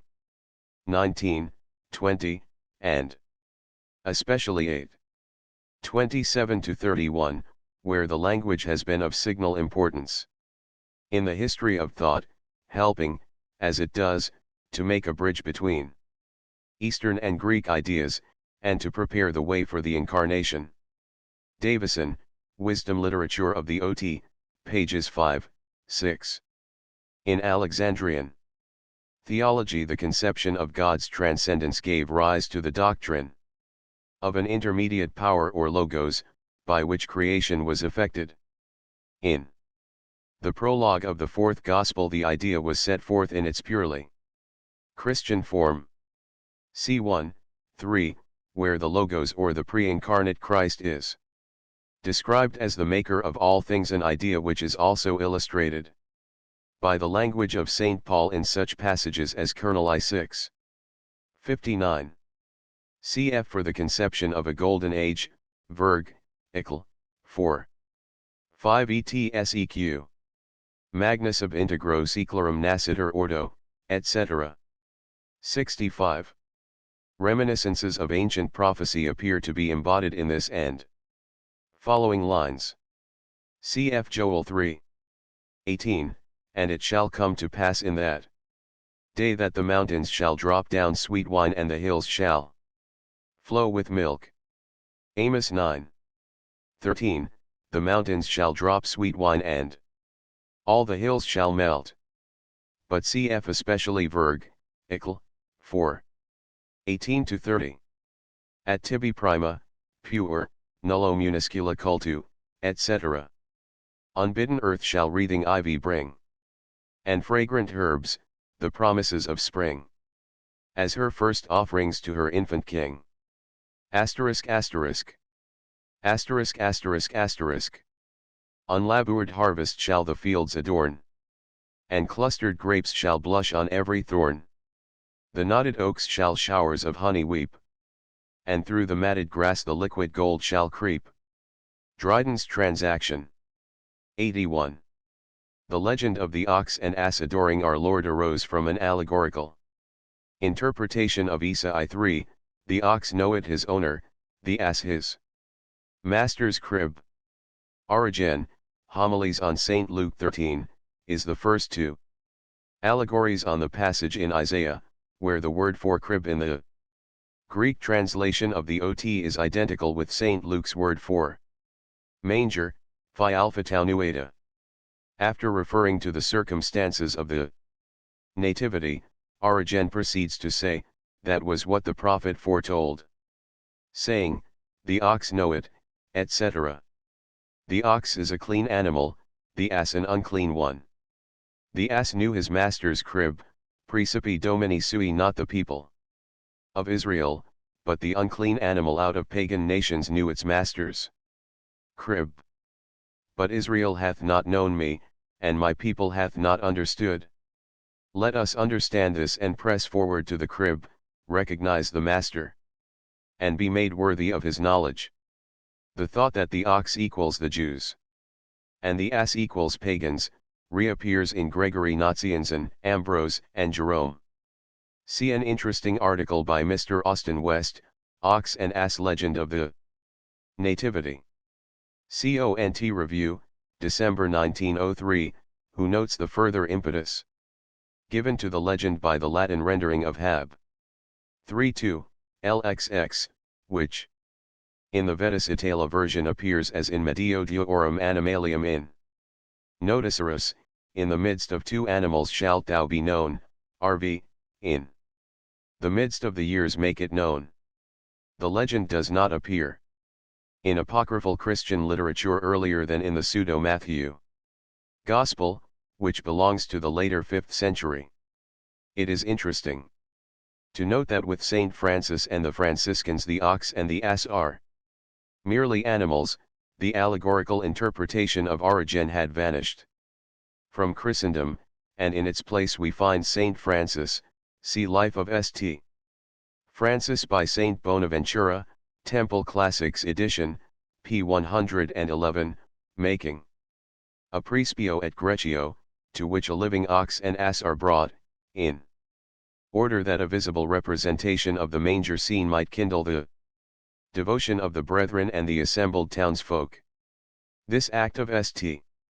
Francis inaugurated the custom, still observed in the Roman Church, of representing by means of waxen images the whole of the Nativity manger scene, mother and child together with the adoring animals. 97. For the obstetrics, cf. Proto-Evangelium of the Pseudo-James, a Greek romance of the 4th century, 18 ETSEQ, where Joseph is represented as seeking and finding a Hebrew midwife. 100. Cf. Milton's Ode on the Nativity, LL 157-164-. With such a horrid clang, as on Mount Sinai rang, while the red fire and smouldering clouds outbreak, the aged earth aghast, with terror of that blast, shall from the surface to the center shake, when at the world's last session, the dreadful judge in middle air shall spread his throne. 12. Line 1. This poem has given 4 hymns to the Roman breviary. 1. For the Feast of the Transfiguration, Vespers and Matins consisting of LL 1-4, 37-40, 41-44, 85-88. 2. For the Epiphany at Lauds, beginning O Sola Magnarum Urbium, LL 77-80, 5-8, 61-72. 3. For the Feast of Holy Innocents at Matins, beginning Audit Tyrannus Anxious, LL 93-100, 133-136. 4. Also the Feast of Holy Innocents at Lauds, beginning Salvet Flores Martyrum, LL 125-132. 5. For a curious parallel to these opening lines, see Henry Vaughan's Pious Thoughts and Ejaculations, the Nativity. But stay. What light is that doth stream and drop here in a gilded beam? It is thy star runs page and brings thy tributary eastern kings. Lord, grant some light to us that we may find with them the way to thee. 12. Cf. Ignatius, EP ad Fs 19, all the other stars, together with the sun and moon, became a chorus to the star, which in its light excelled them all. 15. Prudentius mentions the constellations of Ursa Major and Ursa Minor, to which latter the pole star belongs, as examples of stars in constant apparition. All the little bare stars are within about 24 degrees from the pole. Hence, if viewed from Saragossa, the birthplace of Prudentius, the lowest altitude of any of them would be 18 degrees above the north horizon. The same applies to the majority of the stars in the Great Bear. Some few would sink below the horizon for a brief time in each 24 hours, but the greater number, especially the 7 principal stars known as the Plough, would be sufficiently high up at their lowest northern altitudes to be in perpetual apparition.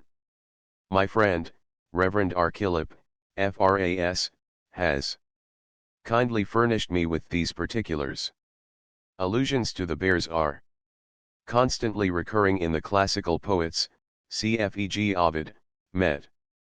13293, Immunamque Quarries Arcton, the bear that never touches the sea. The idea that these stars are mostly hidden by clouds, though perpetually in view, is a poetic hyperbole intended to enhance the uniqueness of the Star of Bethlehem. 49. Jerome, Ad Eustoch. EP 22, commenting on the passage in Isa 11. 1. And there shall come forth a rod out of the root of Jesse, and a flower shall rise up out of his root. Vulgar, remarks, the rod, virga, is the mother of the Lord, simple, pure, sincere. The flower of the rod is Christ, who saith, I am the flower of the field and the lily of the valleys. 69. This symbolism of the gifts of the Magi is also found in Juvencus, I. 250 frankincense, gold, and myrrh they bring as gifts to a king, a man, and a god, and is again alluded to by Prudentius in Apod. 631 et. Sec. The idea is expressed in the hymn of Jaco Pondit Todi, beginning Verbum caro factum est, Mon, Hymni Latini, Volume 2. gold to the kingly, incense to the priestly, myrrh to the mortal. And it has passed into the office for Epiphany in the Roman breviary. There are 3 precious gifts which the Magi offered to their Lord that day, and they contain in themselves sacred mysteries, in the gold, that the power of a king may be displayed; in the frankincense, consider the great high priest; in the myrrh, the burial of the Lord et passim. 172.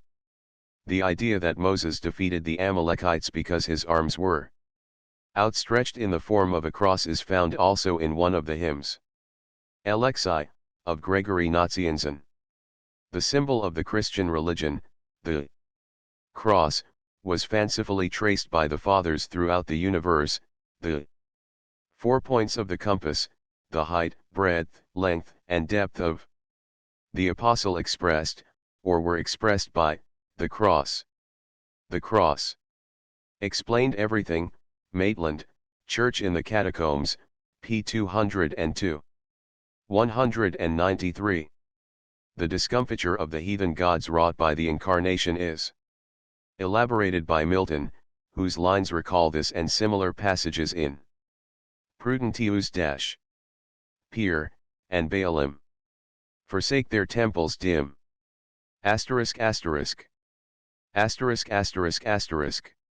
And sullen Moloch fled. Hath left in shadows dread his burning idol all of blackest hue.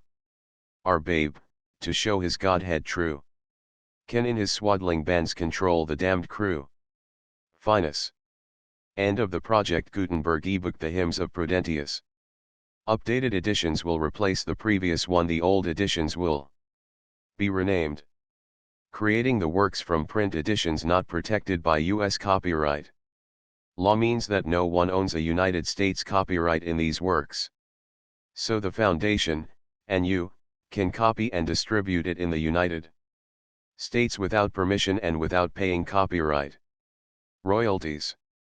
Special rules, set forth in the General Terms of Use part of this license, apply to copying and distributing Project Gutenberg trademark electronic works to protect the Project Gutenberg trademark concept and trademark. Project Gutenberg is a registered trademark and may not be used if you charge for an ebook, except by following the terms of the trademark license, including paying royalties for use of the Project Gutenberg trademark. If you do not charge anything for copies of this ebook, complying with the trademark license is very easy. You may use this ebook for nearly any purpose, such as creation of derivative works, reports, performances, and research. Project Gutenberg ebooks may be modified and printed and given away. You may do practically anything in the United States with ebooks not protected by U.S. copyright law. Redistribution is subject to the trademark license, especially commercial redistribution. Start, full license. The full Project Gutenberg license. Please read this before you distribute or use this work. To protect the Project Gutenberg trademark mission of promoting the free distribution of electronic works, by using or distributing this work, or any other work associated in any way with the phrase Project Gutenberg, you agree to comply with all the terms of the full Project Gutenberg trademark license available with this file or online at www.gutenberg.org/license. Section 1. General Terms of Use and Redistributing Project Gutenberg Trademark. Electronic Works. 1.a. By reading or using any part of this Project Gutenberg trademark electronic work, you indicate that you have read, understand, agree to, and accept all the terms of this license and intellectual property trademark/copyright agreement.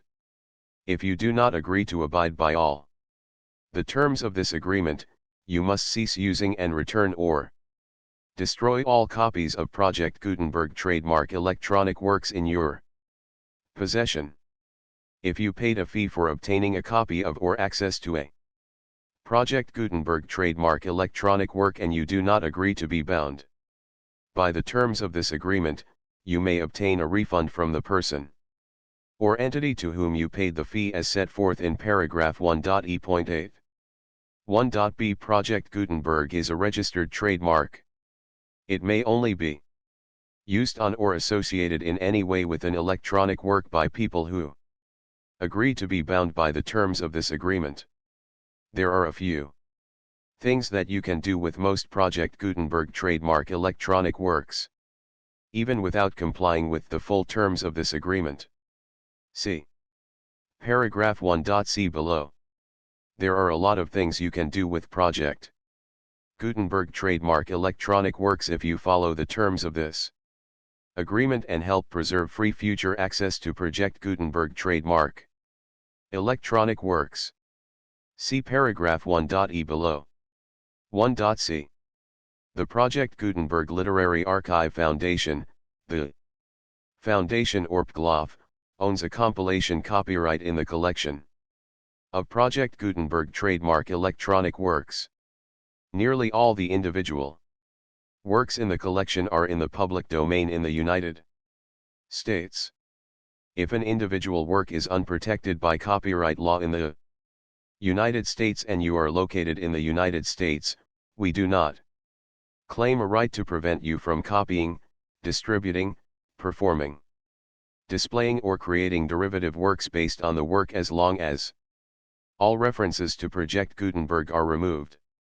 Of course, we hope that you will support the Project Gutenberg trademark mission of promoting free access to electronic works by freely sharing Project Gutenberg trademark works in compliance with the terms of this agreement for keeping the Project Gutenberg trademark name associated with the work. You can easily comply with the terms of this agreement by keeping this work in the same format with its attached full Project Gutenberg trademark license when you share it without charge with others. 1.d. The copyright laws of the place where you are located also govern what you can do with this work. Copyright laws in most countries are in a constant state of change. If you are outside the United States, check the laws of your country in addition to the terms of this agreement before downloading, copying, displaying, performing, distributing or creating derivative works based on this work or any other Project Gutenberg trademark work. The Foundation makes no representations concerning the copyright status of any work in any country other than the United States. 1.e Unless you have removed all references to Project Gutenberg. 1.e.1. The following sentence, with active links to, or other immediate access to, the full Project Gutenberg trademark license must appear prominently whenever any copy of a Project Gutenberg trademark work, any work on which the phrase Project Gutenberg appears, or with which the phrase Project Gutenberg is associated, is accessed, displayed, performed, viewed, copied, or distributed. This ebook is for the use of anyone anywhere in the United States and most other parts of the world at no cost and with almost no restrictions whatsoever. You may copy it, give it away or reuse it under the terms of the Project Gutenberg license included with this ebook or online at www.gutenberg.org. If you are not located in the United States, you will have to check the laws of the country where you are located before using this ebook. 1.e.2. If an individual Project Gutenberg trademark electronic work is derived from texts not protected by U.S. copyright law, does not contain a notice indicating that it is posted with permission of the copyright holder, the work can be copied and distributed to anyone in the United States without paying any fees or charges. If you are redistributing or providing access to a work with the phrase Project Gutenberg associated with or appearing on the work, you must comply either with the requirements of paragraphs 1.e.1 through 1.e.7 or Obtain permission for the use of the work and the Project Gutenberg trademark. Trademark as set forth in paragraphs 1.e.8 or 1.e.9. 1.e.3. If an individual Project Gutenberg trademark electronic work is posted with the permission of the copyright holder, your use and distribution must comply with both paragraphs 1.e.1 through 1.e.7 and any additional terms imposed by the copyright holder. Additional terms will be linked to the Project Gutenberg trademark license for all works posted with the permission of the copyright holder found at the beginning of this work. 1.e.4. Do not unlink or detach or remove the full Project Gutenberg trademark license terms from this work, or any files containing a part of this work or any other work associated with Project Gutenberg trademark. 1.e.5. Do not copy, display, perform, distribute or redistribute this electronic work, or any part of this electronic work, without prominently displaying the sentence set forth in paragraph 1.e.1 with active links or immediate access to the full terms of the Project Gutenberg trademark license. 1.e.6.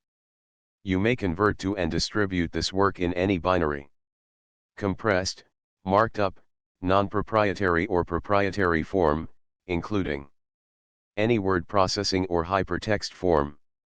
However, if you provide access to or distribute copies of a Project Gutenberg trademark work in a format other than plain vanilla ASCII or other format used in the official version posted on the official Project Gutenberg trademark website, www.gutenberg.org, you must, at no additional cost, fee, or expense to the user, provide a copy, a means of exporting a copy, or a means of obtaining a copy upon request, of the work in its original plain vanilla ASCII or other form. Any alternate format must include the full Project Gutenberg trademark license as specified in paragraph 1.e.1. 1.e.7. Do not charge a fee for access to, viewing, displaying, performing, copying, or distributing any Project Gutenberg trademark works, unless you comply with paragraph 1.e.8 or 1.e.9. 1.e.8. You may charge a reasonable fee for copies of or providing access to or distributing Project Gutenberg trademark electronic works, provided that you pay a royalty fee of 20% of the gross profits you derive from the use of Project Gutenberg trademark works calculated using the method you already used to calculate your applicable taxes. The fee is owed to the owner of the Project Gutenberg trademark, but he has agreed to donate royalties under this paragraph to the Project Gutenberg Literary Archive Foundation. Royalty payments must be paid within 60 days following each date on which you prepare, or are legally required to prepare, your periodic tax returns. Royalty payments should be clearly marked as such and sent to the Project Gutenberg Literary Archive Foundation at the address specified in Section 4, Information about donations to the Project Gutenberg Literary Archive Foundation. You provide a full refund of any money paid by a user who notifies you in writing, or by email, within 30 days of receipt that he does not agree to the terms of the full Project Gutenberg trademark license. You must require such a user to return or destroy all copies of the works possessed in a physical medium and discontinue all use of and all access to other copies of Project Gutenberg trademark works.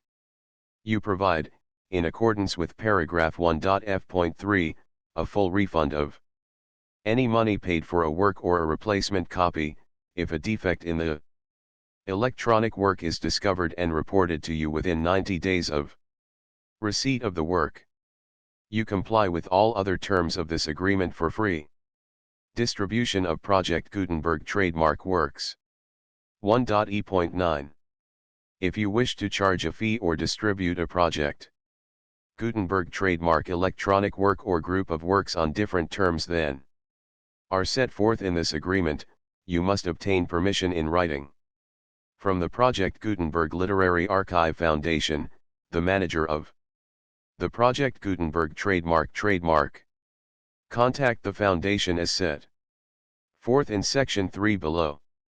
1.f 1.f.1 Project Gutenberg volunteers and employees expend considerable effort to identify, do copyright research on, transcribe and proofread works not protected by U.S. copyright law in creating the Project Gutenberg trademark collection.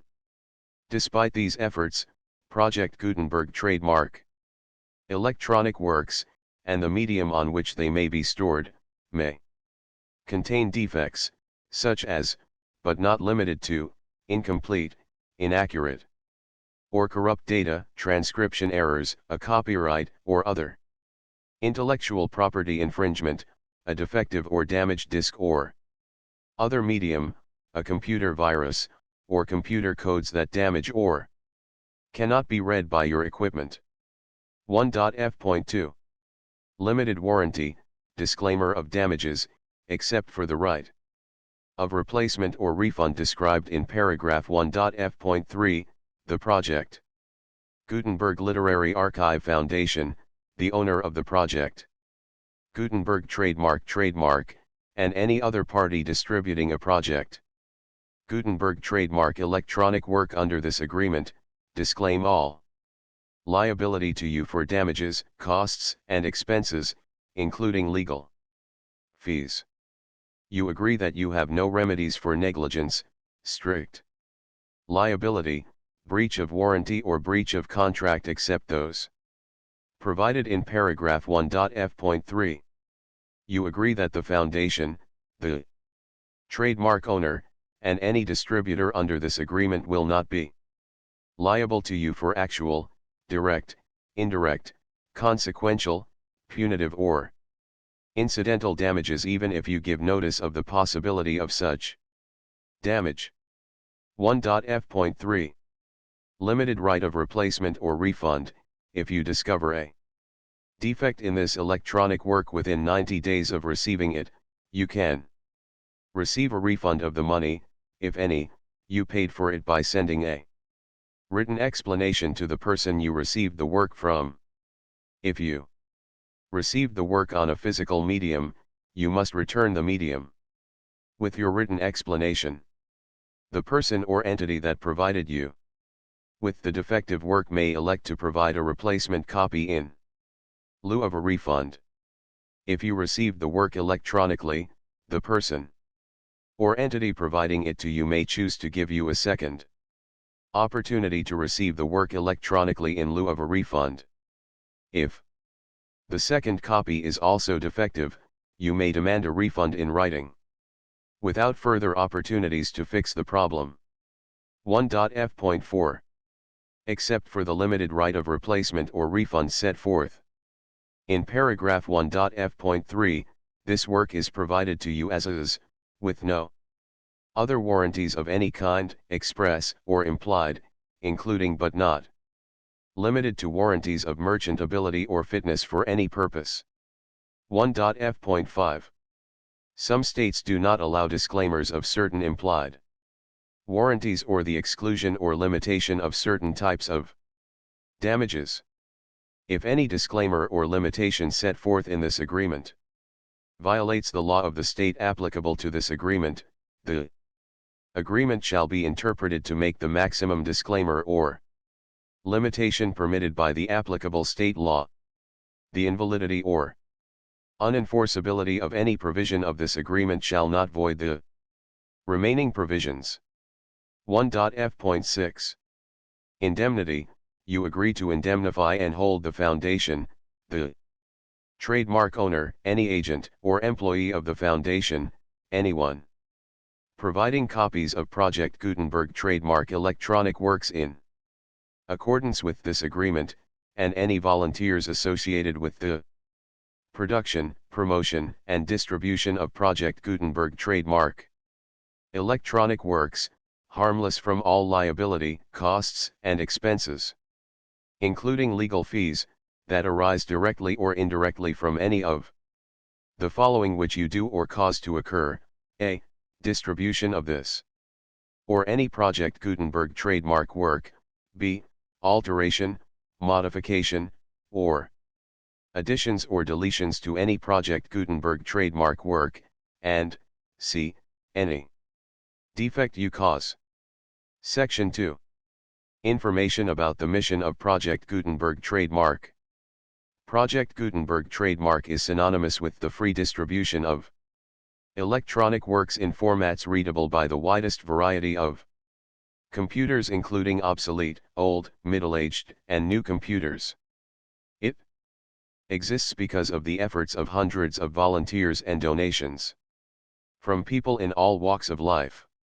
Volunteers and financial support to provide volunteers with the assistance they need are critical to reaching Project Gutenberg trademark's goals and ensuring that the Project Gutenberg trademark collection will remain freely available for generations to come. In 2001, the Project Gutenberg Literary Archive Foundation was created to provide a secure and permanent future for Project Gutenberg trademark and future generations.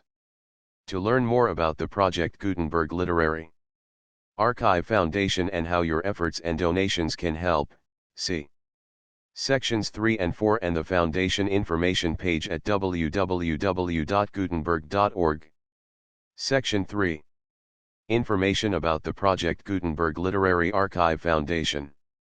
The Project Gutenberg Literary Archive Foundation is a non-profit 501(c)(3) educational corporation organized under the laws of the State of Mississippi and granted tax-exempt status by the Internal Revenue Service. The Foundation's IN or Federal Tax Identification number is 64-6221541. Contributions to the Project Gutenberg Literary Archive Foundation are tax-deductible to the full extent permitted by U.S. federal laws and your state's laws.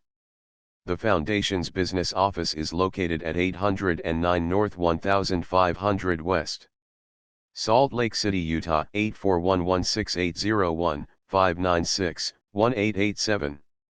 Email contact links and up-to-date contact information can be found at the Foundation's website and official page at www.gutenberg.org/contact. Section 4. Information about donations to the Project Gutenberg Literary Archive Foundation. Project Gutenberg trademark depends upon and cannot survive without widespread public support and donations to carry out its mission of increasing the number of public domain and licensed works that can be freely distributed in machine-readable form accessible by the widest array of equipment, including outdated equipment. Many small donations, $1 to $5,000, are particularly important to maintaining tax-exempt status with the IRS. The Foundation is committed to complying with the laws regulating charities and charitable donations in all 50 states of the United States. Compliance requirements are not uniform and it takes a considerable effort, much paperwork, and many fees to meet and keep up with these requirements. We do not solicit donations in locations where we have not received written confirmation of compliance. To send donations or determine the status of compliance for any particular state, visit www.gutenberg.org/donate. While we cannot and do not solicit contributions from states where we have not met the solicitation requirements, we know of no prohibition against accepting unsolicited donations from donors in such states who approach us with offers to donate. International donations are gratefully accepted, but we cannot make any statements concerning tax treatment of donations received from outside the United States. U.S. laws alone swamp our small staff. Please check the Project Gutenberg web pages for current donation methods and addresses. Donations are accepted in a number of other ways, including checks, online payments, and credit card donations. To donate, please visit www.gutenberg.org/donate. Section 5. General information about Project Gutenberg Trademark Electronic Works. Professor Michael S. Hart was the originator of the project. Gutenberg trademark concept of a library of electronic works that could be freely shared with anyone. For 40 years, he produced and distributed Project Gutenberg trademark ebooks with only a loose network of volunteer support. Project Gutenberg trademark ebooks are often created from several printed editions, all of which are confirmed as not protected by copyright in the US unless a copyright notice is included. Thus, we do not necessarily keep ebooks in compliance with any particular paper edition. Most people start at our website, which has the main PG search facility, www.gutenberg.org. This website includes information about Project Gutenberg trademark, including how to make donations to the Project Gutenberg Literary Archive Foundation, how to help produce our new ebooks, and how to subscribe to our email newsletter to hear about new ebooks. The Hymns of Prudentius, translated by R. Martin Pope. Kathy Marinan Liber of Prudentius. Hymns for the Christian's Day, newly translated into English verse. Table of contents to the electronic edition. Prefatio. Preface. I hymnus ad Galli cantum. I hymn at cock crow. 2 hymnus matutinis. 2 morning hymn. 3 hymnus ante sibum. 3 hymn before meat. 4 hymnus post sibum. 4 hymn after meat. V hymnus ad incensum lucerni. V hymn for the lighting of the lamps. 6 hymnus ante somnum. 6 hymn before sleep. 7 hymnus ii unantium. 7 hymn for those who fast. 8 hymnus post ii unium. 8 hymn after fasting. 9 hymnus omnis hori. 9 hymn for all hours. X hymnus ad exequatus defuncti. X hymn for the burial of the dead. 11 hymnus 8. Calendas Ianuarias. 11 hymn for Christmas Day. 12 hymnus Epiphania. 12 hymn for the Epiphany. Epilogus. Epilogue. Translator's note. Notes. Hymns. The title. The preface. I. Translation. 2. 3. Translation. 4. V. 6. 7.